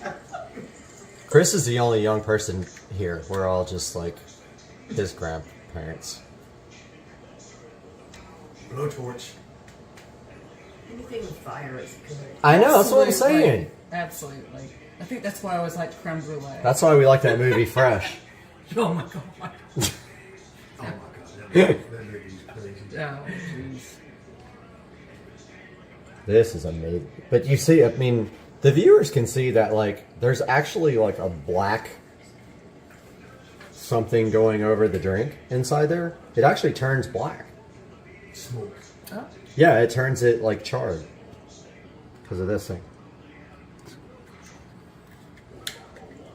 Doctor of all drinkage. Good smoke. Did it get in there? I'm not seeing any smoke. You know what? I don't see any either. Do we have another torch? Is your torch all, is maybe. it petered out? It may be. Okay. Oh, it's rolling. Oh, yeah, it's working. Phone's melting, but that's cool. That's all right. I'll buy a new phone. The top's about to catch on fire. Maybe the holes are plugged up. It didn't really do what mine did. It didn't. No, Yours mine is kind of like right, so let's, waterfall down into it. Mine totally turned Need to clean dark. it? Yep. Yeah. It stopped That up. might be plugged up. Yeah. That's The hole's how it won't plugged. catch on fire? Your hole's plugged up. Can't have a plug hole. No. Hell no. Nobody's got time for that. No. It's like prison shit. Unplug your hole. Oh, yeah, finger it. Oh, jeez. Okay, we can't put this on YouTube if you guys get dirty. Don't get dirty. We're going back with Apple cinnamon. Apple cinnamon. where is it? Where? Oh. Okay. Bartender's a little buzzed. That's okay. There's no doubt about that. This is going to be the best video ever. This is better than axe... No. We had axe throwing. It'll probably get more views. Yeah, it might. Alcohol Because, water. okay, so what do we title Oh, this? there it goes. Yeah, the whole. What's our clickbait? Yes, there it is. There How you to go. make the perfect old-fashioned Old-fashioned. with Byron. Yeah, now Game of it's- Thrones. Game of Thrones. Dude, that's so sick. Where do you buy them little things? Oh, look at it. It's the, going. The wood. Amazon. Amazon. Are we getting smoke in there? Captured? It's hard to There tell. was I think for a there was minute, some. Mine was way better though. I don't know. Oh, there it is. Look it. Look it. You see it? Look Oh, it. yeah. We have Look at that. We have smokage. Smokage. Okay, that was cool. It looks so cool on the camera though, for real. Yeah, it did. My friend. Oh, yes. Chris? Thank you, sir. All right, so you got to taste it and tell Cheers. 1 million people what it tastes like. I can smell the smoke. Is it good? Yeah, I like it. Excellent. Bartender is amazing, right? Thank you. Thank you. Okay, Thank 1 you, billion views later.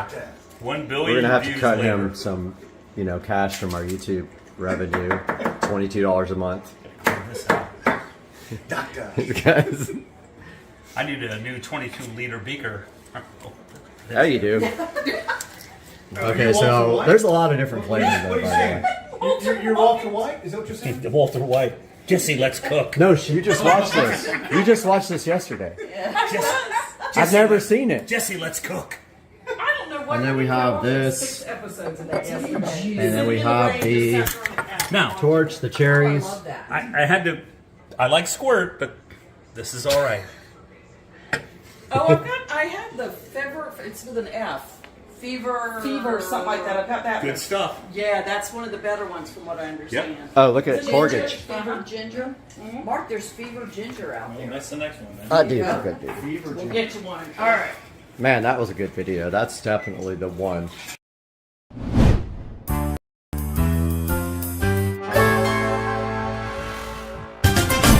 Guys, welcome back to Supercar Street Racing. Once again, we're out here in the Supercar Street Racing living room to hang out with you guys today and show you something cool for the home theater room that is sitting right behind me. We got to get this thing out of the box and opened up on Supercar Street Racing, so let's get busy on that right now.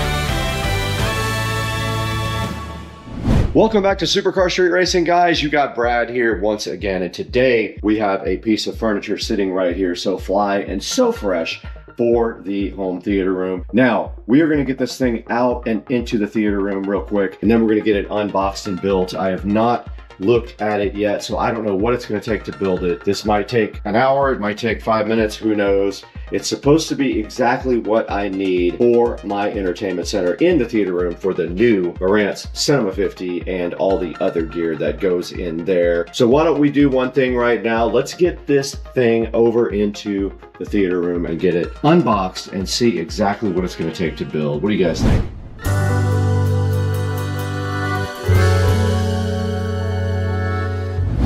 All right, we're in the Supercar Street Racing home theater room, and right down here we do have our new Rockville shelf here that we're going to get unboxed. It is supposed to be configurable. It's going to go right there along with all of the other stuff that has to go there. We're probably going to disassemble this, but we're going to get this built today. So let's go ahead and get this thing unboxed. All right, a bit of fair warning. This box is extremely heavy, about 50 pounds. So be careful when you are carrying it because you can hurt yourself with that thing. So do not hurt yourself. We have the patented SCSR knife. Hopefully this thing is not damaged because it is heavy. All right, and inside of the box, some protective foam and a lot of parts. So it does come with a little QR code thing to show you how to build it. And then inside of the box are all of the shelf bits, which we have to get undone. Comes with these tubes. Should come with also some studs that go into these tubes. And also, we are not going to be using the whole thing. Looks like there's some hardware inside this bag. There's some feet there if you don't want to use the wheels, I think. More hardware here. Ah, these are shorter tubes, so that allows you to configure it differently with the shorter tubes here. And then we have some medium tubes. And that is it for that part. And it looks like this is the actual shelf. There are 3 wooden pieces, 4 wooden pieces, if you need 4. And let's get this box out of here now, along with all of the mess that we created.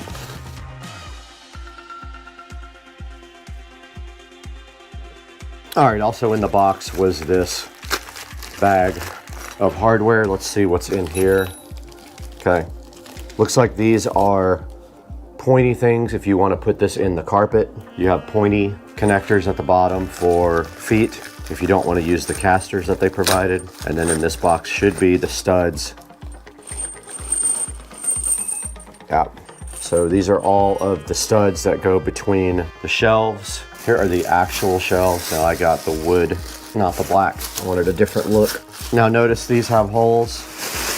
We're not using all these. We don't want to be that high. We have a center channel speaker coming. This one also has a hole. Ah, okay, so this one is different. This one has a small hole. I'm assuming this would be the top. So our goal here is to get this as short as possible and only have 2 shelves. So we need enough space for the Marantz at the bottom. Looks like that spacer will do it. We also have a runner for the bottom here we're gonna put in. So I guess let's get all this disassembled here so we can actually work. We're gonna be throwing away a lot of stuff if I didn't already.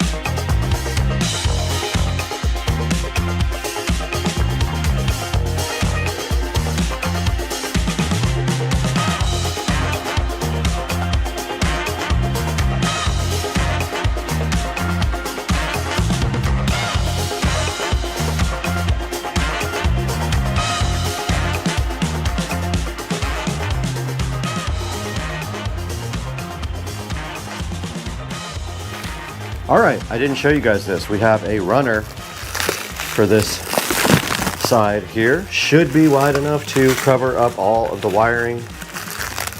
There's some instructions inside here on how to open it, how to use. Ooh, it's shaggy. Cool. That's actually cool. I didn't know it was shag. This is perfect. Check out the rug guide. This is awesome. This is so cool. All this is for is to hide wiring.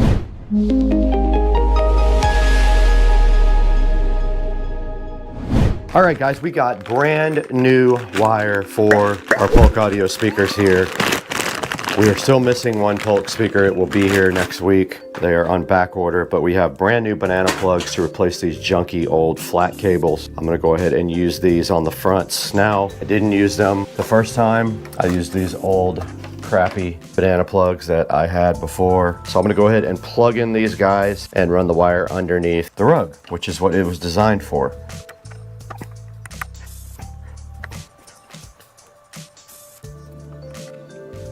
Yeah, so we have these pre-made cables, which are awesome. You don't have to worry about making them yourself. They say they're flat. They're not really flat. Those are flat. Unfortunately, for this side, we still have to use our JBL for another week. It's okay. We'll figure it out in a week.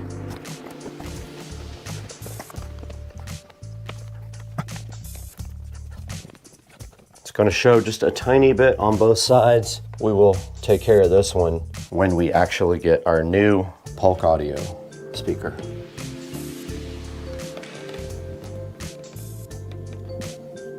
All right, this thing's ready. All right, so we have 18.5 inches to work with here before our center channel would be touching the screen. So these small, but here's how you assemble this with the feet. You just literally push that through, and then you can put your tube. Now you take your other threaded rods,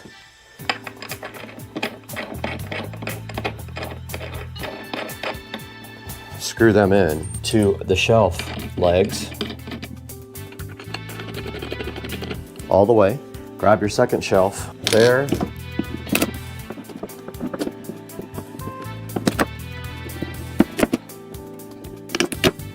There. Now, Ultra Base can go down there.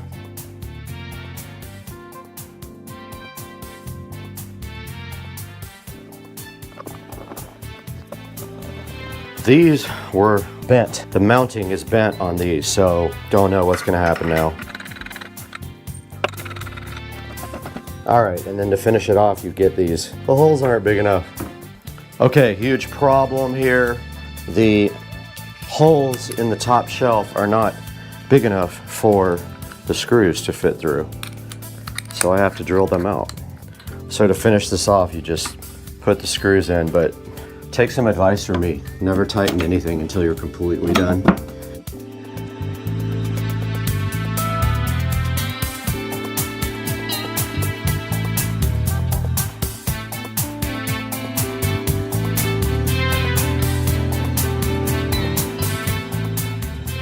Hopefully this fits in the bottom. It does, just like that. Perfect. Push it back so I can wire it. Marantz goes here, center channel here, and then I just have a couple of little things to put in after that.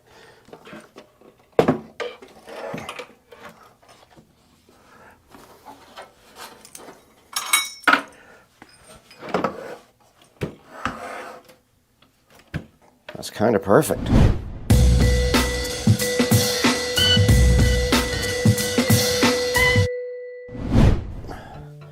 Okay, so wiring this is not going to be too bad. A lot of the stuff will be hidden under the rug. I'm going to order new cables for this guy. I'm going to go ahead and order some really nice cables for this actually. These go to the wall, power.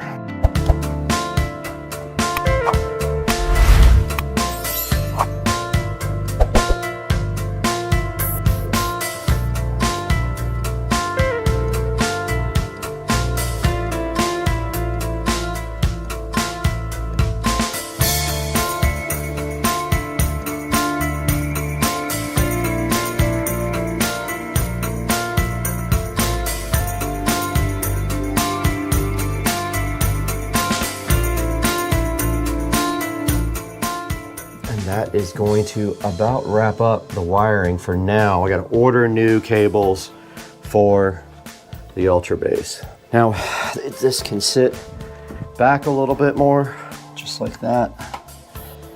Aside from the center channel, this project is done. The center channel is going to sit nice right there.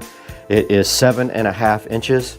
So if I did my math right, we have plenty of space, and it actually will hide all of these plates back here, which I'm hyped about. I did forget to hook up RCA cable there. I'm gonna order something for that too. Now we just gotta clean this mess up.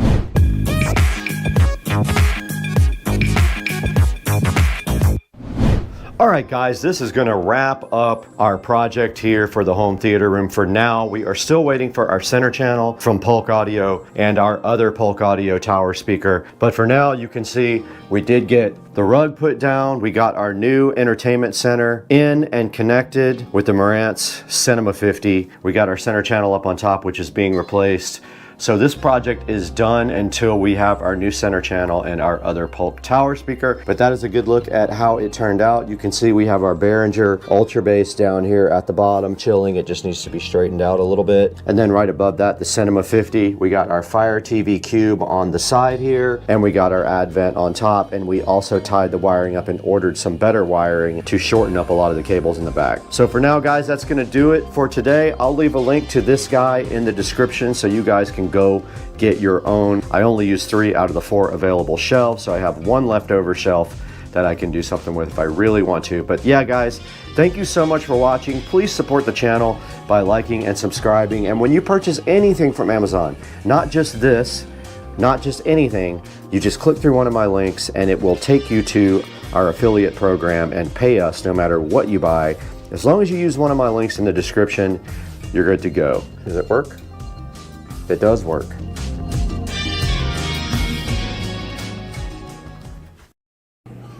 All right, guys, we got the mini beer shots, and nobody knows how to make them on Earth, but you get the liquor 43, you get the heavy whipping cream, you put the liquor 43, and then you put the heavy whipping cream on top, and you got the mini beer shots, right? Damn, can't My sister wait. knows. Guys, welcome back to Supercar Street Racing, and we have a studio update for you today. And I have been working hard in here, but also had some other things going on outside of this, so I took most of the day yesterday to go buy a beater car, which I will put on the channel soon. But what I have done in here is I have continued the acoustic foam tile work, and I have the acoustic foam tiles laid in on the ceiling all the way as close as I could get to here. But Joe and I are going to go tonight and get the foam board so I can finish the front wall. But I got the acoustic foam tile done literally to past halfway through the room, and then I ran out, so I ordered some now. I need about, I think, 80 more to do the rest of this. And what else did we get? That's pretty much it. I've been working on foam tile for days. It's very time consuming to put these in, and I have to cut around these lights as well, so I've been doing that, and cut around the in-ceiling speakers. And I ordered the amplifier. I ordered the receiver for the front, not the front, for the whole room. It is a Marantz 7.2 Slimline TX, no, NR1711, I think. Just NR1711. It'll be here tomorrow, so we'll be able to test out this surround sound here. So that is a little update. The studio is looking awesome. AC is kicking, and the tiles are going in, and all that is really left to do is this front wall, which is going to take me a while. I have a lot of electrical and wiring to do in this front wall. The actual cutting of the foam will be easy. It's the actual putting the boxes in and planning all that, because there's 2 boxes up here, there's several boxes here, there's 3 or 4 down here, there's more boxes there and down there. So yeah, it's going to be a big, probably an all-day thing. But yeah, wanted to get you guys caught up on the Supercar Street Racing studio. We'll talk to you guys soon.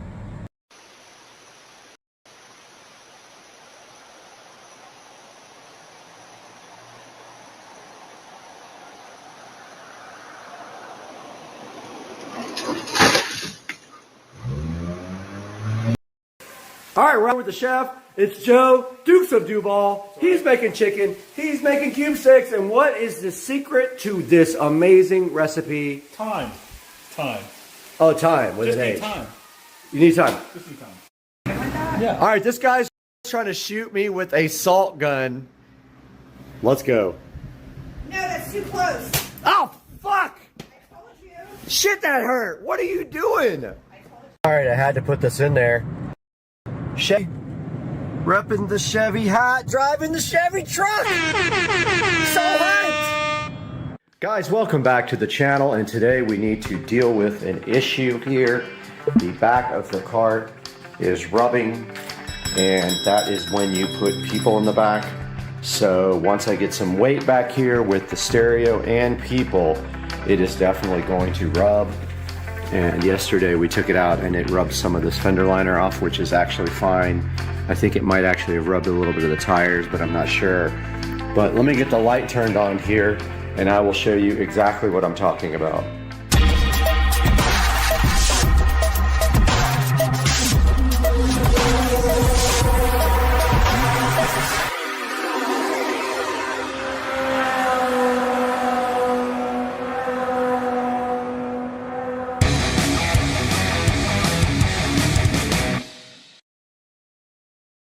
All right, checking out the back of the cart here where the leaf spring hooks. We have a couple of shackles there on each side with bushings in the center. And what we are going to do today with Joe is buy a piece of stock that is going to allow us to raise this. We are going to create our own plates on the end and make them longer.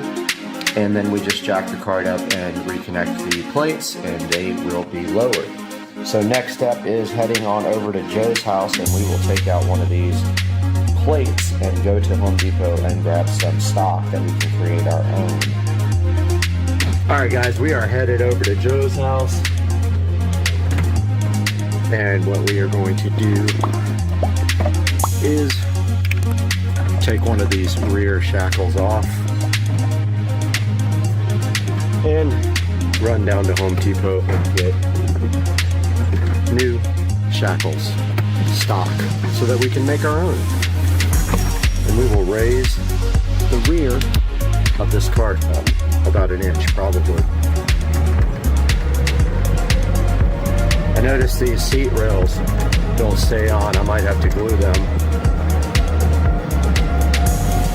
Very foggy today in Florida.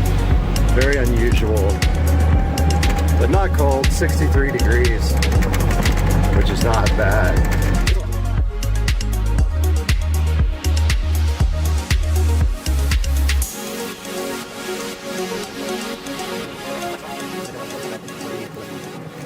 Stole Joe's truck and he didn't know it. And we're going to Home Depot. We got the bolt out, one of the shackle bolts out, and we are headed to get some flat stock at Home Depot. And what we will do is also get a nice drill bit because we both have crappy drill bits. So maybe I'll buy a drill bit set while I'm there. I know they're kind of expensive, but I really need one. Just to clarify, you see the bolt there. There are 4 plates on the back of the cart that connect to the leaf spring. And what we are basically doing is we are making longer ones. So we're going to do a 1-inch lift on the back. So we're going to make longer plates and drill those out, and then we will put those back on, at which time the cart will be lifted about 1 inch in the back. And if you look at the cart, it is already higher in the front. The weight on the back actually pulls it down a little bit more. So yeah, we're headed to get some stock and some drill bits.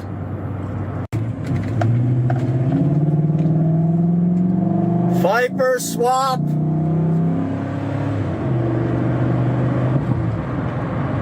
Headed into Home Depot now. Try to figure out getting drill bits and some WD-40. Home Depot on New Year's Day, nobody here.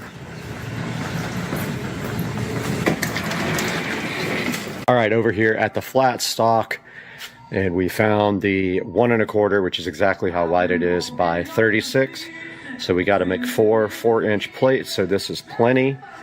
So now we are going to head over to the drill bits and get a drill bit kit. All right, just left Home Depot. I needed a new drill bit set, so I picked up a Ryobi, and it doesn't have big bits, but it does have a good selection of them. I don't generally need to drill bigger holes than that, but it does have a big enough bit to drill this hole out. And now we are headed back to Joe's house. We got the flat stock, which was unbelievably expensive, $18 for that piece of flat stock, which should be worth honestly about $2 here about a year ago. But yeah, we are headed back to Joe's house now, where we will start building this lift kit for the golf cart. Yeah, I don't have a metal disc for my big saw either. You know, the miter saw? Yep. All right, so the first thing we're doing, we got to cut 4-inch plates out, 4 of them. So we're going to try it with the ripper down there.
we're going to clamp these guys together now and do some shaping.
Drill time. We're going to do all at once? Yep. Nice. They're all the same. Let's see how those Ryobi drill bits perform.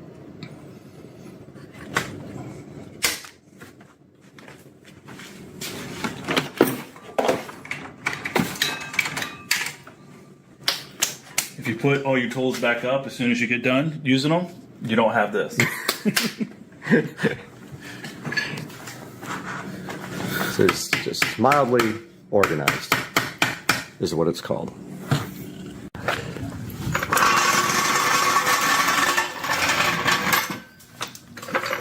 Jack the diff up? You could jack it right up in the middle so we can do both at the same time. The diff? Yeah, I'll put it on the diff. That's fine. Or on the axle. Okay, I think that might be my knee right there. Actually, got room to get to the leaf spring. Because you have to beat it out of there sometimes. So. Okay, let's see. Worst case scenario, go to one side and then up on the other side. It's fine. That's good? Yeah. All right. Jack better be worth something. This is like a $250 jack. Probably good, huh? All right, so let's take off the.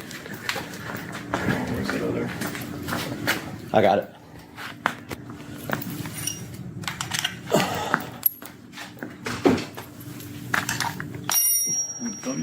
Yeah. Yeah.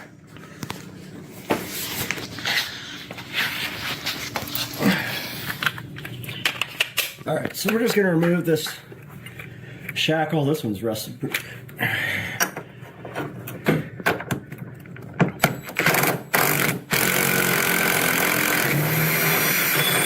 Not an impact can't handle. There it be. All right. There it be. So 1/2 inch on each end for the holes. Just want to make sure that. I mean, that's right at 1/2 inch right there. Pretty darn close. And it could be more or less. I'd rather be more, to be honest with you. So I think we're good with that.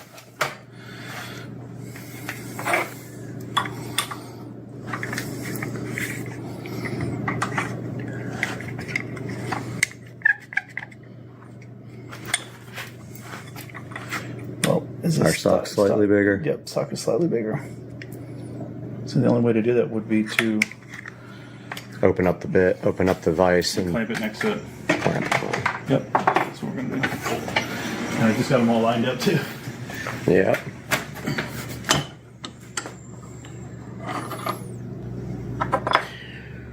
Of course, you could do one and then use that as a template for all the other three, but it's easier just to drill them all at once. All at one time.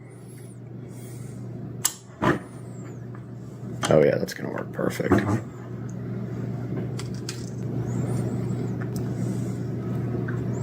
Yeah, and we'll just do the same on the other side. So this way, it's pretty much flush on there. Yep, close.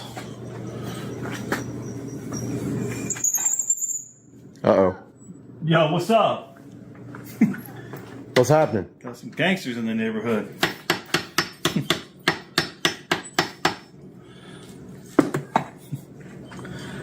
I think we're good there. Put a lot of pressure on it. So.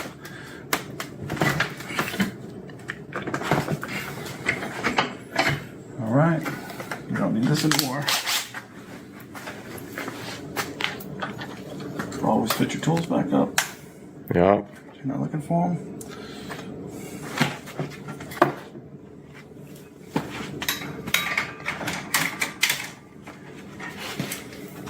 All right, so you're gonna have to lube this up. I got you. Start with some. Hold on one second.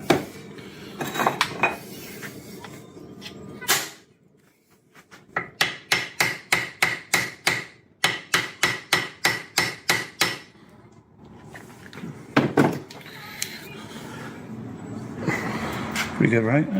Yeah. Back one's a little off. Yeah.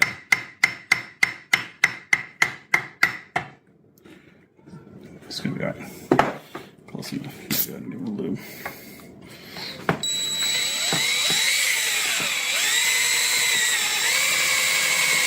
Lube.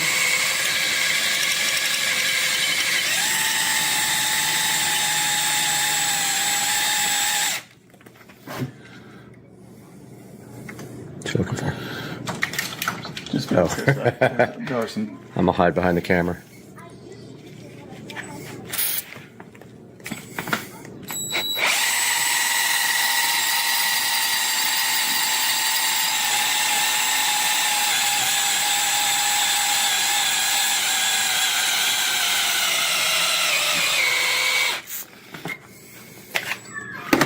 Dead battery. Man, we might have to break out the wire drill. Yeah. I got that too. If we don't burn up the bit first.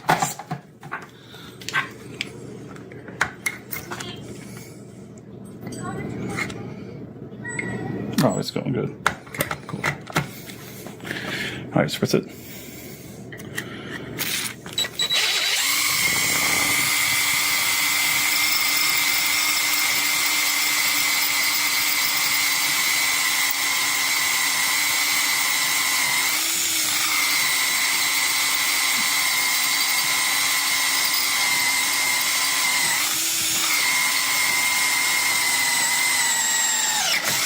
Boom. Damn, we gotta do that 3 more times.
All right, so we cleaned up the bolts and knocked the rust off of them and got the second link out. You can see the bushings there. There's some rust on the leaf springs and on the bushings, probably normal. And Joe's got the Raising links over here, already painted nice with black paint. We're just gonna wait for those to dry. Well, there's the brand right there, Challenger HD, whatever that is.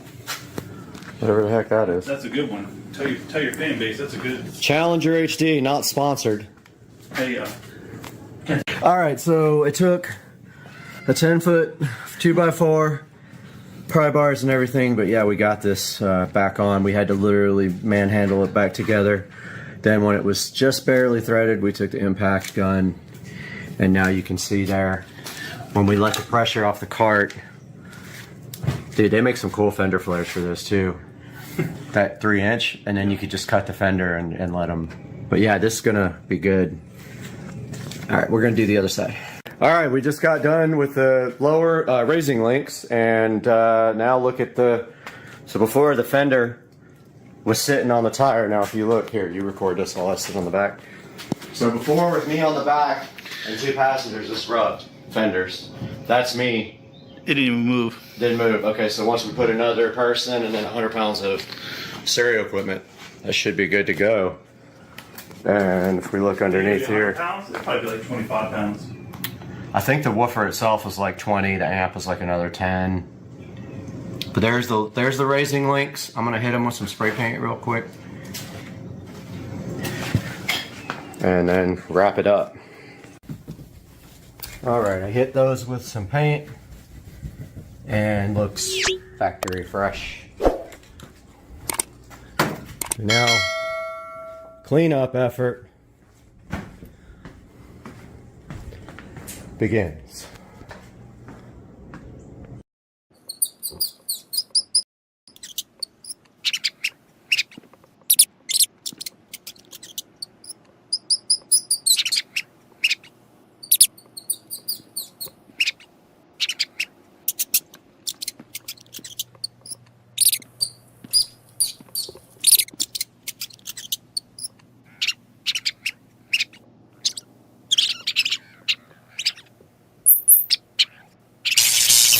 Welcome back to the channel, and today we have this electronic rat killer we're going to be taking a look at, so hang in there on Supercar Street Racing.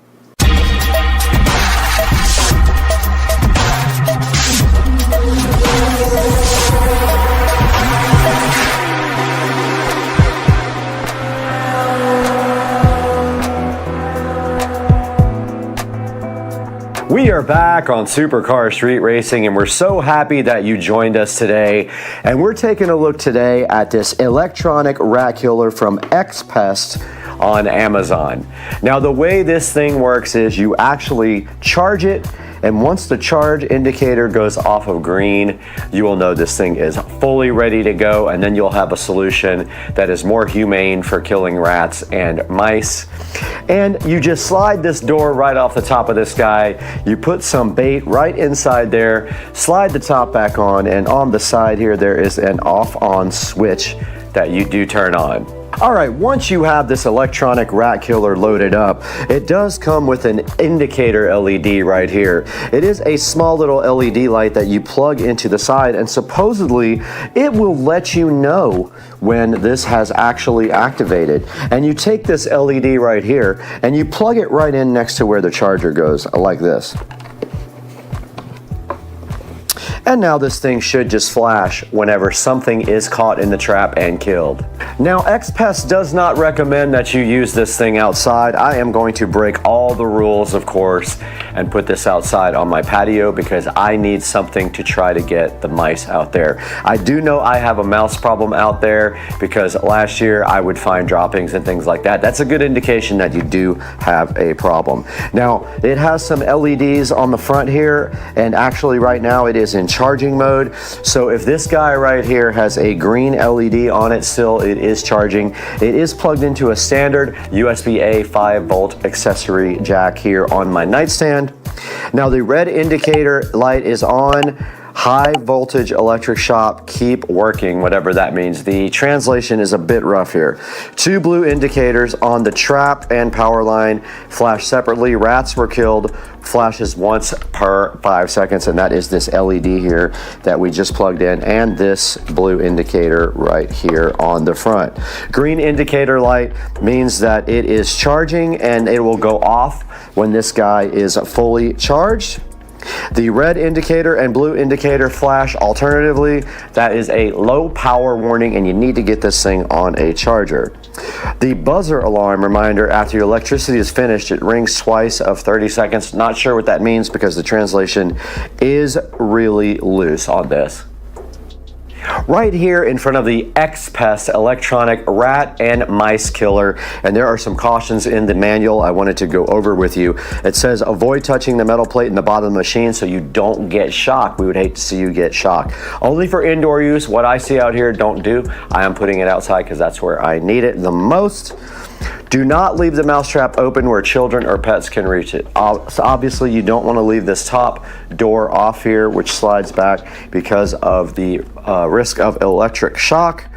Wait until the blue light flashes and the buzzer prompts to open the cover when the mouse is shocked. Don't open it before that until you do get an indicator light on here and on this LED that is so coolly connected to the trap. When the yellow indicator is on, the battery is low and it does need to be charged. The mouse killer trap supports 30 times electric charge after it is fully charged. And if the place where you put the trap is not convenient to see the indicator, plug it in the power cable with the LED indicator to remind you to clean up at the electrocuted mice in time, which is some very crazy translation. This has a 12-month free limited replacement warranty on it, and you can contact them if you have any more issues. Now this is a pretty simple thing to understand how it works. Basically, you put food on the bait slot inside, the scent attracts a rat or a mouse into the product. When they touch the metal plate, the high voltage inside will electrocute it. Compared with traditional cage and trap, the electronic is more efficient, safe, and hygienic, and it does not need to touch the dead animals and kills rats and mice safely. Okay, taking a closer look at the X-Pest electronic rat killer. Basically on this side here, it does have your power switch, which it is off now because it's charging. It has a high voltage indicator warning right here, some little instructions on how to operate it. It does have on the back a neat little door for them to go in, which they can't come back out of because it only goes one way right here, and it has a little charge thing on there like a lightning cutout, which is pretty cool. And then on the side it just does say electronic rat killer, and you have your connections here for both the LED indicator light and also the power connector, which is USB type A and is charging this guy right now.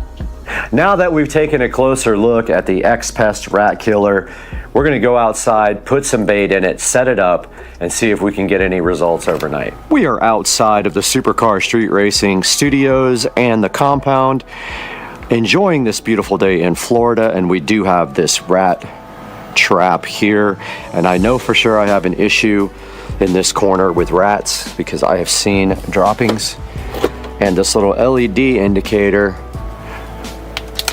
really don't need it at this point.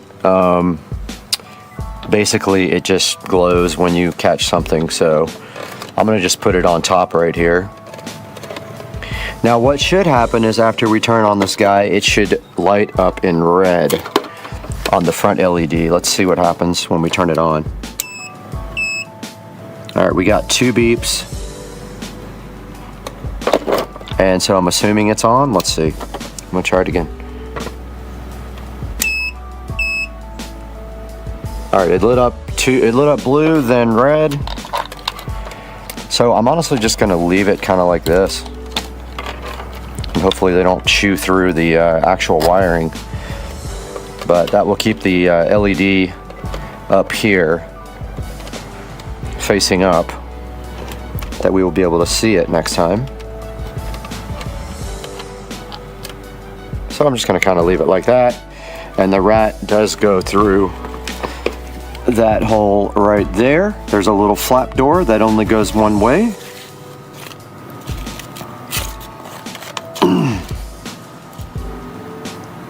So it just says, after the rats are shocked, the two blue lights, one on the trap and one on the power line, will flash together and the product will enter a safe mode. So at that point, you have something in the trap. So let's leave that guy overnight and see if we can get anything for tomorrow.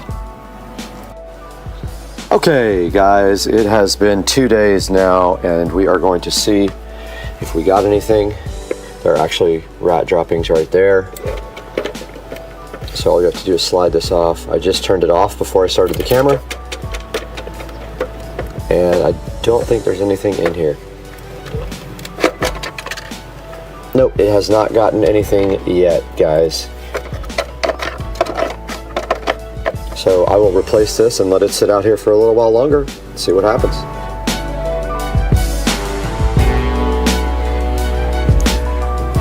How's it going, everybody? You are back inside the Supercar Street Racing wonderful 4K production studio, and I'm Brad as usual, and today we have this X-Pest electric trap, high voltage electric shock to kill mouse, rat, other nasty rodent, blah blah blah, and the description goes on forever. We were provided this trap by the manufacturer. You saw the results of what happened last night. Now it might take several days to actually get something in your trap. So let's go down here and see what's going on. The price is $47.99 on Amazon. And when you do order this, please make sure you order it through our official affiliate link below, or any other products you want to order. It helps me greatly. It gives me a commission whether you buy the trap or not. Click any of my links in the description of the YouTube video. Now, looking at this, it has solid 10 reviews with 5 stars. So definitely people are enjoying it. There's some pictures here of it right here. High quality, good device for crawling area. Within a week, they got results, so we're going to test it out tonight, and if we don't get any tonight, we'll keep testing and report back later. But so far, all the reviews are excellent for this X-Pest electric mouse trap. And if you can compare it to some other products down here, you can see that there are some other ones available that are similar, that have some similar amount of reviews. There's glue traps, there's standard mouse traps, and then there's the electric trap. All of them with 4-star and plus reviews, and we don't have any negatives to go by here. But if we go to one of these other ones, not going to play that, but let's go to the actual listing and look at some of the negative reviews here on this type of trap. They won't snap, they just attack ants. I don't know what that means. Small food cup, don't waste your money, worked once, blah blah blah. Not very effective. So that's what some of the other tests are getting right now on their other mousetrap types. But if we take a look here at the bigger picture here, you can see that is where the LED is on the side. And then back here on the back where my mouse is, one of those is the charging port, and it does charge for about 4 or 5 hours until the green light goes off here in the front. And then right here it says keep away from children, don't touch the steel board, obviously turn it off when you are actually loading it.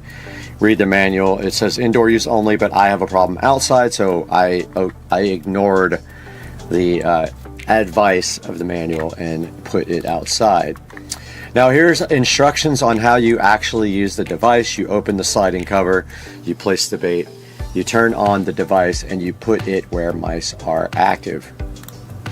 And now you can put nuts, cheese, cookies, ham, or sugar in there, and those guys have a very, very good sense of smell. They will see it or hear it and smell it and come get it. And here is a little overview of how it works, a diagram of everything. They don't show you the LED port, but it is right next to the charging port here. It does have rechargeable batteries, a indicator on the back. Here's the high voltage plate, the bait slot, a protection switch, and then there's the indicator and the charging port on the side.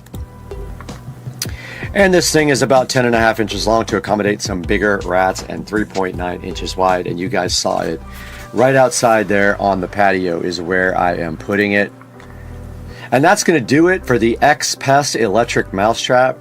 Guys, please like and subscribe. You don't know how much that helps me as a channel, and it helps us stay alive and do other reviews for you because we lose money on the channel. Hit that like button, hit that subscribe button. Buy everything through the Amazon links in the description. And I got to get out of here because I am... Peace.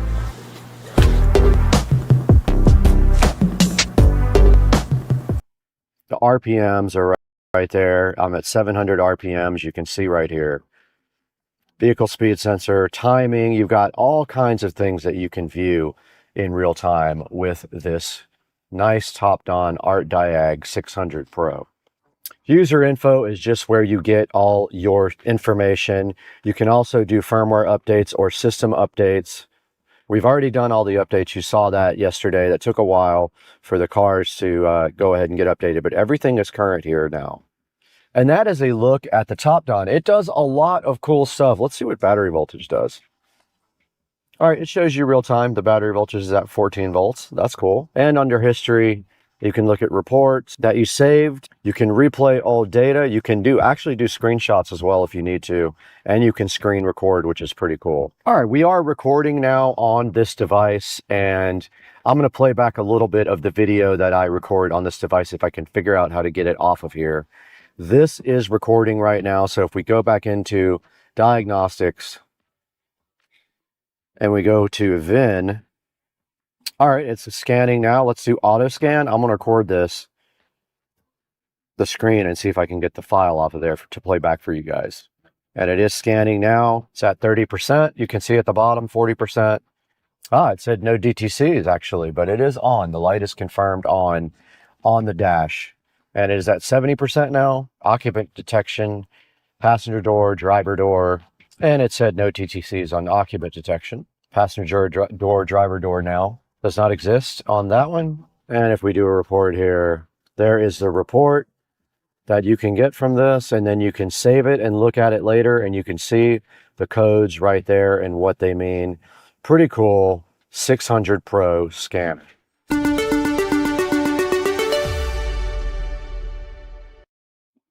We just took this Diag 600 Pro directly out of the box, walked across the street to Rich's house, and installed it in his truck. We pulled all of his codes and checked out his entire truck with this cool little device. And it's very awesome, and I highly recommend this guy. Go ahead and pick one up from the link in the description. You probably won't be sad about it. It's got 34 reviews at 4.4 stars. That's actually really good. It's hard to get a 4.4 star review on Amazon. You guys know that. And now that we've done all that, there's only one thing left to do, and you guys know what that is.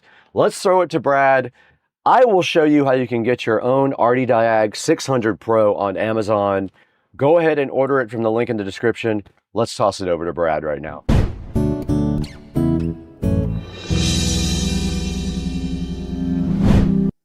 Hey, what's up, everybody? Welcome to Supercar Street Racing. It's so nice to have you out in studio.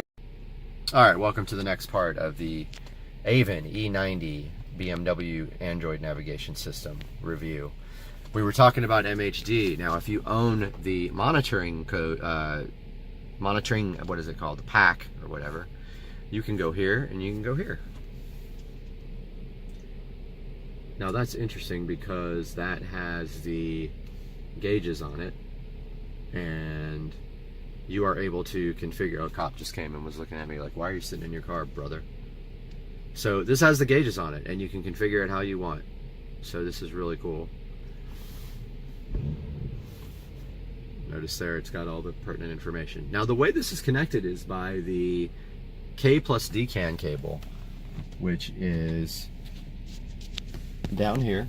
I bought the flat ribbon extension, and I am running the actual USB cable all the way up around the dash. It goes underneath the dash there, through this center console and into my glove box where I have the USB ports for the Avon. So in the glove box there, I have the two USB connectors. I have a USB hub, and I have a Verizon hotspot right here. So this is where I'm getting my internet connection, Wi-Fi. So yeah, you can flash MHD from there. Well, let's hit the back button one more time, and we also have our XHP flash tool for flashing the transmission. Again, it asks you for the USB cable every time. Don't know why, but it's annoying, but that's what it is. So just to clarify, this is the 6-core unit. It's Android 8.1. I paid extra for the 6-core. It's very, very responsive. No issues at all with lag. No issues at all. Plays YouTube videos perfectly. We can take a look at that. So if we go to apps, oh yeah, the iDrive does work on this menu. Got that wrong. But yeah, if we go into here to apps, and I don't think I have Supercar Street Racing on here. Let's see. Nope, I don't. So I can't show you my app videos, but I can show you anything else. So yeah, here's proof No, I wait for you under the car. that the videos do work. Now, oh, I forgot to tell you guys one thing before I end this video. The way that this connects into the audio system is via the auxiliary port right here. So you need an auxiliary jack, or you need to put one in. That's how the audio gets from the unit to the BMW system. It automatically switches the BMW unit to auxiliary when you turn on the car. You don't have to worry about that, so it's awesome. It does that for you. But yeah, USBs are 2 USB cables in the glove box, and this is the, oh, let's talk about their tech support, which is not very responsive. I've gone a week without an answer, so don't expect tech support to help you. They also have not addressed the problem with it booting to either BMW or the Avon. You can expect a week or more without an answer, so tech support is almost non-existent. So that, if you can deal with the installation hassles and the no tech support, then you will be fine with this thing, and it's awesome. If you have any questions or comments, leave them down below, and thanks for watching. You're not going to get me this time, you son of a...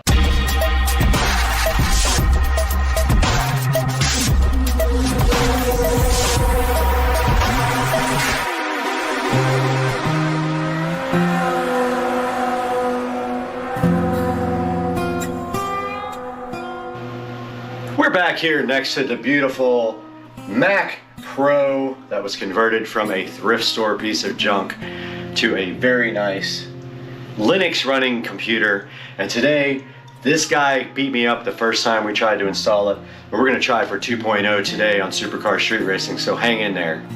Welcome back to Supercar Street Racing, guys, and as you can see today, we have this Lanbon LCD smart switch right here next to me and right here on the screen. And previously this thing kicked my butt because it actually shows a black wire in the instruction manual where it should have been white, but it's my fault because I should have known it was the neutral wire anyway.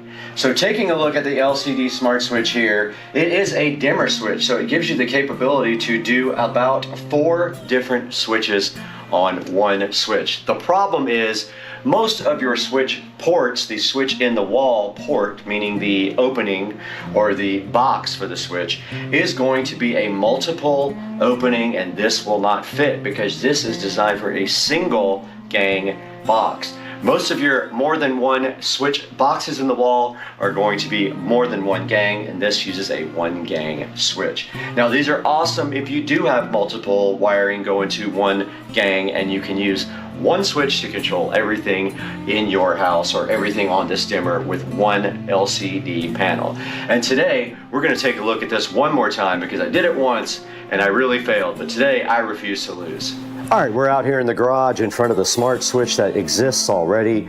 It's an LED smart switch. It has been giving me problems, so the routines no longer work. And instead of trying to get this guy working again, what we're going to be doing right here is removing this old switch. And you can see it has one of those screwless faceplates on it. But we're going to be removing that because the new guy has everything we need included with it. So first we take off this faceplate.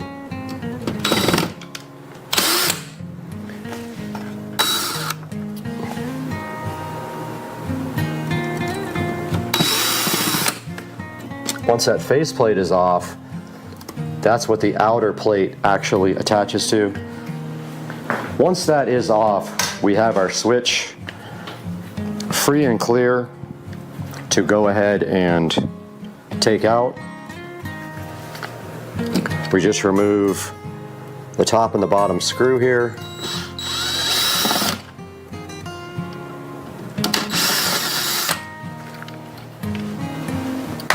And that switch should just come right out. Trying to get my microphone working. Now taking a look inside of this switch, you see that we have our neutral wire here, which we need again, and then we have our two black wires. It's actually red in this case, but it would be black in a normal switch. Now on the back of the LAN bond, you will see that it has a place here for the neutral wire. Neutral wire goes right here where it says N, and what you do is you just loosen up this screw on the bottom and put the wire in there, and then your load goes here, and then your other load goes to either 1, 2, 3, or like you have 3 different places to put loads, but your common here goes to L. So the black will go to one of these two, L or L1. So we're going to go ahead and get that disconnected here real quick.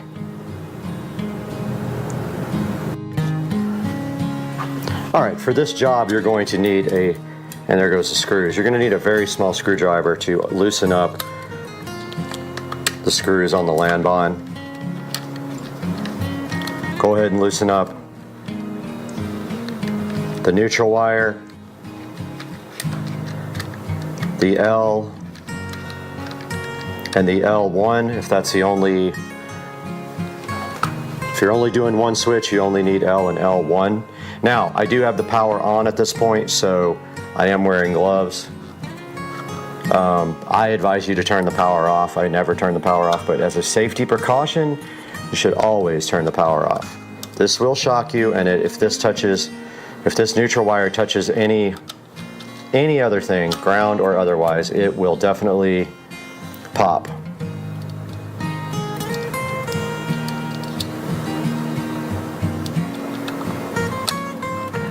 Go ahead and put the neutral wire in there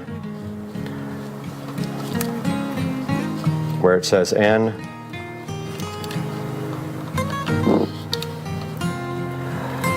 Insert that all the way, and then of course drop your screwdriver.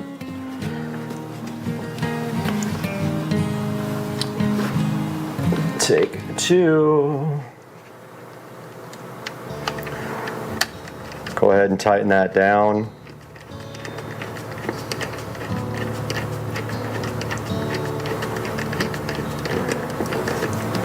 Don't be scared to torque it. Oh, also forgot to tell you guys, this part does come off. So that has to be mounted separately. So the front part comes off, and then you're left with this little plate here. Now, let's go ahead and get the other switch disconnected. Now, what happens basically on the switch is when these two wires make a connection, it sends power up to the switch. We will prove that here momentarily if we just do this. You can see the lights came on. That is the basics of a switch. The neutral wire connects to the switch up there, and then when these two connect to each other down here, it completes the circuit. The white wire will always be connected up in the ceiling to the switch, and then down here you will have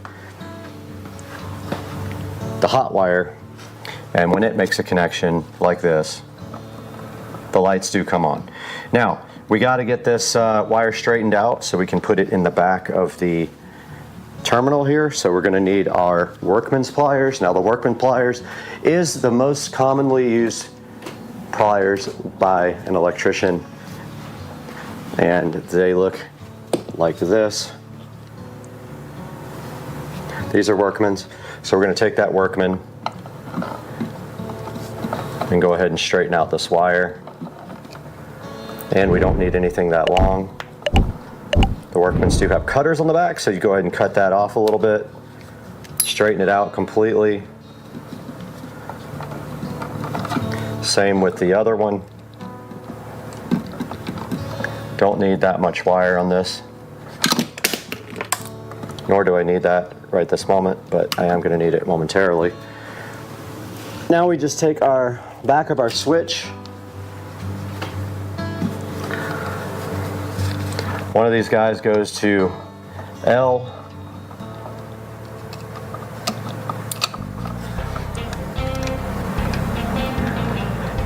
We'll test it and see if we got it the right way.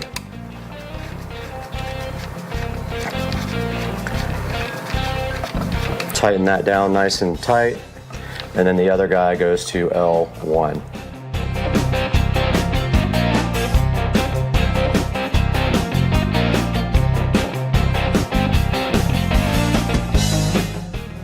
Okay, we got the LAN smart switch wired. Now the second part of the equation is testing it before we mount it to the wall. And so here is the faceplate, and you can see here the way it connects is it goes on and then it slides downward. It can only go on one way, and you can see right here right now we do have a light in there and it is booting up. So once it comes on, we will see if it lights up the lights in the garage. Now it is wants to know if you want to be a dimmer. Confirm that. Edge lighting on. You can also find it in settings, edge lighting. It's telling you how to turn on the edge lighting.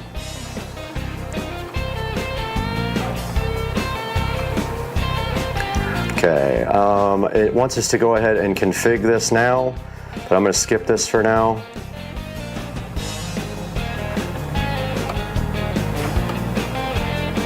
And my lights hate that it is a dimmer. And it is working properly.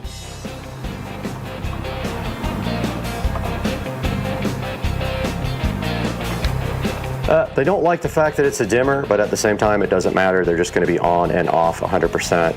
If we go anything under 100, they're allowing themselves to be dimmed to about 25%, so that's perfect. All right, cool. Now we just got to install the switch back into the wall.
Okay, we did get the menu up finally. You do it by holding up in the upper left-hand corner for several seconds, and then we want to go ahead and go into Wi-Fi config there. And there is an easy mode and a hard mode. Let's do the easy and see what we get. Now on the phone, we're going to go ahead and record there as well.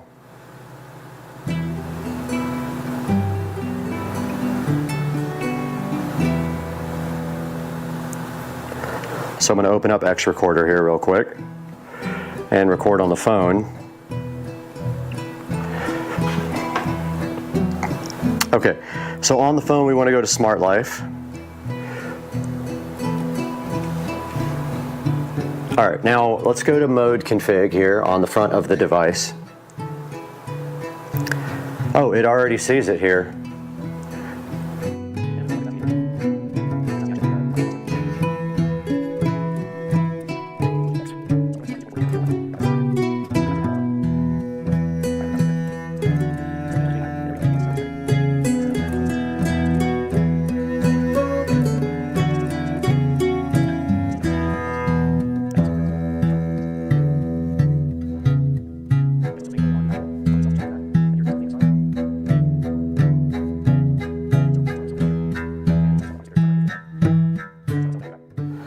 right, I do have the lights off on the production lighting so you guys can see this better and see the screen, but we have successfully installed the Lanbon dimmer out in the garage. You can see the edge lighting there. I'll do a separate video on how to configure this thing, but it is on right now, so I'm going to go ahead and power it off. And you can see the garage lighting did go off, and you see the better now the edge lighting, which is configurable. If you go inside here, and this light up here does not want to go off forever. If you go in here and you go edge lighting, you can set the colors. So like right here, you can set it to red. And then there's all kinds of other settings as well, and I can't keep that light from going off. But there is a theme that you can go into and set. There's not a ton of different options, but I'm going to confirm that one. Now you can see the background did change there on the screen there. And if you hold down right here, this is how you get into menu. You hold it down for any number of 4 or 5 seconds, and you can go into all the settings. And then there's your brightness and stuff for it. I'm going to turn the normal brightness up and the standby brightness up. Screen light time, display angle vertical. And yeah guys, so now you get, oh, there's some engineering options here. Pretty cool. Great switch. I really like these a lot. It's just too bad that you can't use the dimmer in anything but a 1 gang, because dimmers, I mean even standard switches, usually are in more than 1 gang box. There's no way to mount this. It would have to be completely custom. So I'm happy with this installation. I hope you guys enjoyed it. Now back to Brad, over for the final word on the switch install. So right here on the screen we have this Lanbon Toolless Smart Life LCD Smart Switch that we just installed in the Supercar Street Racing garage, looking oh so fresh. And if you'd like to purchase one of these, I'll leave a link in the description for you. And I hope that you have good luck with this now that I've installed it twice. And I let it beat me 1 time. I'm not letting it do it twice or 3 times or ever again. And you guys, I hope you subscribe to the channel and like this video, and we'll see you again next time on Supercar Street Racing. Now we would like to welcome back a great sponsor of Supercar Street Racing. Charge has been a long-time sponsor of us for a while. We did feature their power bank in another couple of videos, and it is sitting directly on my scooter outside, but they wanted us to take a look at this charger because it is kind of unique. This boasts to be the first QI2 power bank with active cooling. It has this really cool, sleek, transparent design. I'll throw some pictures of it up on the screen right now. It offers 3x 15 watt max charging on the wireless side. Now it can do 30 watt two-way charging over the USB-C port. So you can charge this guy and charge other things with that port. It has an integrated foldable kickstand, as you can see right there. And it does RGB, which I love their products, how they always have something really cool on them. Now, when this thing actually starts charging, you will see the RGB light up right there. It's pretty cool. Now, it has something called a unique low current mode also, and this guy is 100% airline safe. And you can see right here, I've got it sitting directly on the wireless part of my phone, and it is charging right there. You can see the RGB right there as it's going. Very cool. You just sit it on top of your phone and it starts wirelessly charging it. Very neat device. Go ahead and check out the Ice Mag 2 in the description. Buy from our sponsors and tell them Supercar Street Racing sent you so they come back. Hey guys, welcome to the channel. Supercar Street Racing here with an unboxing of a product that I have been asked to review by the manufacturer.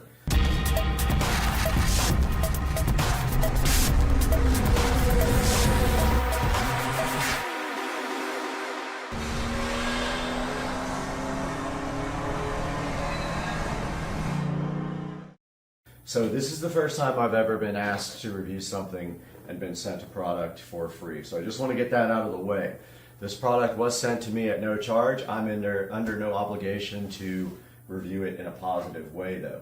And what we're looking at today is a tripod. So here is the packaging here. I'm going to go ahead and get this opened up and take a look. See what we got. And then I'll give you all the information about the seller in the description here. Alright, so inside the box here we have stand, tripod, 1/4 screw soft is what it says. Let's get the tablet out, get a little video of this guy here, still in the box.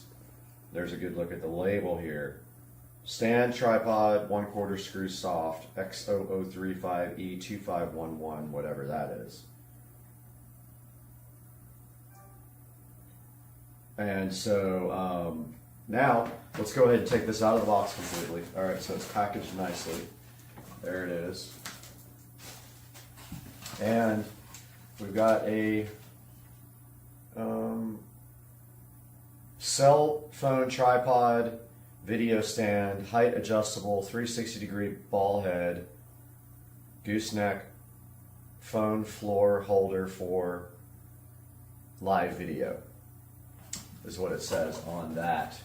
And then let's take a look at this inside of the packaging and see what we have here and see how well it does. We'll have to switch to the tablet at that point because the phone will be on, hopefully on the new tripod. Alright, so first thing I can say is wow. It feels very heavy, so that's a good thing. It feels very capable. Go ahead and packaged very nicely, by the way. Got a little white box here with something in it. Let's see what's in there. So it looks like inside the box we have like a swivel mount, I think it is.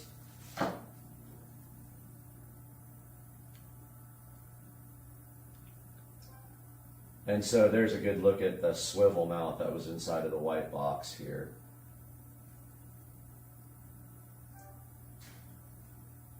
And then let's go ahead and open the actual packaging. Like I said, it feels very, very high quality. And again, I am not getting paid to say this, and I was sent this product for totally free.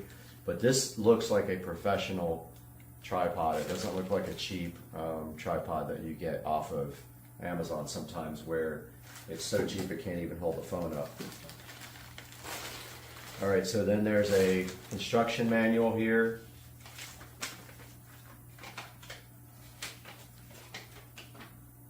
Kind of tells you how to set it up. And supposedly there is a clamp for the phone that goes with this. So I haven't seen that part yet. Aha, it's in here. And then here we have like a gooseneck. Looks like. Yep. Very solid too, by the way. Nothing cheap about this. And so here's a good look at the gooseneck up close. And the adjustable thing there for the top. And inside the bag is the very last piece of the puzzle here. And this is the phone connector. Phone holder, so to speak, right here. See on the back it's threaded. And then it looks like it's adjustable here, so it's not a spring type like the other ones are, like the one I have now. It is a adjustable to make it wider, so it'll have to be really wide for my phone to fit. We'll see if that works out. So let's go through these instructions now and see how you set this up. So it tells you to open up the legs to make it extended. So I'm sure they're talking about this. There is an adjustment here to loosen it up.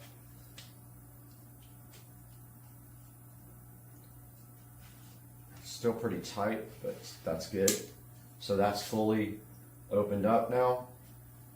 It says, okay, first step was open the leg and make it extended. So it is right here.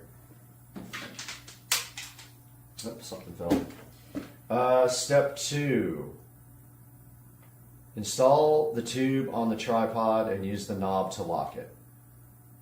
So it wants to put the gooseneck on top, I believe. Let's see. Tripod head and then tube.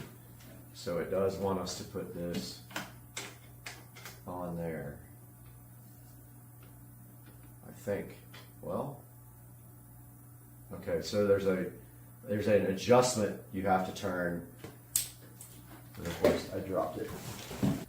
Okay, guys, I found the screw underneath the desk, of course, and so now we have to take this tripod head here, and the screw is kind of like a, it prevents it from coming out, it looks like. Yeah, it's interesting because this has a screw on top, but you don't really use that part. You just put the tripod head there and tighten this. It also shows it like extended like this. I guess it doesn't matter, but it shows in the picture that it's extended. It has like 3 or 4 ways to extend here. You guys can see that. So then we have it here like this, and we tighten up the set screw like that. 3, install the ball head on the tube. So the ball head goes on top here. By the way, guys, this is really, really high quality. I wouldn't just say that for, you know, to get a free product, but man, this thing's pretty solid. This is probably going to be my new tripod. Hopefully you're still in the shop there. Let's see. Yep, okay, cool. Just wanted to make 100% sure, so get the tablet out. So far, this is what we've got. So we've got on step 3, install the ball head on the tube, which is right there. For whatever reason, the video turned off. But I've got my old Galaxy Note here. We're going to try that guy. It's pretty wide, so let's see if this thing can open up enough.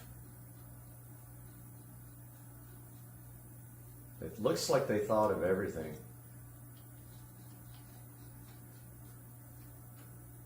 Nice. Okay, yeah. So here's the way it looks with the phone installed on it, and I hope you guys can see that. It's a little bit too high. Let me drop this a little bit so you guys can see what it looks like with the phone installed. And so if you notice this guy right here,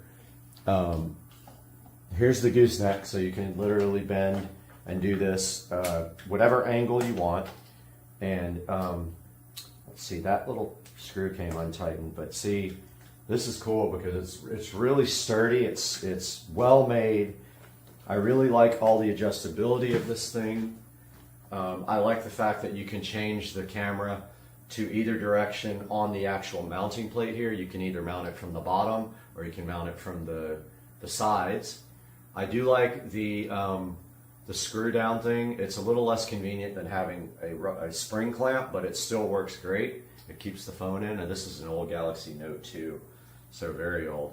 I like the adjustability of the length of the tripod, and I like the fact that the thing feels well made, and I am definitely saying right now that I'm going to go ahead and recommend this product. So I'm going to get a link for this guy, and that's going to be in the description. And I highly encourage you guys to pick this up if you're looking for a tripod. He did not send me the listing, but I'm going to find it. So I'll figure that out. I'll have that all in the description below. I'm so glad you guys got to look at this. I think what we're going to do now is put the actual phone on it and walk around a little bit with it and just kind of see how it feels as as an actual, like if I'm going to carry it, because I do carry mine around a lot, and the other tripod that I have, I already did a review on, is much lighter. So what I'm going to do now is raise the legs, if I can remember how.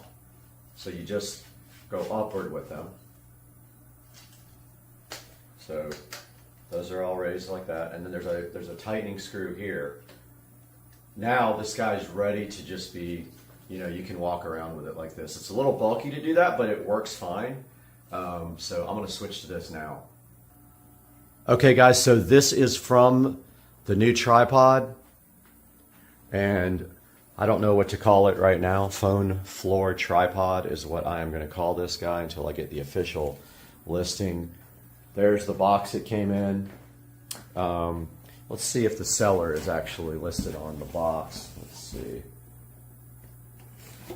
Nope, it doesn't say the seller, but I will contact them if I can't find the listing, and I'll make sure that it's in the description. But yeah, this thing's super solid. No problem at all, like carrying it around like this. And actually, you could ditch the gooseneck too if you want to, and you can just put the phone mount directly on the top of the tripod, and you don't need, if you don't need that extension, I'm saying. But I'm carrying this around right now with no issues. I'm using one hand, and I can show you guys outside with this. There's the lovely pool that's turning green because it's getting redone. I can show you guys outside with the alligator is sitting right there. Right there.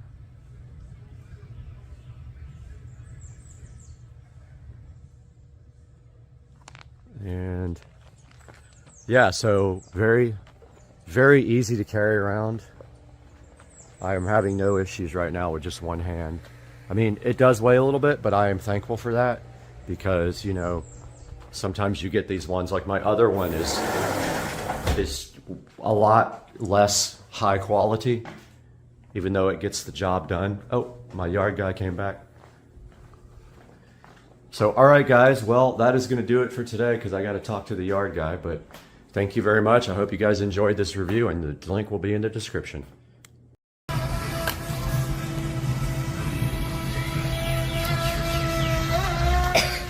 This thing's so sick. And that's a slow one, man. We need a 80-mile-an-hour one.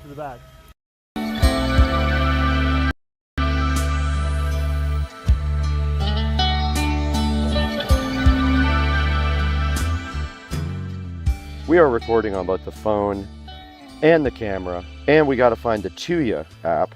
Tuya is installing now, and the lock will be ready for a nice hookup to Wi-Fi. I was finally able to get that working. I had to put a little bit of shade over the camera for it to scan, and now I'm going to name this the studio, and let's see if we can do anything with this thing. It says connecting is this is the screen we have now for the lock, and we need to actually install the Loxo chime. Okay, so I plugged in the chime. Let's see if that actually works without having to pair it or anything like that.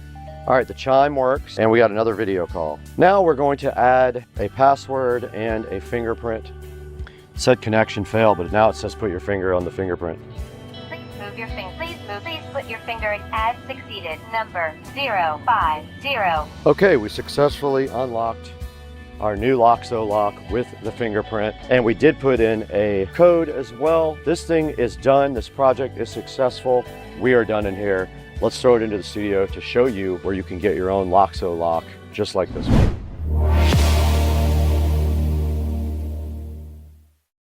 You just saw this thing installed. It was a great project. I had a lot of fun doing it also. And then you saw how this works with their app, and this thing is awesome. I really like it. Now there's only one thing left to do after that. You know what we need to do now. Let's go inside to Studio B, my other studio, and throw it back to Brad to show you how to buy one of these on Amazon. Let's take it inside.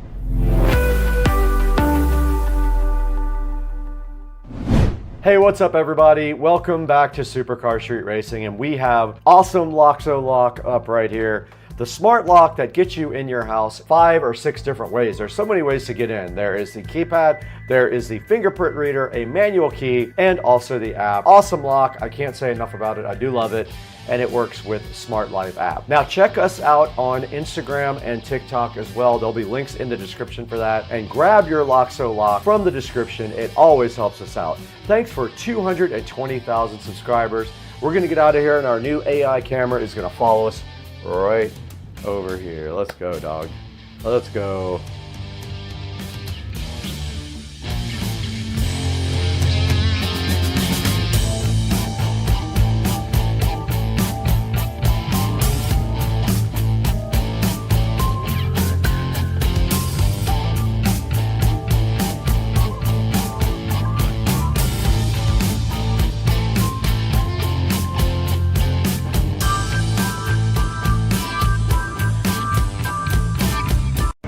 Hey guys, welcome back to the channel, and we have a little update here on the SCSR studio. I worked in here literally all day today, so going on 12 hours now that I've been out here in this studio, and let me show you what I got done. So the insulation for any wall that's not touching the house is done. So that means anything that touches the outside is completely done. There's the ceiling, there's the wall, and look what I got done today. I got the outlets for the wall LEDs flush mounted and extended. They're good. I got the HDMI and the network cable for this TV pulled up, and it's good to go. I got the Echo Show 15 flush mounted into the wall. Look at that goodness right there. And I got the power for the lights all flushed in there. I got this wall done, and the TV for this wall is going right here. There's a stud right where the screws are, so that's where the TV mount is going to go. I got the network and HDMI that's going to connect to that TV pulled down there. I got everything seam taped off. Ceiling is done. I just have to seam tape this one right there, which I forgot, which I will do that tomorrow morning. And then I will start painting all this stuff black. I got the air conditioner fully enclosed, and the power cable is inside the wall, which will be a nightmare if it ever has to be replaced, but I've had my other one for 5 years, so fingers crossed we have no issues. So the next big challenge is this wall, which is a lot. There's a lot of connections here and power, and also we have to float, hang, fly, whatever it's called, fly these big, huge Harbinger speakers in the corner so that they are angled down towards me. So tomorrow I'll probably work on that, getting the hooks driven into the wall and then bent this way. I have chains to hang them on. And that is it. A big day. We got a lot of stuff done. The tiles started falling down. I had to glue them back up. And this is what we're left with now. But yeah, the room is looking awesome. Don't forget to watch my live streams. Everything is on the live stream, so please tune into that every day. I am live streaming, and this wall will be up, but I ran out of foam, so I think I need 4 at least more foam pieces to get this wall done, and then I will be doing the nightmare of wiring this wall, which is going to be cray. There's power all along here, there's network there, and HDMI. All the speaker wires come to there. Hopefully I marked this correctly for the side surround. If I didn't, we have issues. Yeah, it's gonna be a crazy day if I get this done tomorrow. I have been in here for probably 70 hours this week. But it is looking nice, and the AC is kicking now that the insulation is keeping all the heat out. Oh, I also have to seam seal that top right there, which I have not done. I will do that tomorrow. And yeah, alright guys, please watch the live stream. It's going right there. I have to fix our live camera, which is hanging down, but yeah. We will see you guys tomorrow. So this is part 2 of the Aven review and install video. So yeah, so once again, recapping, the wiring nightmare, getting the wires back in here is ridiculous. I did not get the camera working, the rear view camera working, because I ran out of time and I didn't know whether I wanted to use the wireless receiver that I bought or just go for the wired unit. So I don't have a backup camera installed yet. I really want to get that working. It's sitting in a box at my house. I paid extra for that, and I paid extra for the wireless backup camera. So it's got a transmitter that goes in the back and a receiver that goes here.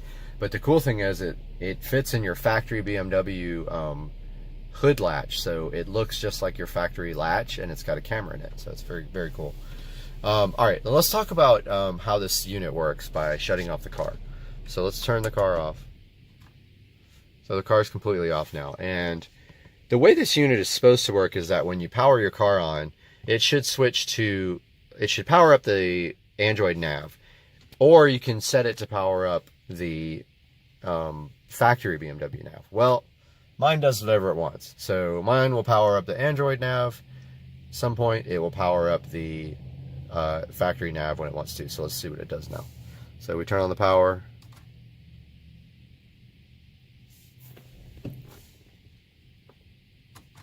Yep, there's a good example, which I'm going to send Aven this video because they don't believe me. But it powered up the BMW navigation instead of the Android nav. And one time it'll fire up the Android nav. So what you do now to switch to the Android nav is you hold down this menu key for 3 seconds. 1, 2, 3, and it switches. Now what you didn't see is you didn't see the boot logo and everything for the Android. When you boot it up, it says BMW. It has a BMW splash screen that you can choose. And then it has the Android logo, and then it boots to this menu. Now this menu is changeable. You can change it to look like the brand new BMW NBT, and I believe the one right after NBT. I don't personally like that look. I like this screen. I don't care if it looks like BMW. I think the BMW one is very ugly. So as you can see here on the top level, and turn this light out so we get a better view, we have get that focus. We have our splash screen here, and we are in the Android nav. Now, this is what's interesting, is the iDrive control works. See how I can go through the menu? Now let's talk about a little bit of the things that we have here. We've got the music player, which is basically an MP3 player. We have Bluetooth, which is a Bluetooth interface for your phone. Now, the one thing is that the Bluetooth interface does not work with Torque, and that is one of my biggest complaints about this unit, is that you have to use Wi-Fi. I've tried a USB cable, it does not work. I've got the USB adapter for OBD2, it does not work with Torque. It will not connect. So here's my issue with this. Why would you have to use Wi-Fi when you want to connect this to a Wi-Fi hotspot and have internet all the time? It makes no sense. So they really need to get that fixed. It's my biggest complaint about this unit, besides the bugs, is that Bluetooth does not work with Torque. You have to use their Wi-Fi OBD2 adapter. Back to this. You have navigation. Now the interesting thing about navigation is that you can set it to whatever navigation you want, and I have it set to Waze. So Waze is awesome, just the best app ever.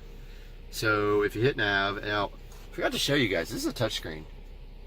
That's another thing. This is a touchscreen. So if we go to menu and we hit nav, it goes to nav. Now here's what's cool also. If you hit menu here, it goes back to the menu. If you hit nav here, it opens up your nav app, which is pretty damn cool. Let's go back to the menu though. And we can use the back arrow up here to do that as well. And here's a little Android app switching box, which means you can switch between the open apps. There's our Bluetooth is on and our Wi-Fi is turned on.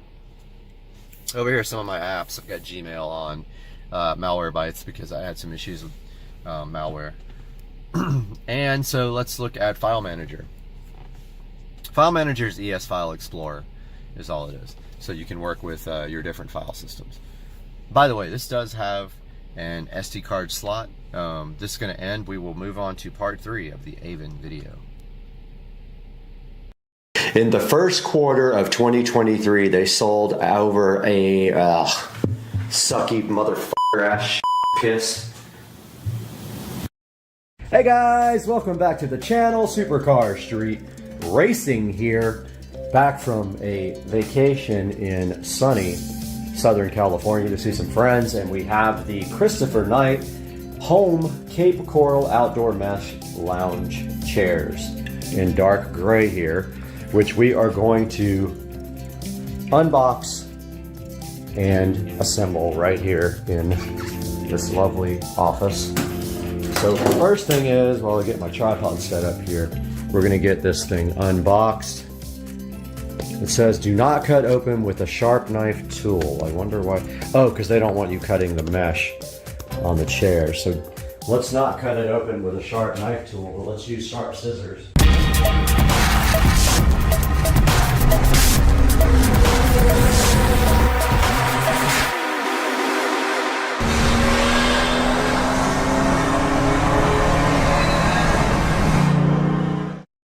Hope you guys are having a great Monday. The lights in the office are not working. I must have messed them up when I went in the attic. But I'm going to be very careful when doing exactly what it says not to do. It says don't do this. I'm sure it's because they don't want you cutting the mesh on the chair. But don't go so deep in there that you get it. And let's see what these guys have for us. This is very well packed, and I'm not sure how it actually opens. So I don't know if the whole top comes off or what, or if it opens just on one side. Apparently it might. Oh, oops.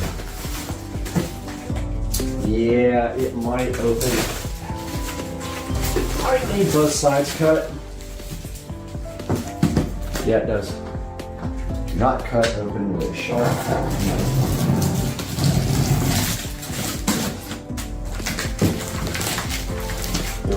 This red string is attached to a hardware pouch containing all necessary hardware for assembly. What red string? There is no red string.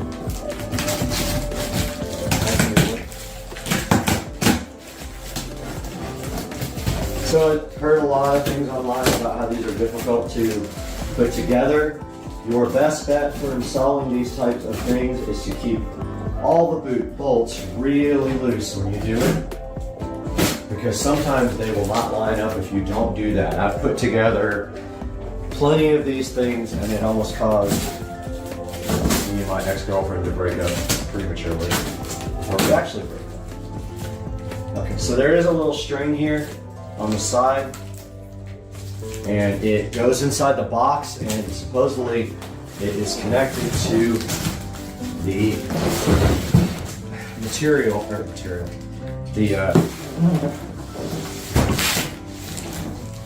the bolts and nuts and all the hardware you need. Wonderful, like extra taped.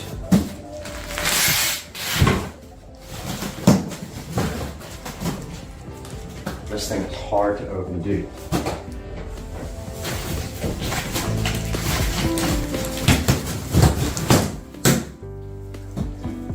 Okay, yep. So there is a... It's going to take up some room to assemble, I'll tell you that right now.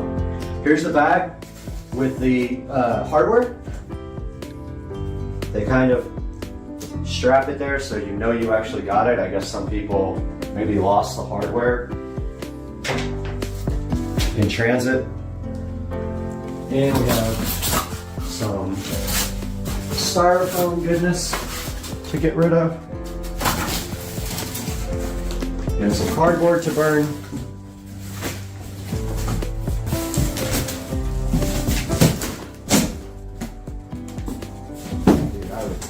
hate to have to return these. I'm just dropping at the UPS store and being like, sorry.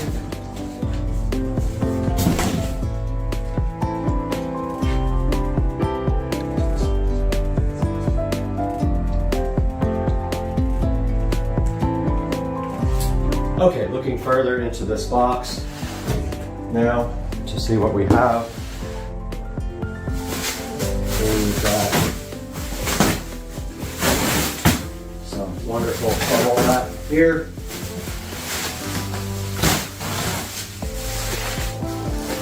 And it looks like they're mostly assembled. That's great. They're labeled with letters.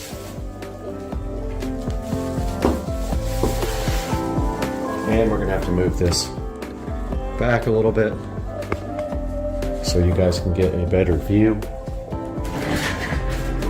And I'm gonna stop down and get my microphone as well.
All right, so I got a bit. Not sure if I'm going to be able to use this or not because it may not afford the space for this. So a lot of people said they had to use a hammer, a mallet to get the legs to line up. We're going to find out.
right, guys, here is the finished product out on the pool deck.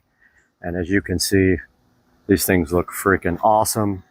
I love the modern look and feel to them. They were easy to put together, although I made a mistake on this one, and it was totally my fault. I stripped out one of the bolts, but I got a self-tapping screw and put it in there to fix that part. But yeah, so these are all done. I'm going to take some B-roll glamour shots. I hope you guys enjoyed the video and that you are enjoying all the content that I am putting out and working so hard for. If you could please subscribe and like, I'd appreciate it. Supercar Street Racing.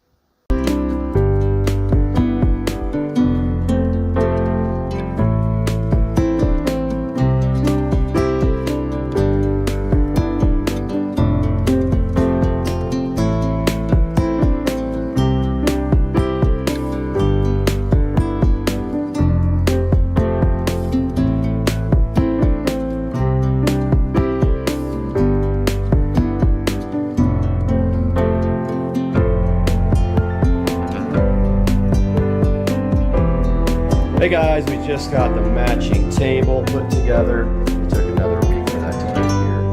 But as you can see, it does look like it matches the chairs pretty well. We'll go ahead and take that outside, put it with the chairs. Got the table outside with the chairs. One thing I wanted to notice, with you guys, is that these chairs do hold water on the top. This fabric does not allow the water to seep through. We'll see how that's going to hold up in the future, but for now, it's not a problem. But I do see eventually that these things probably will end up rusting at some point. But yeah, so that's going to wrap this up. Hope you guys enjoyed it, and we'll see you on the next one. Yo, I got the Govee permanent outdoor LED lights installed, and they are looking fly, dog. These things are awesome. I love them.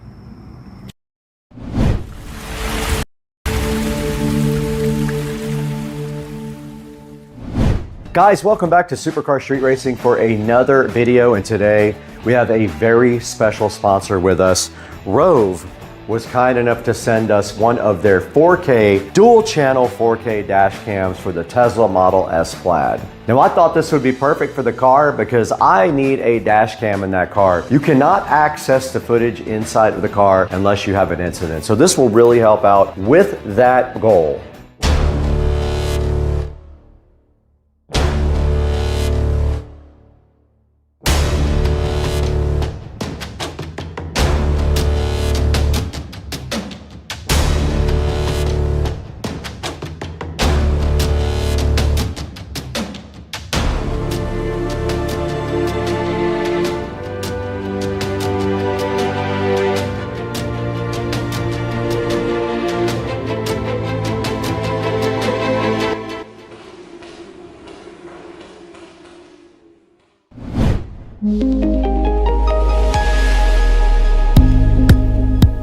Now this dash cam is awesome. It has GPS, it records in 2160p, it has a 2.4 inch IPS screen on it, it has a 150-degree wide angle lens, and it also has night vision, which is important if you're going to be driving a lot at night.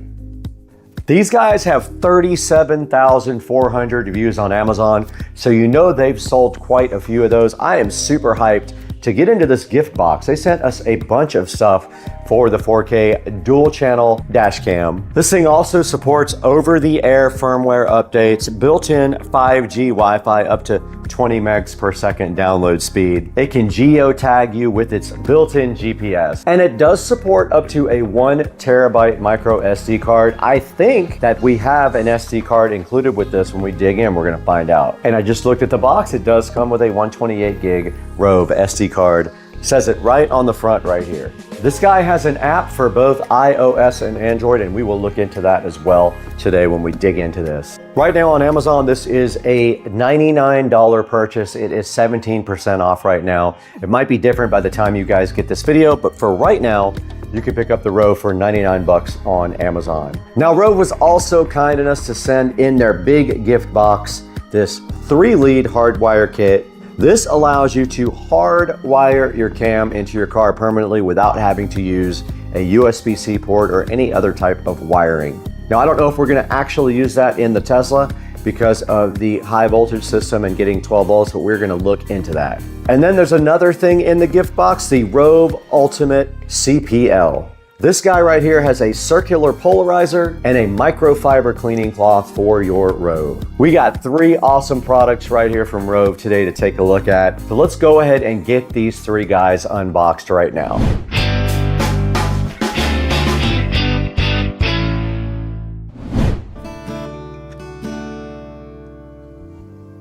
What's up, guys? Welcome back to our other channel sponsor today. PureWex was so kind to go ahead and forward us some of their mushroom gummies. You can see them right here. They are 20-in-1 complex mushroom gummies. Now, these guys are so awesome. They help your brain, your focus, and your immune system when you take these. These guys have a powerful blend, a great taste. I let my neighbors try them. They said they taste just like chocolate, and I agree. Very good taste. I'm gonna go ahead and take one right now.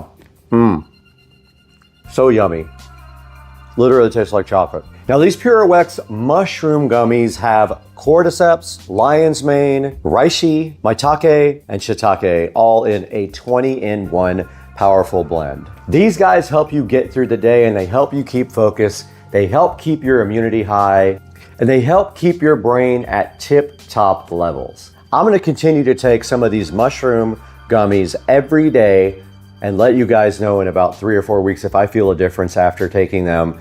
But these are rated very highly online. I will have a link in the description to the PureWex mushroom gummies. And if you go to their store, you'll find a lot of other cool supplements you can take as well. If you don't want these, please buy something else from PureWex. Get your mushroom PureWex gummies right off of the Levanta.io link that I'm going to provide for you in the description, and let them know that Supercar Street Racing sent you and that you support us. Let's get back to the video.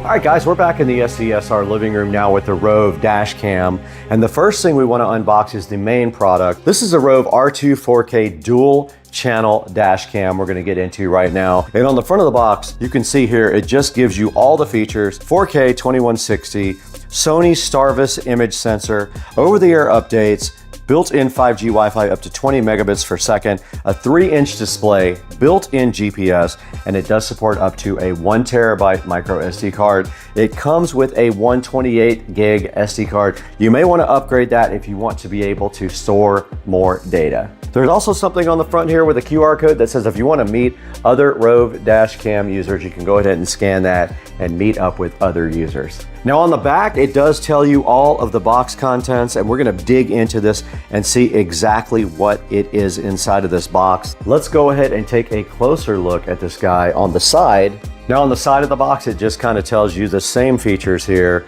kind of that it does up to 2160p recording. It has HDR. It does have a screensaver, supports up to a 1 terabyte micro SD card. It does have motion detection also, so that's cool. And it does use H.265 and H.264 codecs.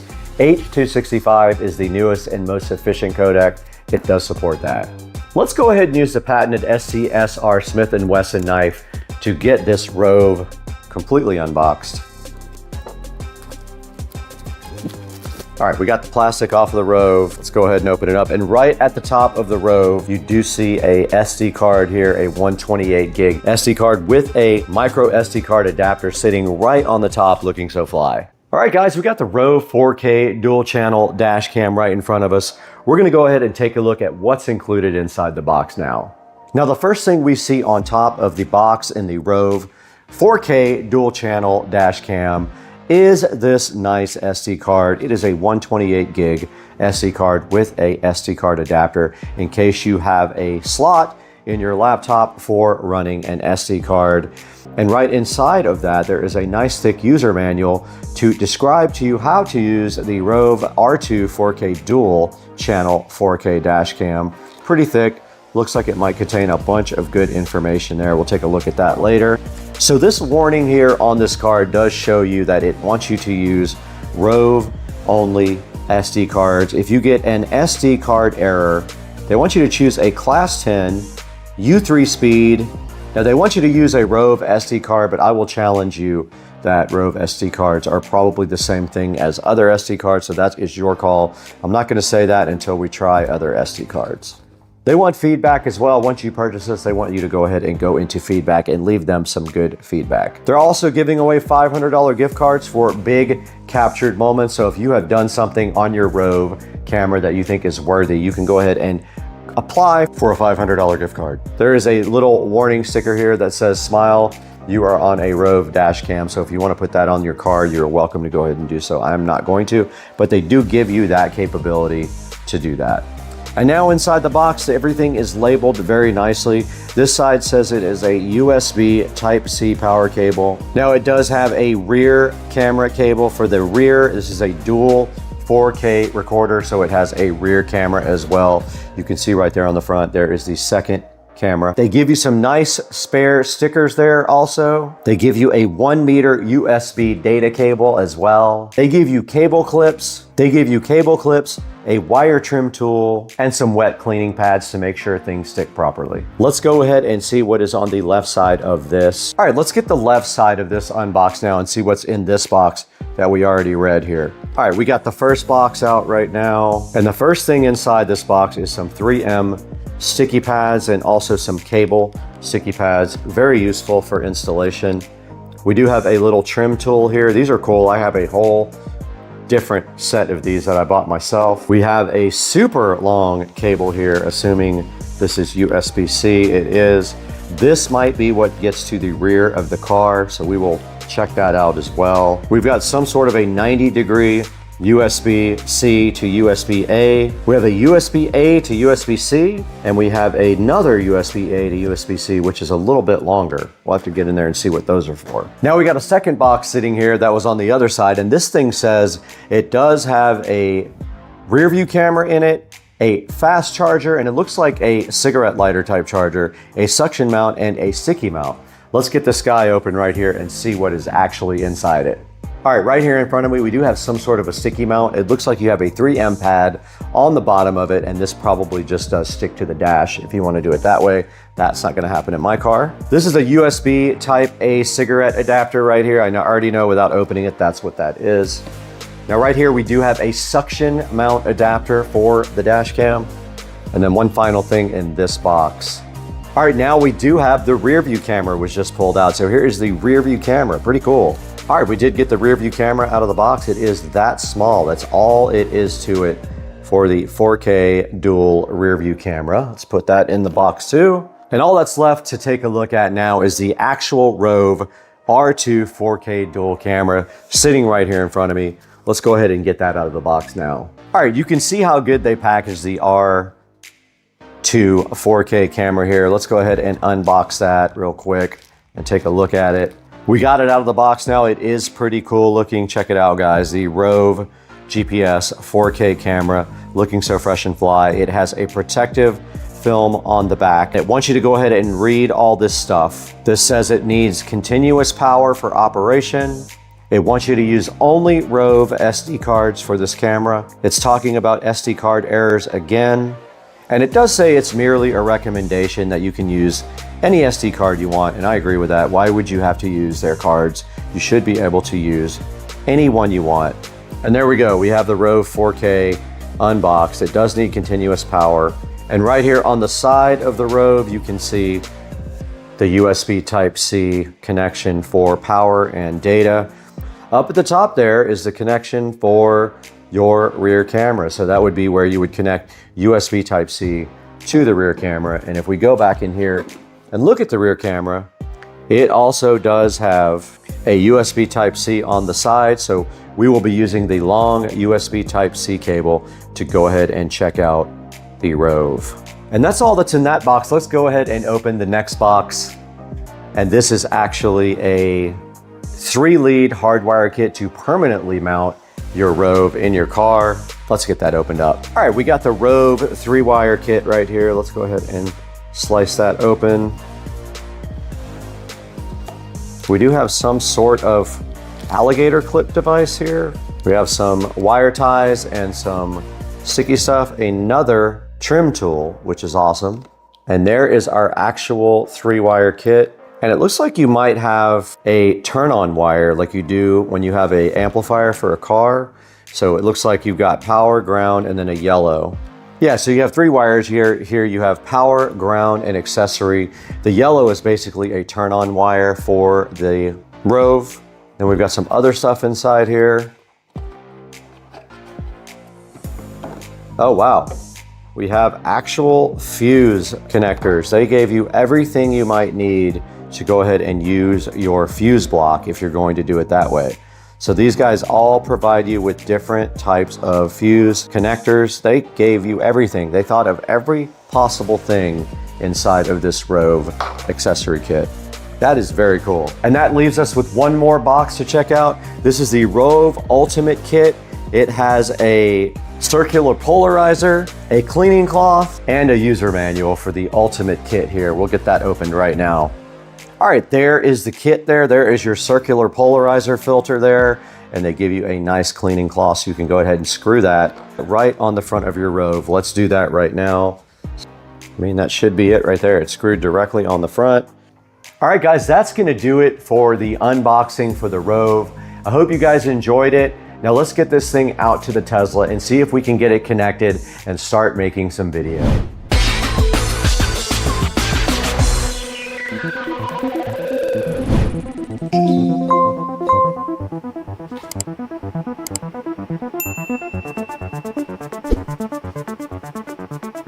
We are in the Supercar Street Racing Garage right now with the lithium-ion 72-volt golf cart. We have everything for the Rove camera right here. You thought I was putting it in this Tesla Model S Plaid, didn't you? Not happening. It's going on the golf cart, and I will tell you why.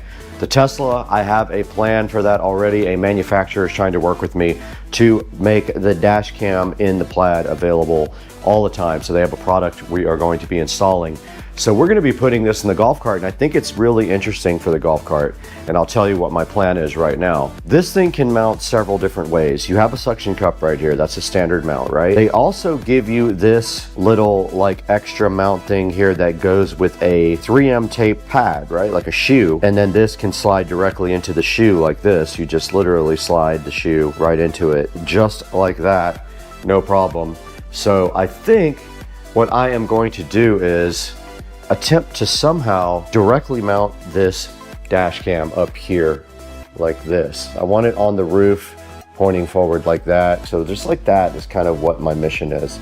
So I'm going to screw it from the top, and then what I'm going to do after that is run the wires over the roof. So I'm going to go directly over the roof like that, and you can see right here there is a grating for water to pass through the back of the cart and go down to the ground. It goes all the way through here and down to the ground. Well, my plan is come through here, drill a hole directly through here, and then tap into USB power right here for the cam. Now there's also a rear camera right here. So I'm about to show you what my ultimate plan is for the rear. It connects with a USB-C cable to the camera itself. So it'll go all the way over the top as well. But let's show you what we're doing in the rear over here. Okay, we're at the back of the cart here. So my plan is to also mount the rear camera to the roof. So the rear camera is kind of cool. It can rotate and all that stuff. So I am going to basically take the shoe mount right there. I'm gonna mount it up here, just like this. And then I'm gonna screw it from the backside right through there, right there. I'm gonna screw it right to the roof and then run the cable. I think that's gonna work out perfect if it still works. It might be broken now since I dropped it. Okay, so we went ahead and just used the sticky tape mount right here on the front of the golf cart. You can see right here, it is a shoe mount, and I went ahead and just pressed that hard right there onto the ceiling of the golf cart, the roof, and now you can see that the Rove Dual fits just like that. And here is the power cable. The power does just come directly out of the side. I am going to drill a tiny hole in the roof. It's going to have to be wide enough for this to pass through, so I'll end up like caulking it in with black caulk afterwards. Now here's the power wire for the rear camera, and you can see it's huge. Okay, we're gonna do a little test now with the Rove, but I wanted to show you guys the SD card that comes with it. It comes with a 128 gig SD card. If you need more than that, go ahead and buy one, but make sure you get a high enough speed card that it will support the Rove. I'll put a link in the description to some on Amazon. By factory default settings, your dash cam is ready to go without changing any other settings. You can now utilize the user manual or how-to videos to learn more about the dash cam.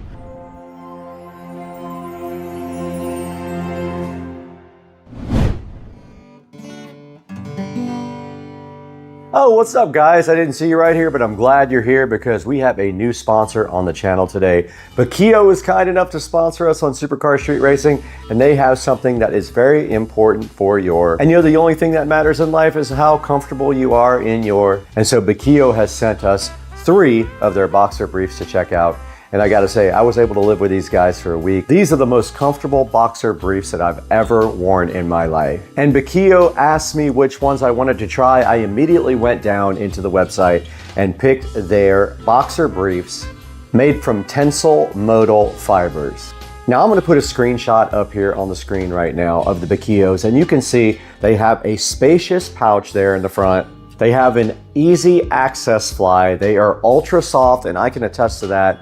I did try them out for a week. I have 3 pairs. I wore all 3 pairs this week. These things also have the best moisture wicking in the industry. They also have tensile modal fibers, which are sustainably sourced, so that's also good for the environment. There's a bunch of different color options to choose from on this 3-pack, so go ahead and see what 3 colors you like the best. Now these tensile modal fibers are supposed to stay soft through a long period of time with these boxer briefs. These guys have a high absorption rate, so they keep you nice and dry during the day. Now these tensile fibers are made from renewable wood sources, so you know that they are worried about the environment when they're going to use products like that. Everything they use in those modal fibers is certifiable as biodegradable and compostable.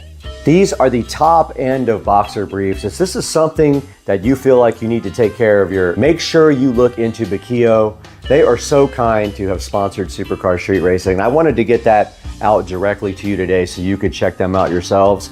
Now they are priced competitively due to what they have inside of them, the fabric, the brand, the quality, the craftsmanship, all top end.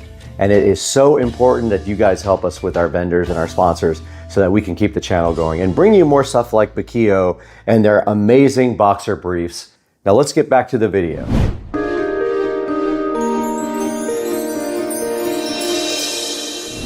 Back in the Supercar Street Racing garage the next day, and I have a plan.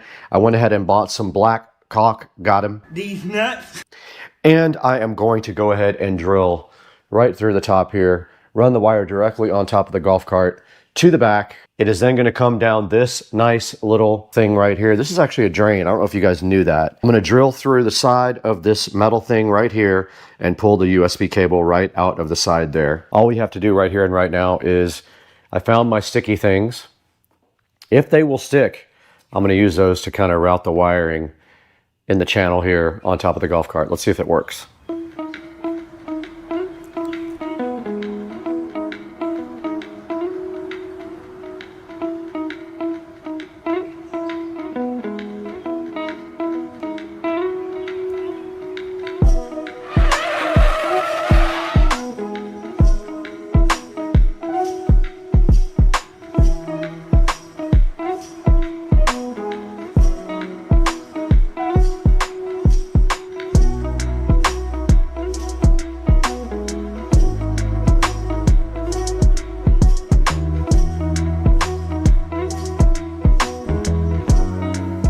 All right, we're back out in the garage this morning trying to wrap up this whole project. And last night we were trying to figure out a way to stick down the wires up here, and we did use our sticky pads and they worked great. So all we're doing right here and right now is continuing that process. We got it all the way down to there, cleaned up. So let's go ahead and finish the process of sticking down these wires ASAP.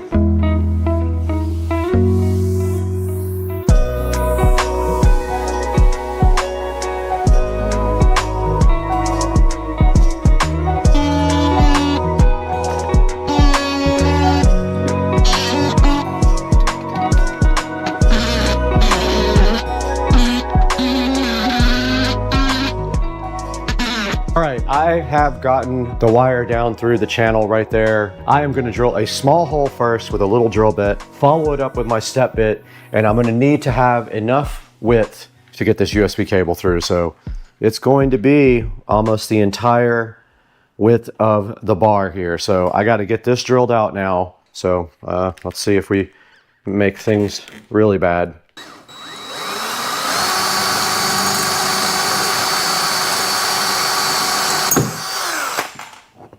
And I broke it.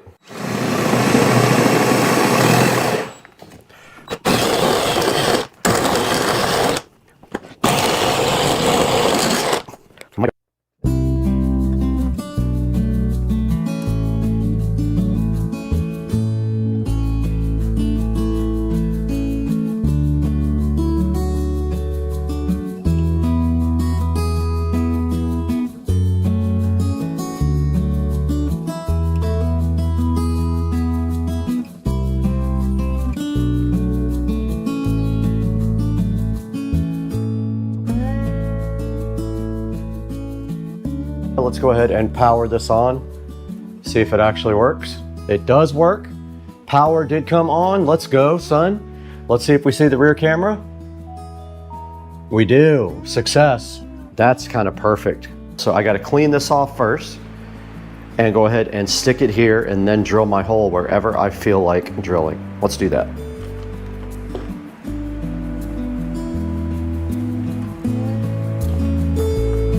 It does have 3M sticky tape on the back, ready to go.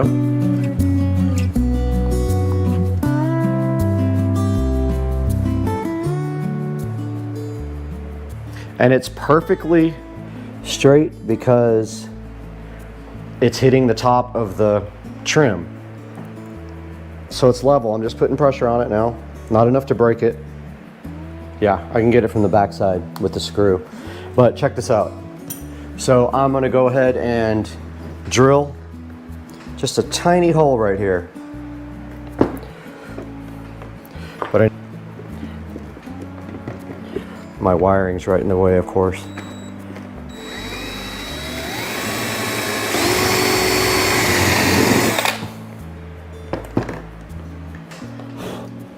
Okay. Let's see if I did it wide enough. All right. Let's go. Got him. Got him! Got him! Oh! Whoa!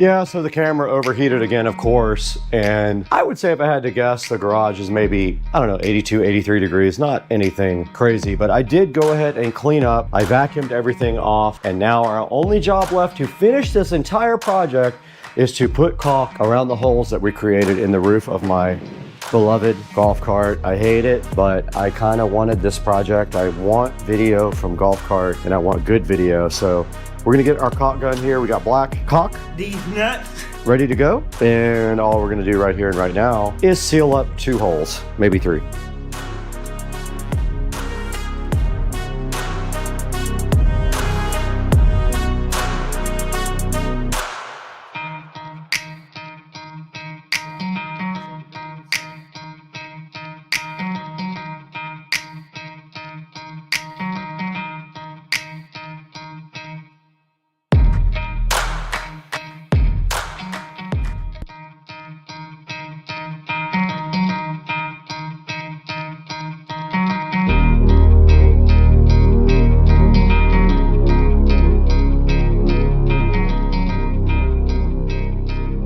Not gonna lie, it definitely took me to another level of challenge. I don't usually have these many problems with the project. This one I kind of guessed on the way because I don't know the actual anatomy of the golf cart, but it turns out that I figured it out in the long run. And basically, we got the 4K dual dash cam installed for you guys, and I'm so hyped. And one of the cameras is right here over my shoulders. This is a rear cam, records at 1080p, front cam at 2160p. So 4K in the front, 1080p in the rear. And guys, it would help me so much if you order all of your Amazon purchases through our affiliate links down in the description. You don't have to buy this. I would encourage you to buy it from Rove, but if you don't, buy something else. It helps the channel so much. But tell Rove how much you appreciate Supercar Street Racing by buying this camera through our affiliate links down in the description.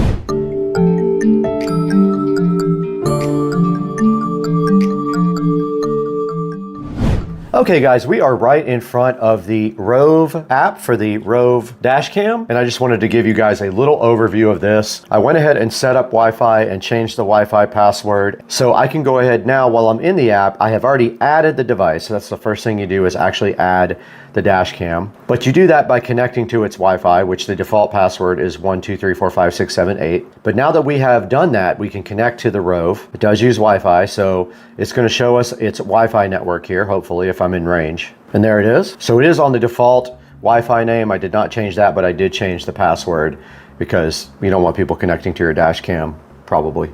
Now it's going to say connected without internet, and your phone will probably prompt you if you want to connect to it always, and you just say yes. So you back up now. Now we are connected to the dash cam, and you can see right here, we are recording. We also do have a front and a rear. All right, this is the front dash cam here. If we click this right here, we can go to rear. You can see my garage door right there looking so fly. You can also go into the dash cam itself and look at videos. So here's videos from the front. From yesterday, we have a whole bunch of videos that I will be showing you. And this is how you configure the actual video. So you can set your video resolution here. I have it on 4K in the front, 1080p in the back, 30 frames per second. This is where you set up the loop length. So it's the length of each clip that you have recording. Now, this is the G sensor, and on the golf cart, it is very, very sensitive. I'm gonna go ahead and switch that off because we hit bumps in the golf cart. It thinks we had an accident. HDR is definitely turned on. And this is a default exposure for the camera. You can do time lapse on this setting. I do not use that. This is where you set the video compression. H.264 will be larger files. H.265 will be smaller, but also very good quality. I have the bitrate set on high for the highest quality. Your file size will be bigger if you do that. We did not put the 24-hour kit on. We're not turned on 24 hours, so we can ignore that. This is what you want to be stamped onto the video. I have everything switched on. This is how you change from mile per hour to kilometers per hour. You can hide the status icons on the camera after a certain amount of time. This puts the live speed and the compass on the display. And this allows you to rotate the video. Let's say you installed the camera upside down. You can go into either the front or rear, and then you can flip the camera view over. And that is it. We are connected to the camera right now. We can go to the front or the rear, and you can see right here the garage of the Supercar Street Racing compound. All right, here I am inside the Supercar Street Racing garage, guys. Now guys, that's gonna wrap it up from the Supercar Street Racing garage. The next step, take it back to the SCSR editing studio, Studio B, not the main studio, the secondary studio, and show you guys this on Amazon. All right, let's wrap this up inside with a look at the Rove dashcam online.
back in Studio B in Supercar Street Racing office, and we have the Rove R2 4K dual dash cam right in front of me. It does have 4.5 stars on Amazon, so it does have good reviews. Right now it is selling for $129, and there is a $30 coupon you can apply to it that you can see right there. Go ahead and pick one up from the link in the description. It will help me out so much if you can go ahead and use that link. It just helps the channel out a little bit, gives me a few dollars to keep going because we lose money on the channel. So please buy from our affiliate links on Amazon. And thank you so much for supporting the channel. And we'll see you guys later. We got to get out of here later.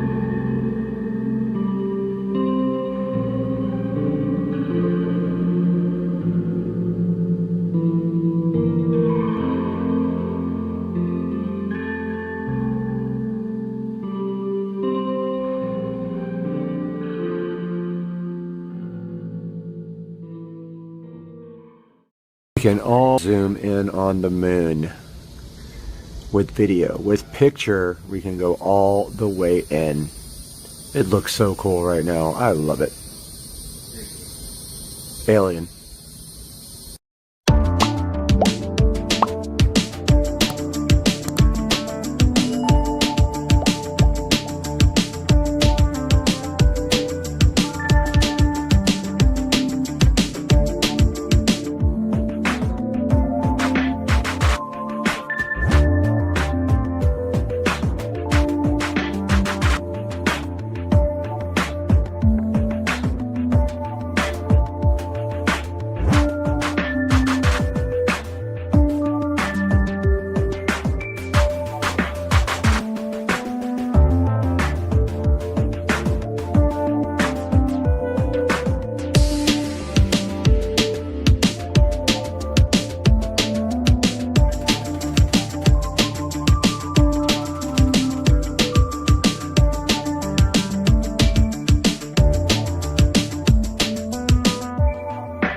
Look at this dude. Hawkage. On my deck. This guy comes to visit me all the time. And he's looking right at me. Like he's saying, eat your freak. Alright, this is the fast way you do the corn. You take it out of the microwave like this. And then you cut the end off like this. And then you just squeeze it right out of the corn. You squeeze the corn out. Look at this hot. Hey guys, welcome to today's video. Today we are taking a look at something that I really messed up on my ID4 installation, and that was my USB cable for the flash updates for the instrument cluster.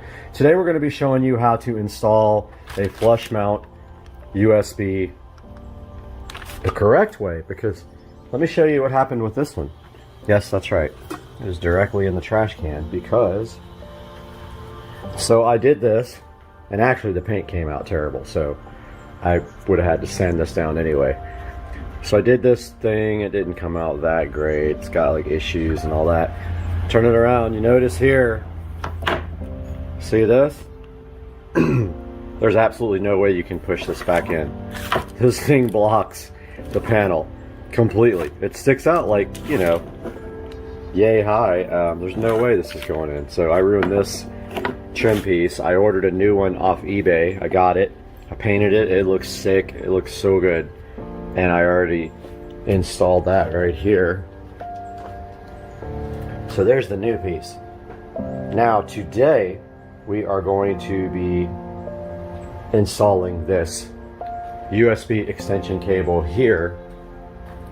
And I decided this time to just go with round because it's stupid to do square, because then you have to use like a Dremel. With round, all you have to do is use, like, you know, the correct size bit or use one of these stepping bits. So I ordered this ComoWare bit off of Amazon and this USB cable off of Amazon. So the first thing I'm going to do now is get my trusty drill, and I am going to, I think I'm going to put the USB extension here. If it'll fit, I need to open that up and see if there's any space. If not, I'm going to do it in the actual dash piece, which I know sucks. But I'm going to pull this vent piece off underneath the steering wheel now and see how much space is back there, and then I'll figure it out after that, and I'll update you guys. Alright, so I couldn't get to the USB extension cable from there, but I did successfully manage to finally break every single tab off of this vent, so don't do what I did. I broke both of these tabs off right here. So now I'm going to use some like epoxy to get those two back in. No big deal, it's whatever. However, there's my light. So I decided I'm going to put this thing actually on this vent cover down here. There's plenty of room right here. underneath this sound deadening. So I think I'm gonna go ahead and put it right there. But to do that, I need to push the panel back up there and then drill from the bottom. So I'm gonna do that now and let you guys know. But first, actually I'm gonna test my USB extension cable. I have a firmware update for the ID4 that addresses an issue that I actually found, and that is it's draining my battery when it's off. So I'm gonna do that now and test this USB extension.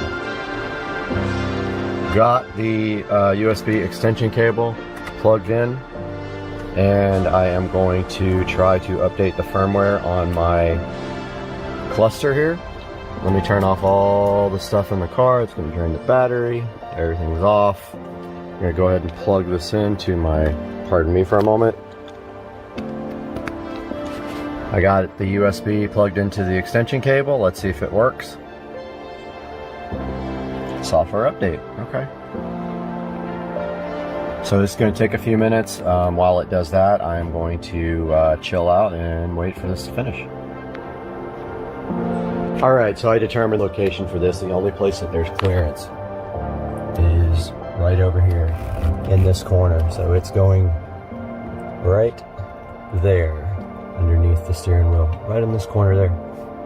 Everything else, there's no way to do that. And I don't want to drill through my dash up here.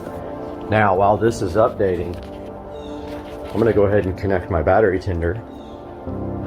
And if you guys don't have one of these, they're freaking awesome. Here's my battery tender junior. Right here. And of course on BMW, you can hook it to front. Otherwise, you know, BMW batteries in the trunk. So always hook up the battery part first before you plug in the actual battery tender. So lights on there is going to be red because the battery is going to be slightly drained. Yep. So it's going to be red for a while, then flash green, then go full green when the battery is charged, which usually takes 4 or 5 hours. So I'm still waiting for the software to update on this thing, and then I'll run the cable down to where it's going to be permanently and start drilling the hole. Software update just finished and the cluster rebooted. Got my variable step drill bit on here to drill for the USB mount. This comes also with it, but this is so ghetto, there's no way I'm using this for under the dash. Now the only issue now is I don't have a tightening tool for the drill. So hopefully I can get this tight enough where I can actually do this. I'm going to try that now. Just started drilling my hole right here. It's going to go right there. If focus would ever work. It's not big enough yet. I already tested the USB cable by feeding it through the hole. So I am going to drill that out just a little bit more and try that. Alright guys, got my hole drilled. It came out so good. Check that out. That's my new USB mount for the instrument cluster upgrades.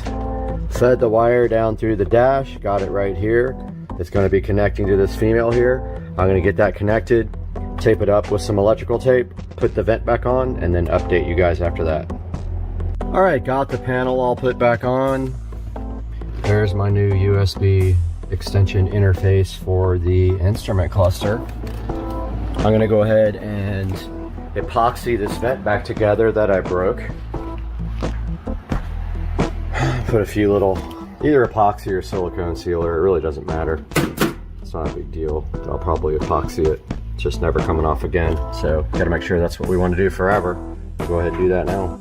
Alright guys, I got my epoxy quick weld just on those two little tabs that I broke, no big deal. Got the inside wrapped up. I'm gonna go ahead and give this thing a good vacuum now while this quick weld dries. In 6 minutes the stuff is ready to be put back on. Alright guys, just got done cleaning up all the tools, and this is what we did today. We now have a USB extension for the center console that doesn't break the trim anymore.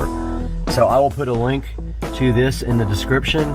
Again, this can go anywhere. Probably would have been cool to put it in the center console, but honestly, this thing's going to get used like once every 3 months, so I'm not super concerned about the location.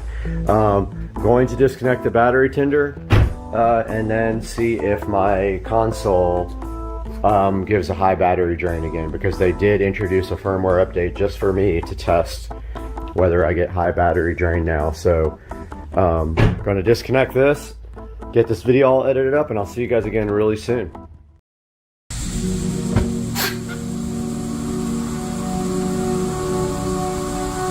Guys, we got to do something about this old sprinkler controller here.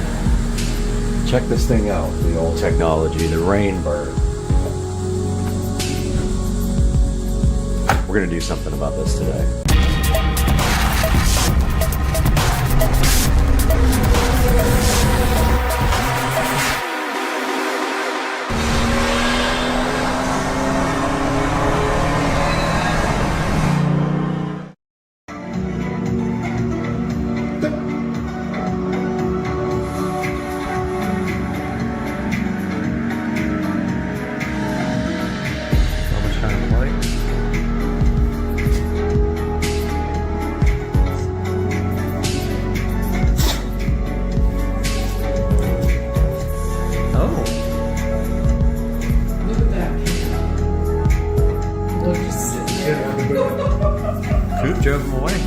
Guys, welcome back to the channel, Supercar Street Racing, and today we are taking a look at the Wyze Smart Sprinkler Controller. I've been wanting to get this for a while, and it finally went on a payment plan, and I was figured, why not? I'll just go ahead and pick it up because I've been putting it off.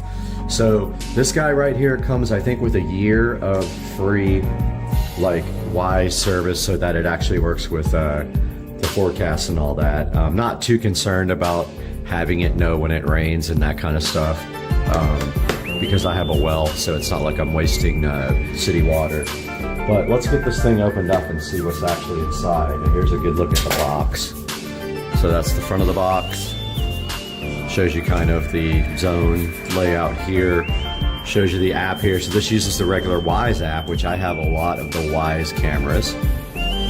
Water anywhere from the Wyze app. Edit schedules from the Wyze app.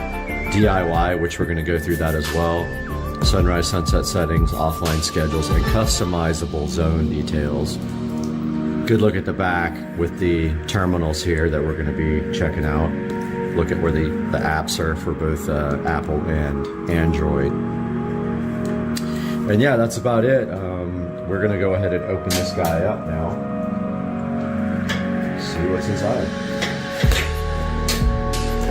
Get both of these sides opened up. It looks like it slides out from the center of the box here.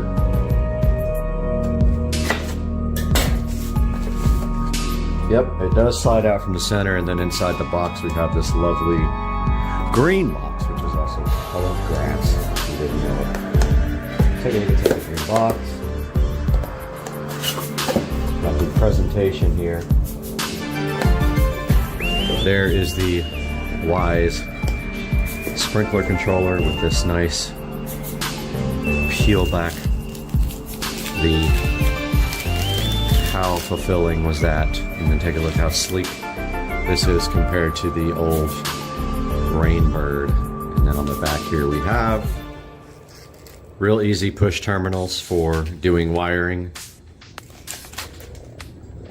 So that is the actual control box. Here is the mounting plate for the Wyze Smart Sprinkler System.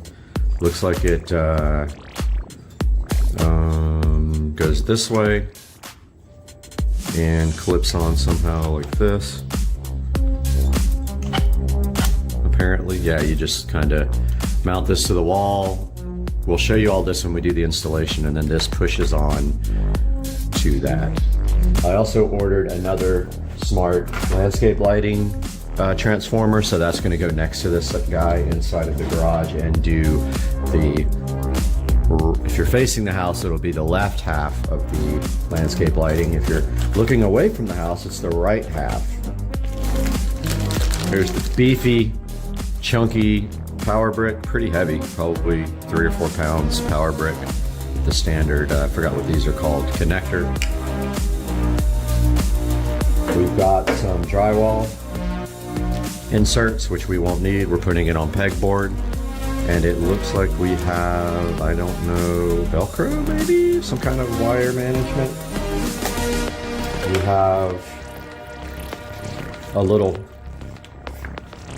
free year worth of sprinkler. A little quick setup guide here for our new guy.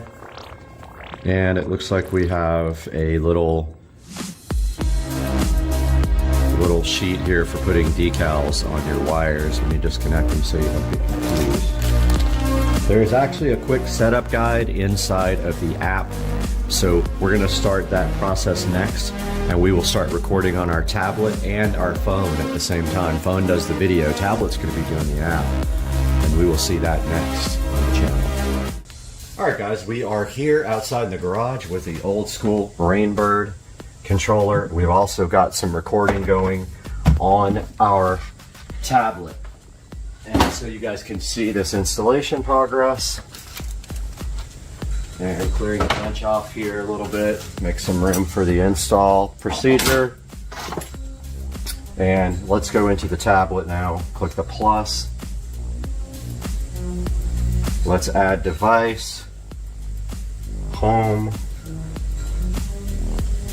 Y sprinkler, mounting. Okay, first steps. I think we got everything we need here to do this. Drill bits, screws, anchors, power adapter, all here. And I've unplugged the power to my existing controller. I have not unplugged the power to my existing controller because it is, oh, it's behind so much stuff that I can't get out. Okay, we're gonna have to pause here while I figure this out.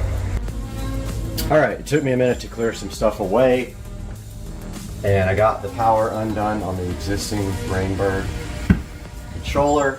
Here it is. So we are back in the app now, and it says I've unplugged the power. I have, so I'm going to click begin. Take a picture of your current wiring. It's not a bad idea. Let's do that here. Allow.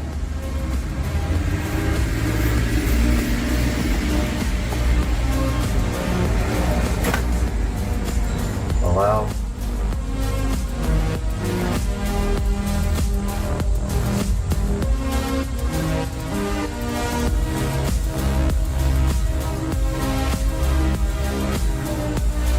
Share a photo with Y? Sure, why not? Select the terminal wire terminals with wires connected. Okay. COM. I'm trying to understand how you do this. Common.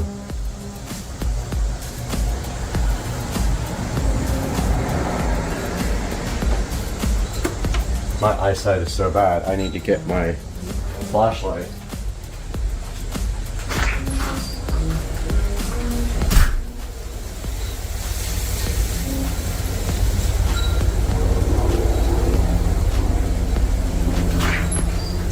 Got the flashlight. Okay, it looks like we have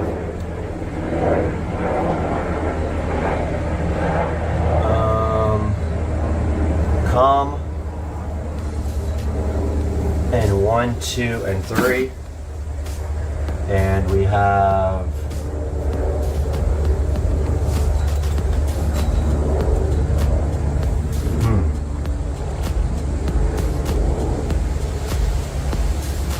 all right, well obviously this is power.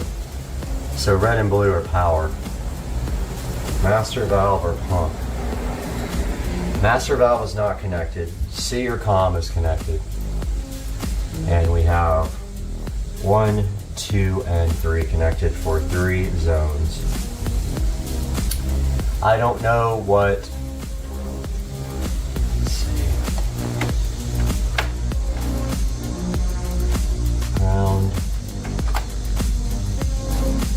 S. It looks like SNES. Sense. Looks like I got a sensor too, which I don't use that anymore. So I'm going to take the tablet here and get some better pictures.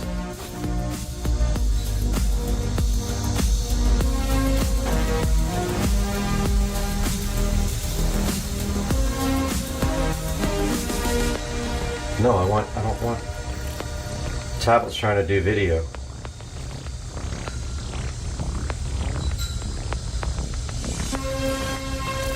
No. I just took a bunch of pictures with my phone, and I think that's good enough. Continue to mounting guide. Label your wires with the included stickers.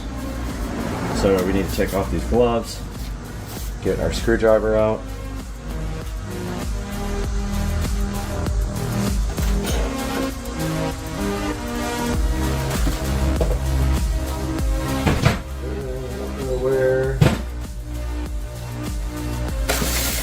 Don't know where the screwdriver adapter is. Guys, I'm sorry that I am not prepared here. I don't know where the screwdriver end is.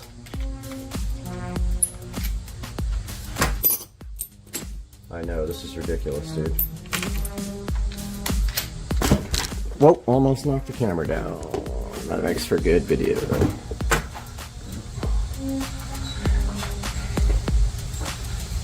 Okay, so we got one is yellow.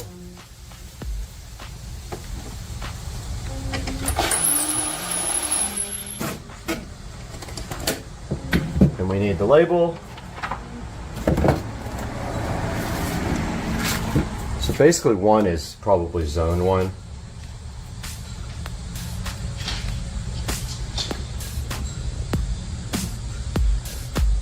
There's one label.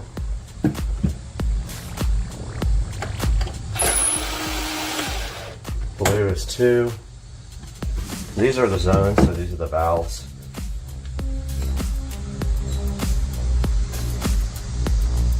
And there's number 2.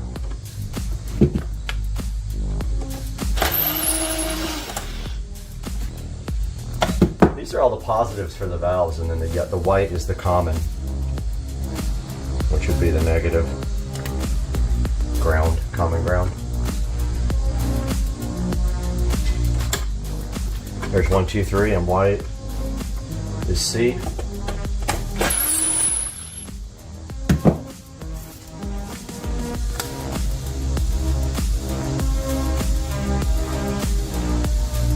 Probably all standard colors like the standard ones.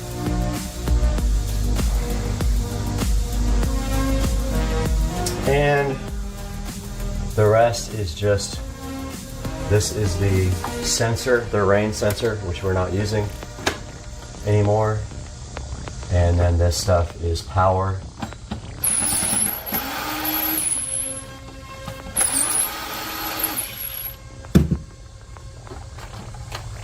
And ground. Actual wall power and ground are right here. They run down here and down over the wall. This is all coming out. I'm going to run the new wire down the back of the pipe to hide it. So it says click next. Disconnect and remove your own controller. All we have here is 2 screws holding this up to the wall.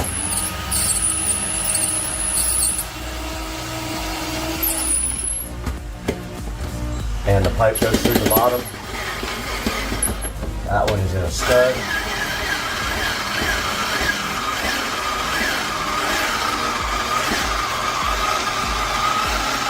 This screwdriver is so good.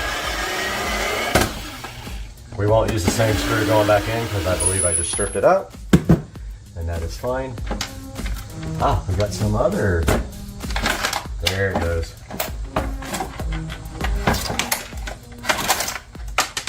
That is that, my friends. The old controller is removed. New controller. Next thing in the instructions says, hold the mounting plate to the wall and mount the hole. So I'm lining it up with I'm gonna line it up with these existing holes. So that's how I'm gonna get it straight, and then I'll use the level. So it looks like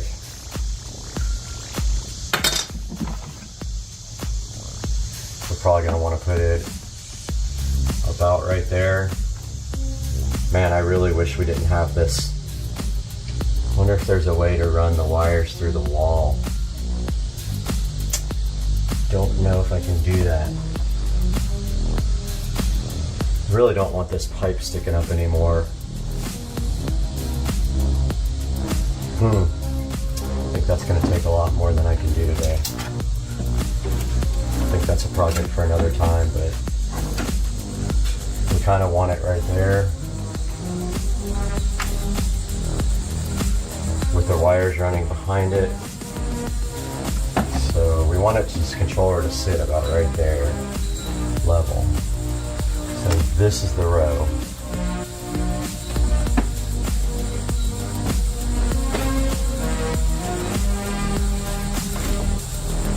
Let's see what that looks like. Here's the mounting plate.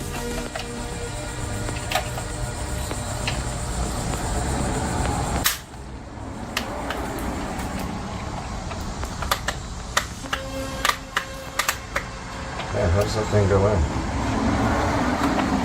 Oh, it's upside down.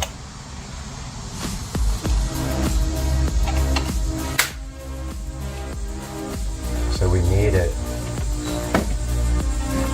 to sit about right there.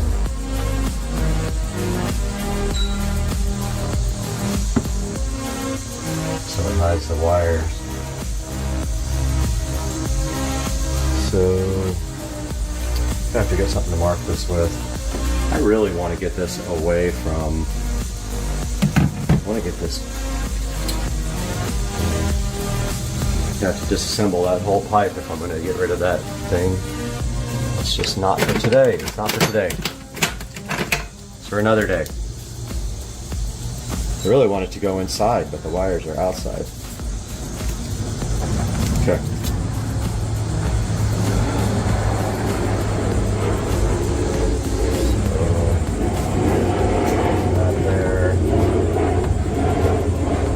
There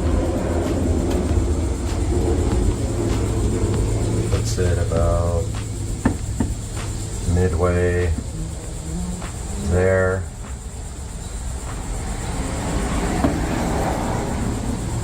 Is that even close to being level?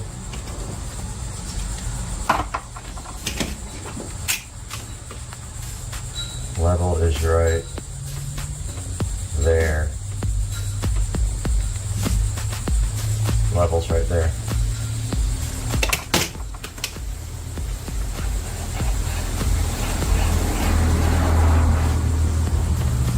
Okay, so top of the mounting plate needs to go there, and then hopefully I can get the screws in.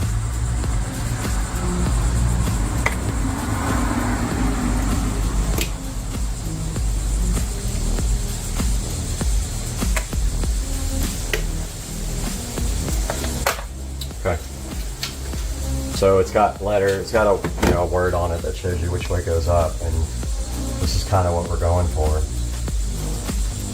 Right there. And hopefully that, well, neither one of those are in.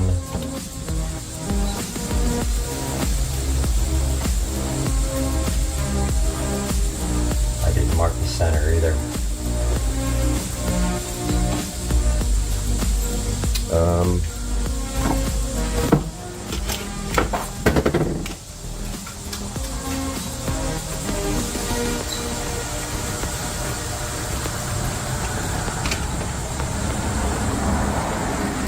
That's actually level right there, which means the pipe looks crooked. Center's going to be right here. I don't know how we're going to figure this out. I'm just going to shoot for it.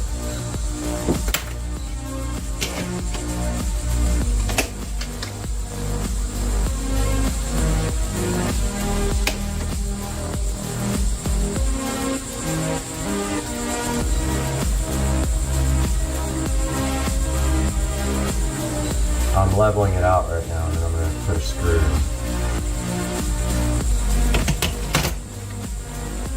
There. Oh, it went right in the hole. Such a bummer. I really don't want to use this pipe. I mean, I don't want to do it this way, guys. We'll have a meeting in 5 minutes. Little update. Big update.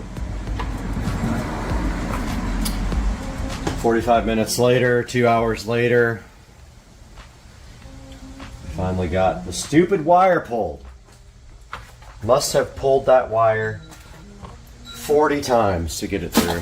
And now I lost the mounting plate. I gotta find the mounting plate now. I found the mounting plate. We're gonna mount the mounting plate right above where I pulled the power wire up through with these guys, and so this should be it, and then these three should be not used, so we can probably clip these three. We only use 3 valves and 1 common and power, but I will just tuck those back in the wall just in case, just like that. There's our 3. So now we gotta get our mounting plate done. And for that, guys, you don't even know what I went through for the last hour and a half. Like, it is the worst. And it's probably 95 degrees out here. But now we can take this out because we don't need it anymore. And we need to mount our mounting plate in such a place where our wires can go up through it and connect. And if we lose this, it's going to fall in the wall and I'm going to be super mad. But I think right there is good. And so we will get one done and then level it with the other one. And we are going to do this the best we can, people. Hopefully that screw will work. Not the one that came with it, but whatever, dude.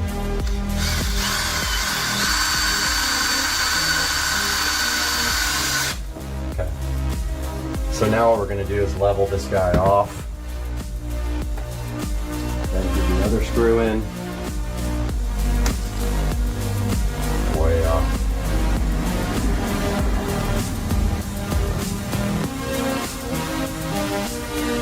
That's level.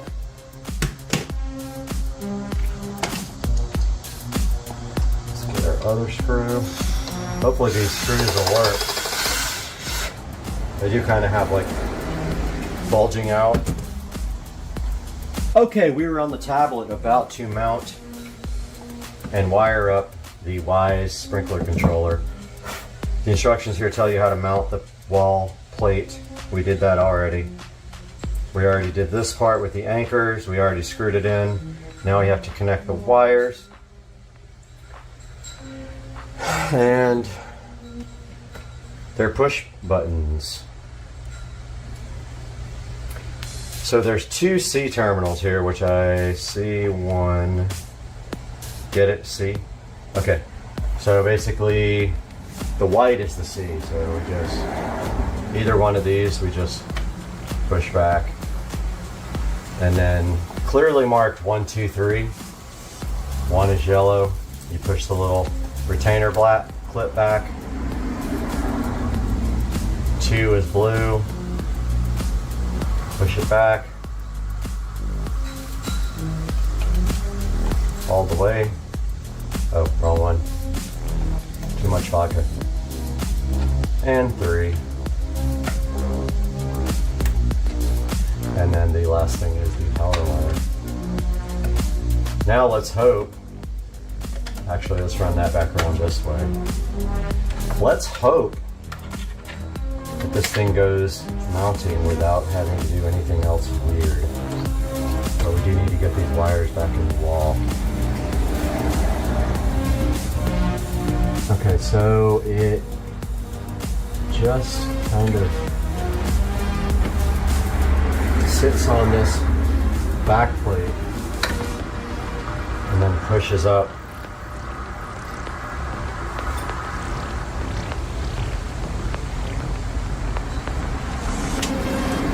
Tucking the power cable under.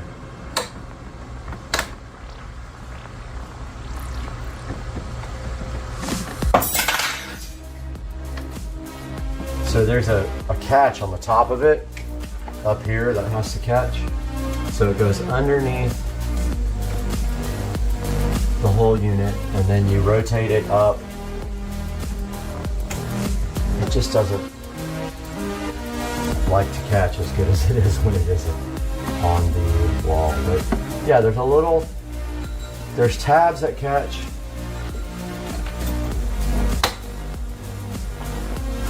And then you're just supposed to literally like, wow, it looks like it's going to be like facing upwards. That's really weird. Alright, I'm kind of fighting with this right now. Wow.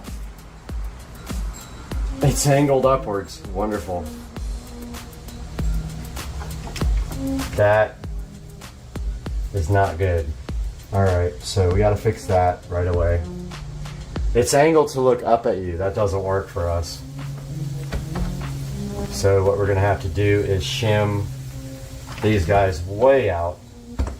Hopefully that'll still mount. I don't know why they do that. Why do they do that? That looks absolutely terrible. That's gotta go like way down.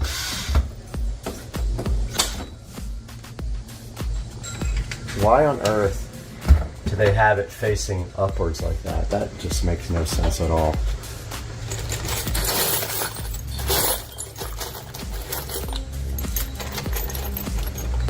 I'm going to try to find something to put behind this. What's happening is the plate. We really need to, well, no, that won't work either. But we need this plate to be way out here like this in order for it to mount correctly and display correctly. And I honestly don't know how we're going to do that. But there's a washer there.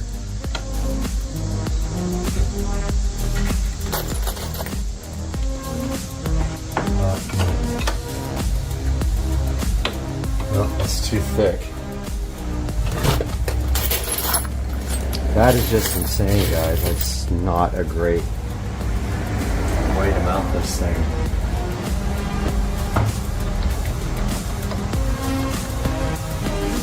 It needs to be shimmed way forward. Like, way forward. Why would they do that? It's like it's angled up at you. I know you guys see what I'm saying here, right? This stupid thing is angled so far up. When you mount it, it's like it catches the top of this thing, and it's like, why would you want it facing upwards?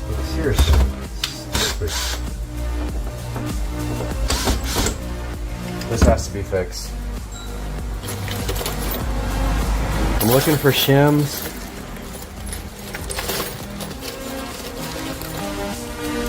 I found like 2 or 3 washers that I can use.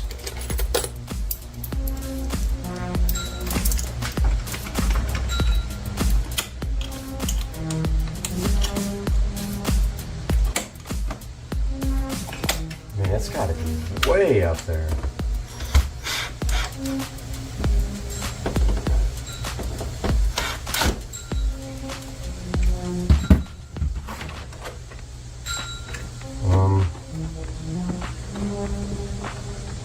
Let's see what that does.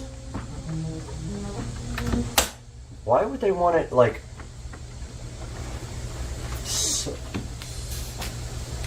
And the display already looks scratched and I didn't touch anything. I have not touched this display whatsoever.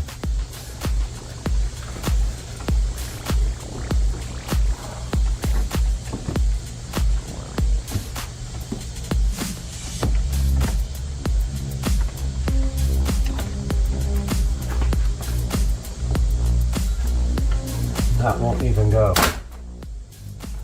Yeah, that won't count.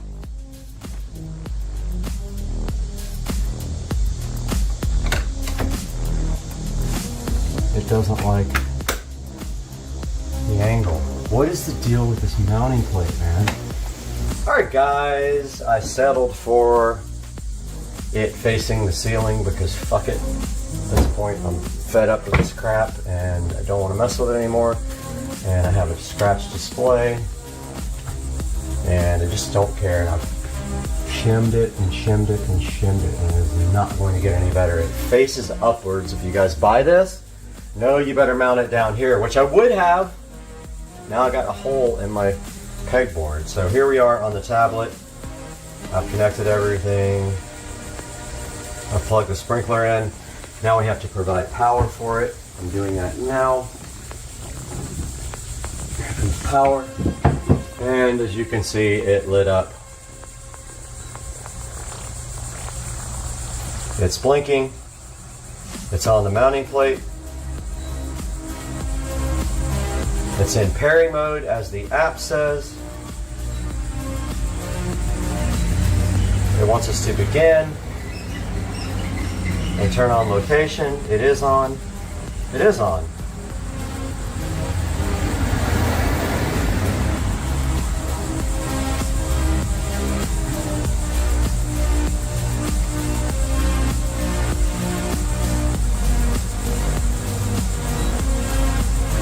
Okay, it's on. What do you mean turn on location, you dumbass? It's on.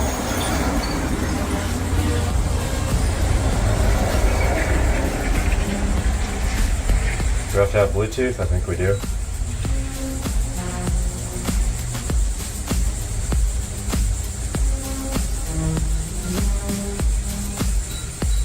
It's not gonna find it. I'm gonna have to use my phone.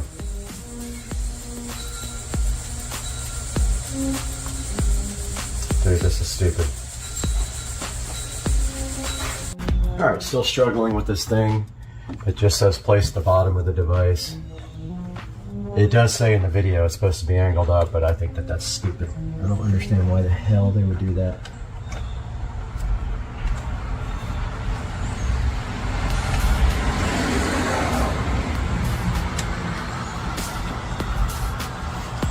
This thing is just...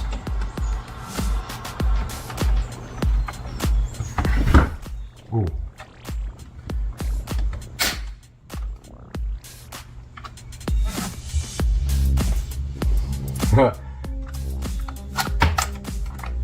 It's worse than it was before. It's not going to get any better. Well, I'm disappointed in that design. I'm not understanding, unless it's supposed to be way down here, which I would have mounted it lower. Yeah. It sticks out, man. It sticks out. All you can do is like put some stuff behind there to keep it from flexing back, but that's the way it's going to be, guys. It's angled upward. All right, guys, taking a look at the Wise Sprinkler app now. While this other footage copies over to the computer for editing, we can see here we got our sprinkler at the top. We can hit that guy. Now, if you look at the very top, those are our 3 zones.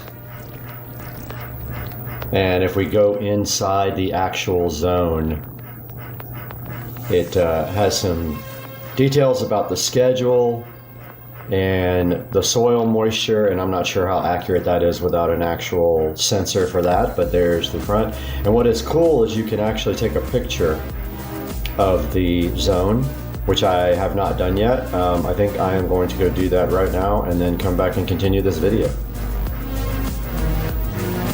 All right, guys, so I was not successful in taking pictures of the zones. There's something about the tablet that the app doesn't really like the way the camera is, so I will have to probably do it on my phone. But as you can see there, I tried to take a picture of it, and it's absolutely goofy looking. You can go into each zone here and look at this. Look at the current status of the zone. Looks like there's a little indicator here that shows you how far through the cycle it got. This is the mailbox side of the house and how much it watered. Shows you the weather forecast here. You get a year of free Sprinkler Plus service with Wise for this guy. And then if you go up in here, you can see right there, Sprinkler Plus is activated. I think it's like $10 a year after that or something. It's not super expensive. There's the name. You can get notifications for it that are pushed to the phone. If you look at schedules here, I'm on the default schedule and the name is default. Zones, all zones are on. I have them all set to 30 minutes and to end by sunrise. So here are the days of the week that they're watering. And you can tell it to skip on temperature, wind, rain, and saturation. This is supposed to use weather to, like the weather forecast, so that it doesn't water when there's rain expected. You can share this with other people in your house or other households. So there's how you set your skips. If it gets below 32 degrees, it's not going to water. If it's going to be more than 0.125 inches of rain or 100% saturation. Here's the device info. It is connected to my wireless repeater. Obviously great signal strength. The repeater's up in the front of the house close to the garage. It shows you the firmware revision, and it actually updated the firmware when I got it. So yeah, this is a look at the Wise sprinkler. Integrates well with the rest of my Wise devices here. And so far so good, and I will update you guys as I use this more and get some more information for you. Have a good one, guys. Got the garage ready for the new floor going in tomorrow, guys. I'm so hyped that we're getting a new garage floor tomorrow. Shark coating the garage. Tesla's got a new home tomorrow. What? Over here on the treadmill, and there's a freaking little crab. It's the second one I've seen in 2 days in the sun. Little crab. Hey, crab. Guys, welcome to part 4 of Supercar Street Racing reacting to his own 15-year-old racing videos. Today we're going to take a look at another batch of videos that were recorded somewhere between 2006 and 2009 with my single turbo hardtop Supra. That car put out about 804 to the wheels when it was upgraded to the larger turbo. We've got some great videos for you today, so stick around.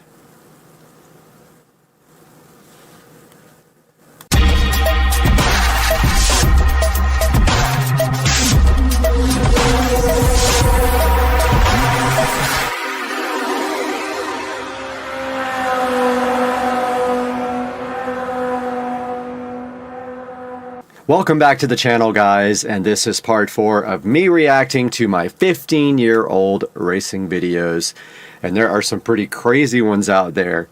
Today we're going to be taking a look at about 5 or 6 more, depending on how long they are, and we will react to them and kind of talk about what was actually happening in the videos. And so you can see right here, the first one up is, I think, a second look at me doing these burnouts at the Luxor Hotel.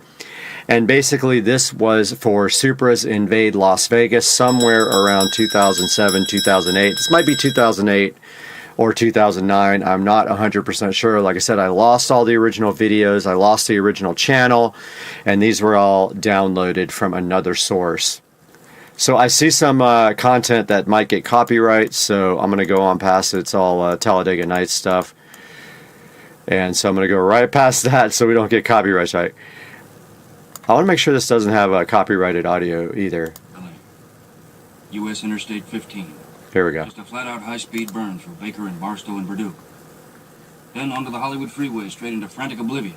Here we go. Well, much better video. Really good quality this time.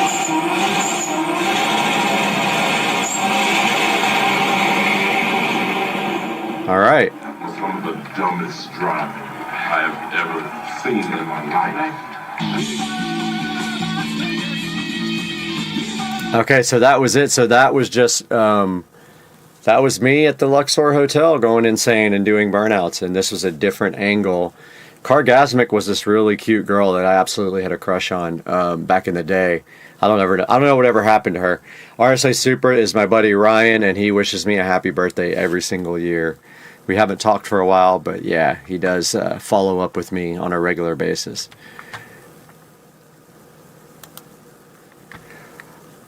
Okay, so I think this is me on the dyno once I got the GT74X, the injectors, and a 4-inch downpipe. Let's take a look.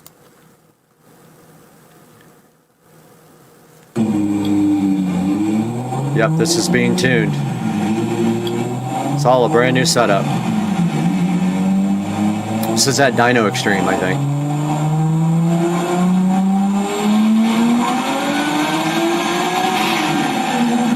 So that high-pitched sound that you're hearing, turn down the audio a little bit. That high-pitched sound that you're hearing is actually the camera. It's not the, that's Justin Nenny tuning it. One of the best tuners on earth. You're at 796, dude. You're at 3 horsepower away. 796 wheel horsepower. Pretty good amount of power there on the tune from Justin Nenny. He was one of the best super tuners on earth, and I don't know if he's still doing it anymore or what's going on, but he would come around and everybody would pay him big bucks to tune. Okay, checking out the time here. Yeah, we got plenty of time left. So this is actually me at, I can't remember what drag strip. This guy was replying to this video, and it was actually him, but he was saying he's not good. Actually, this is me proving that supers are terrible on the drag strip. I have a 1,000 horsepower car that runs 12s, but here we go.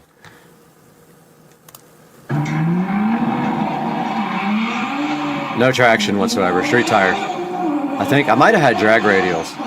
Can't remember. I don't think they even got the time. 12.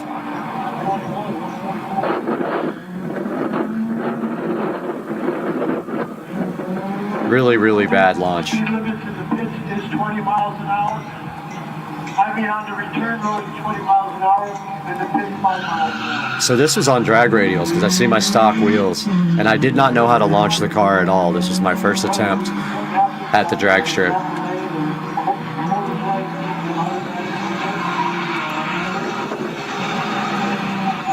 That's me trying a burnout. It took me a while to even figure out how to do a burnout. My clutch was really stiff, on-off clutch, carbon-carbon, RPS carbon-carbon. Bad launch.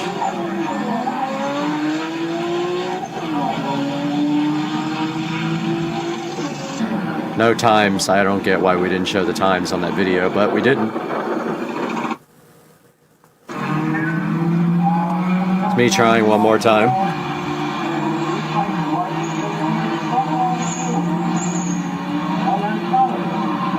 Good burnout.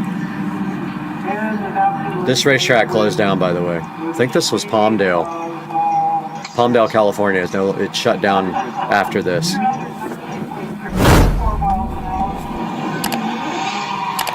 Bad launch.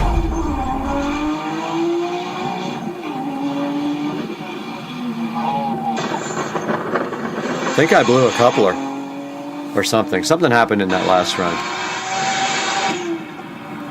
So that was me. The only time I took the car to the drag strip, and I think that was Palmdale. Pretty sure, 100%, that was Palmdale. So this next video is in LA, and I think there's some good street pulls here. I went past all the profanity and all that stuff at the beginning because I used to think that was cool in videos. I don't anymore because they will demonetize you.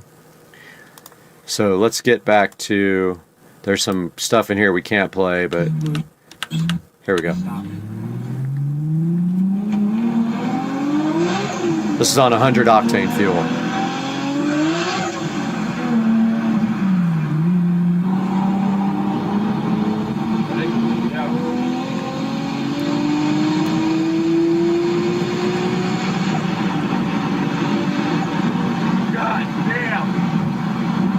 Yeah, there's some more profanity. There's me passing the cameraman.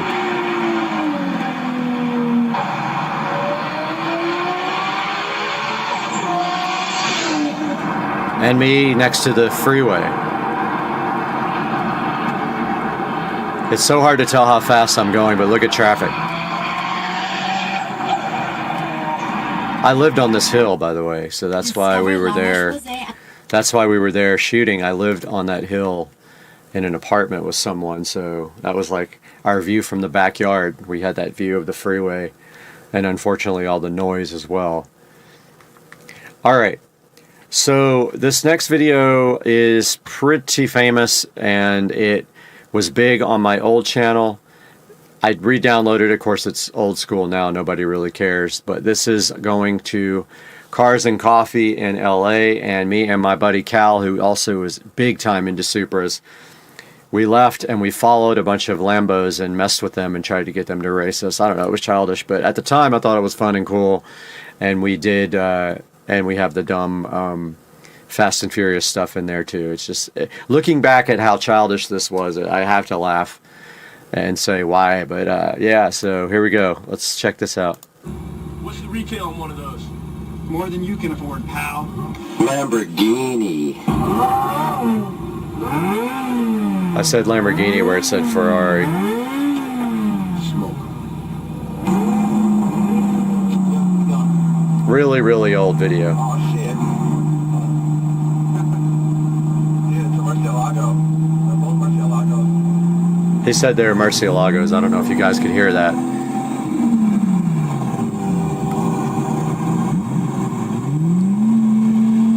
So we're just literally trying to get these guys to mess around.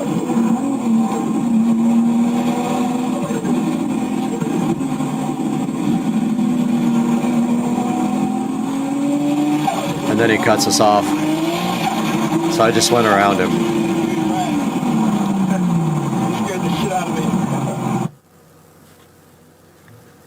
Ah, profanity in the video. Well, hopefully profanity on the screen doesn't get demonetized. I didn't know that was in there. That's what happens. They'll probably demonetize, but we'll see. Alright. So this appears to be Dyno Day at Dyno Extreme 2006 with my bigger setup, which is interesting.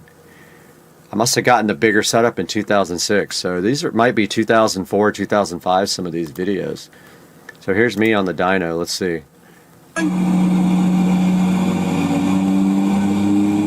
Looks like I made 802 on this pull. The sound that comes out of the camera is not real. So here I made 811, I won the dyno competition.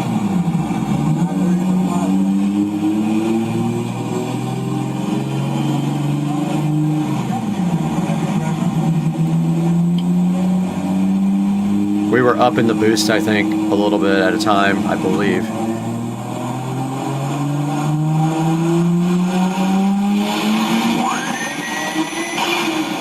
Yep, I made 811 right there on race fuel. E85 didn't exist back then. And so that is part 3 of the Actually, this is part 4. I get confused. This is part 4 of reacting to my old racing videos on YouTube. And I hope you guys enjoyed it. We will be back with more parts. We have about 60 videos to review here. So we'll see you guys next time on Supercar Street Racing. Like and subscribe, please.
Alright guys, welcome back to the channel. I did not have a chance to do an intro on this before it happened, but you guys can see right here that my buddy just came over and installed my new entryway door from the garage into my kitchen, and I wanted it to be special, and sure enough, it is special. Check it out, guys. So we have a full glass door going out to the garage, which I love. Now that means you can see what's happening inside the garage, and it's kind of a nice sight to look at. So I really wanted a new door for the kitchen. I love the way new doors seal and the way that they look and feel. They're just so much more airtight, they're so much more energy efficient, and I did get brand new door in the front, and I did get a brand new door in the front, and I got new windows as well. So they just came, they put in this special order door here. You can see it is glass, just has a strip of wood all the way up and all the way to the bottom.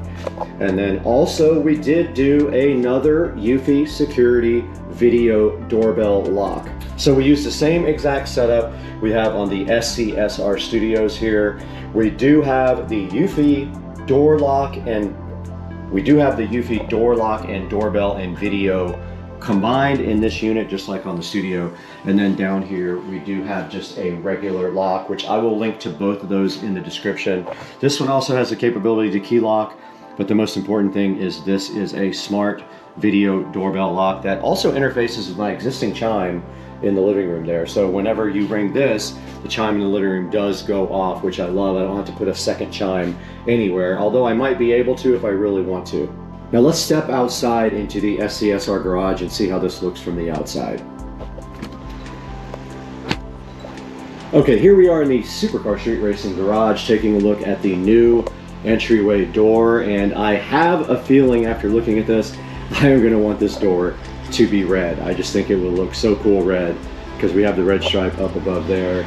So it's either going to be black or red, but I am leaning towards red right now. My only worry is I'm not really good at painting, so I'm worried about getting paint on the glass here. It's going to have to be masked off kind of perfect in order for that not to happen, but then also paint tends to run underneath the tape sometimes, so I might hire a professional to do this. And of course the door lock's got to come back off when it's time to paint, and I have to redo the paint around this as well because it got kind of messed up, and I might be able to just wipe that off. Let's see if that'll just wipe off. All right, most of the stuff around the door just wiped off, and then of course the breaker just popped, so I had to reset the breaker for the second time today. But anyway, I hope you guys enjoyed this new door, but that's going to do it for us today. We'll see you guys very, very soon on another episode of Supercar Street Racing. Later.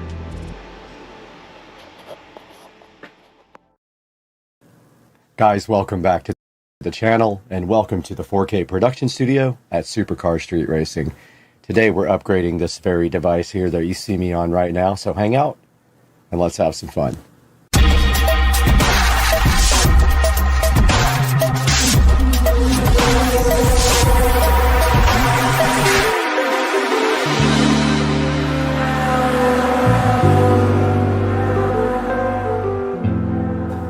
So this device right here in front of me is a cheap 4K webcam that I picked up on Amazon. Today we have the new Logitech Brio webcam to go ahead and install on the channel, and it complements these two lights, the Litra Glows from Logitech that we just installed on them the other day. And this is the Brio here, looking right out of the box as fresh as possible. And today we're going to unbox this and see what it's made of. All right, we got the Brio webcam right here in front of us. Let's take a look inside the package before we do a side-by-side comparison. That's what it looks like right out of the box. Now you notice this current webcam has a lot of issues with autofocus. It's trying to focus back here on the television and me at the same time, and it's not doing a great job. So today we've got this Brio to see if it performs any better. So we're going to do a side-by-side comparison and get this thing plugged in after we take a look at what's in the box. Now straight out of the box it does come looking like this, and this cool packaging. See how it's in this plastic packaging here? It just does pull straight out like that. And then it's got some peel satisfaction. Nothing really a whole lot to peel on there. And I'm going to go ahead and just open this real quick. And it looks like there is a standard stand. Now there's a peel sat right here on the front, which we will do that on a short instead of on camera here for some peel sat. Hey everyone! everyone. Thank you for the impromptu meeting. Let's go over our agenda. Jenny? Yeah? Is that you, Jenny? Yes, it's me. Where is this coming from? I'm just trying to get my light situation worked out here. It's kind of bright, but I think it's like it's some sort of desert. Zach, yes, it's bright. I wanted to talk to you guys today. Jenny? Jenny, you're just a blob. You're just a big blob.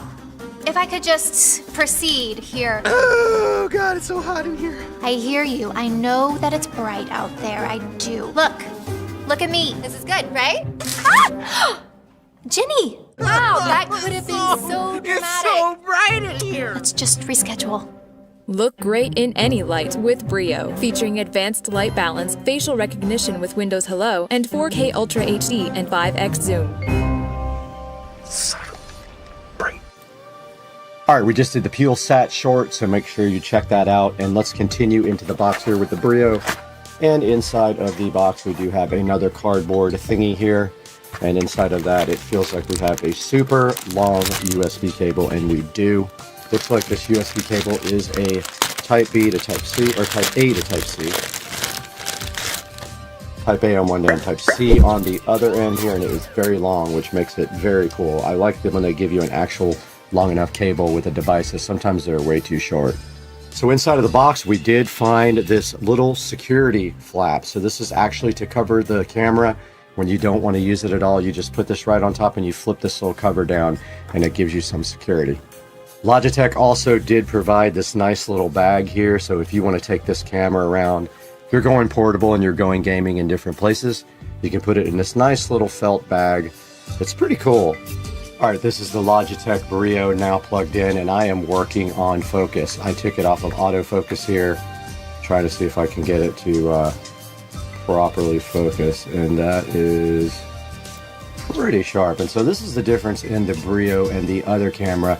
You can actually see behind me now the colors in this thing, which you couldn't before.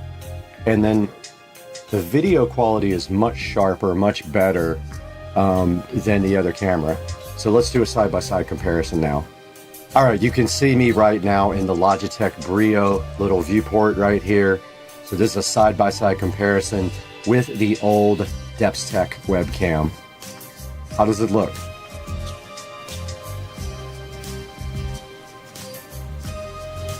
All right, we're back in front of the new Logitech Brio webcam, and I have messed around with some of the controls. I pulled a little bit of the saturation out. I haven't messed with the brightness any at all, but I might bring the brightness down just a little bit too. Let's see what that does. Helps the back a little bit, like some of the stuff in the background. These lights are still difficult to see because they're so bright. I have them on the dimmest possible setting. But yeah, I was actually looking at that monitor, which is why I wasn't looking at you guys. But this is the Logitech Brio. I'm pretty happy with the quality of this webcam. Now let's take a look at this on Amazon. Guys, welcome back to the 4K production studio. I'm Brad, and I'm so happy to have you here today to look at this Logitech Brio webcam. And I did notice, I have to admit, the focus was a little bit soft when I went back and started doing the editing, and I haven't really played a lot with the controls. But the controls right now are in OBS Studio, so if you want to use the G-Hub, you have to disable the device in Studio to do that. But here's a look at the Logitech Brio right here on screen. Logitech Brio 4K webcam, Ultra 4K HD noise canceling. It has HD auto light correction, a wide field of view, works with Microsoft Teams, Zoom, Google Voice, and it works on pretty much any device. It'll work on either your Mac or your PC-based devices.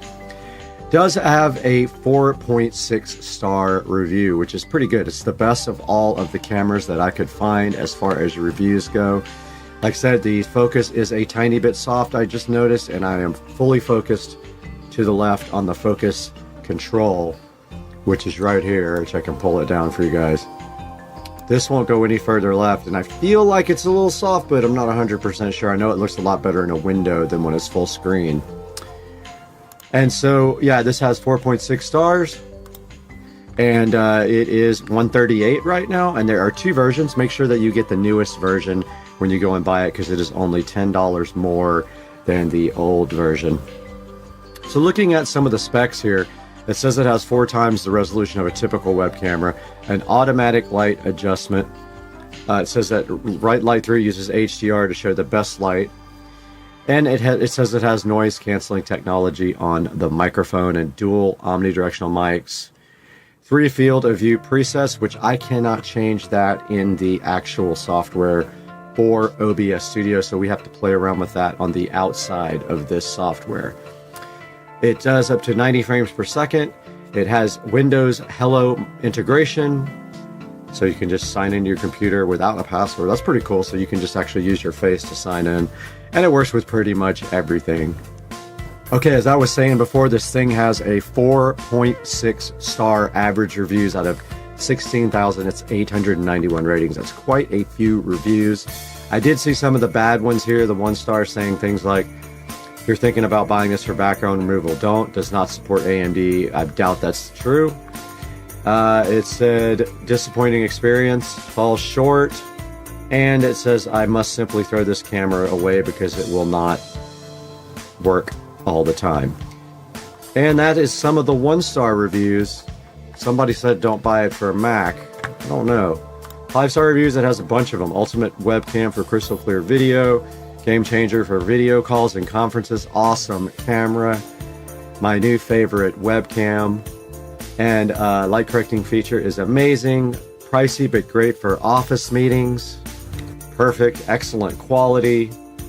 Logitech Brio 4K still best-selling after all of these years. So I just wanted to show you guys briefly how the G-Hub integrates with the Logitech Brio. And right here you can see the Brio, but I can't do anything. Disable this device's G-Hub to allow other software to have full control, but I have no control. So I don't know where you adjust all the settings and everything. I guess there isn't any settings on this. So it says disable it to have the control be with, I guess we would consider that OBS Studio since we're using it to record. But this is a look at how it integrates, and you can actually tell the G-Hub to turn on these lights when you open up your Brio camera.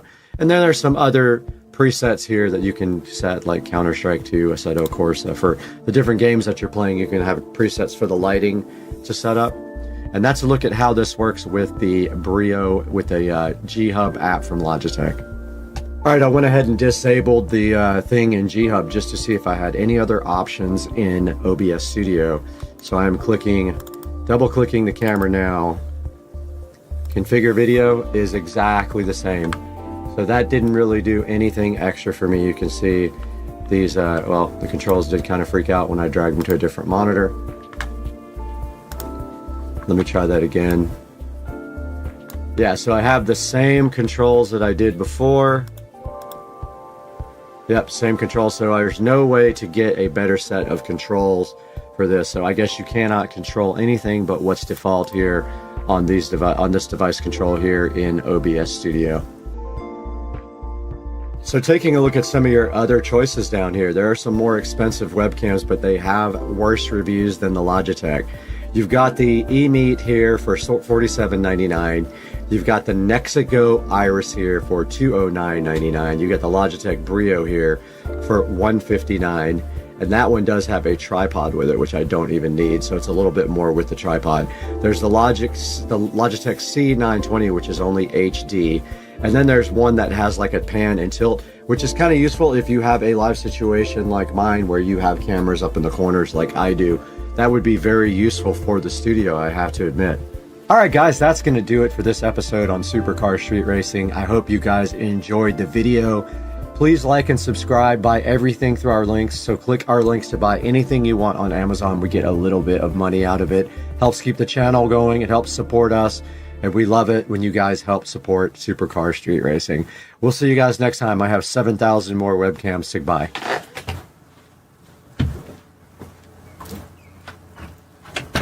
Alright, the video after the video, because I found the settings.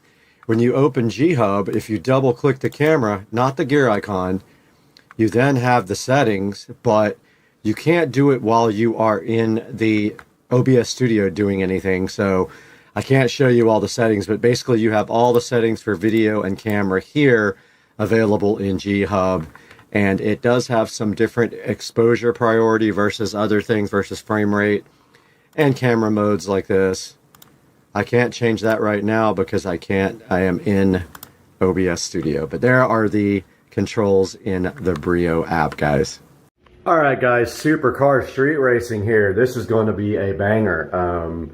We are going to take a look at my smart home today. So this is probably, I could be wrong about this, but this is probably one of the most involved smart homes that you will see. Pretty much every device in my house is a smart home device. And I want to go through this room by room and kind of tell you guys about what the products are, which will be in the link in the description. And I'd appreciate it if you could click through, because I can pay for some of this stuff with that, not to try to be a beggar, but it does help. I don't make money on the videos because I don't have enough subscribers yet, but I'm working on that. So let's start with the basic smart home devices. So I chose the Amazon ecosystem. Why did I choose Amazon? Well, to be quite simple, I like the Fire Stick. So to be in that ecosystem makes sense for me, and that's why we went with Amazon. Sorry if this is flickering. The LEDs do weird stuff to the camera. So let's talk about a little bit about the Amazon ecosystem and some of the smart devices.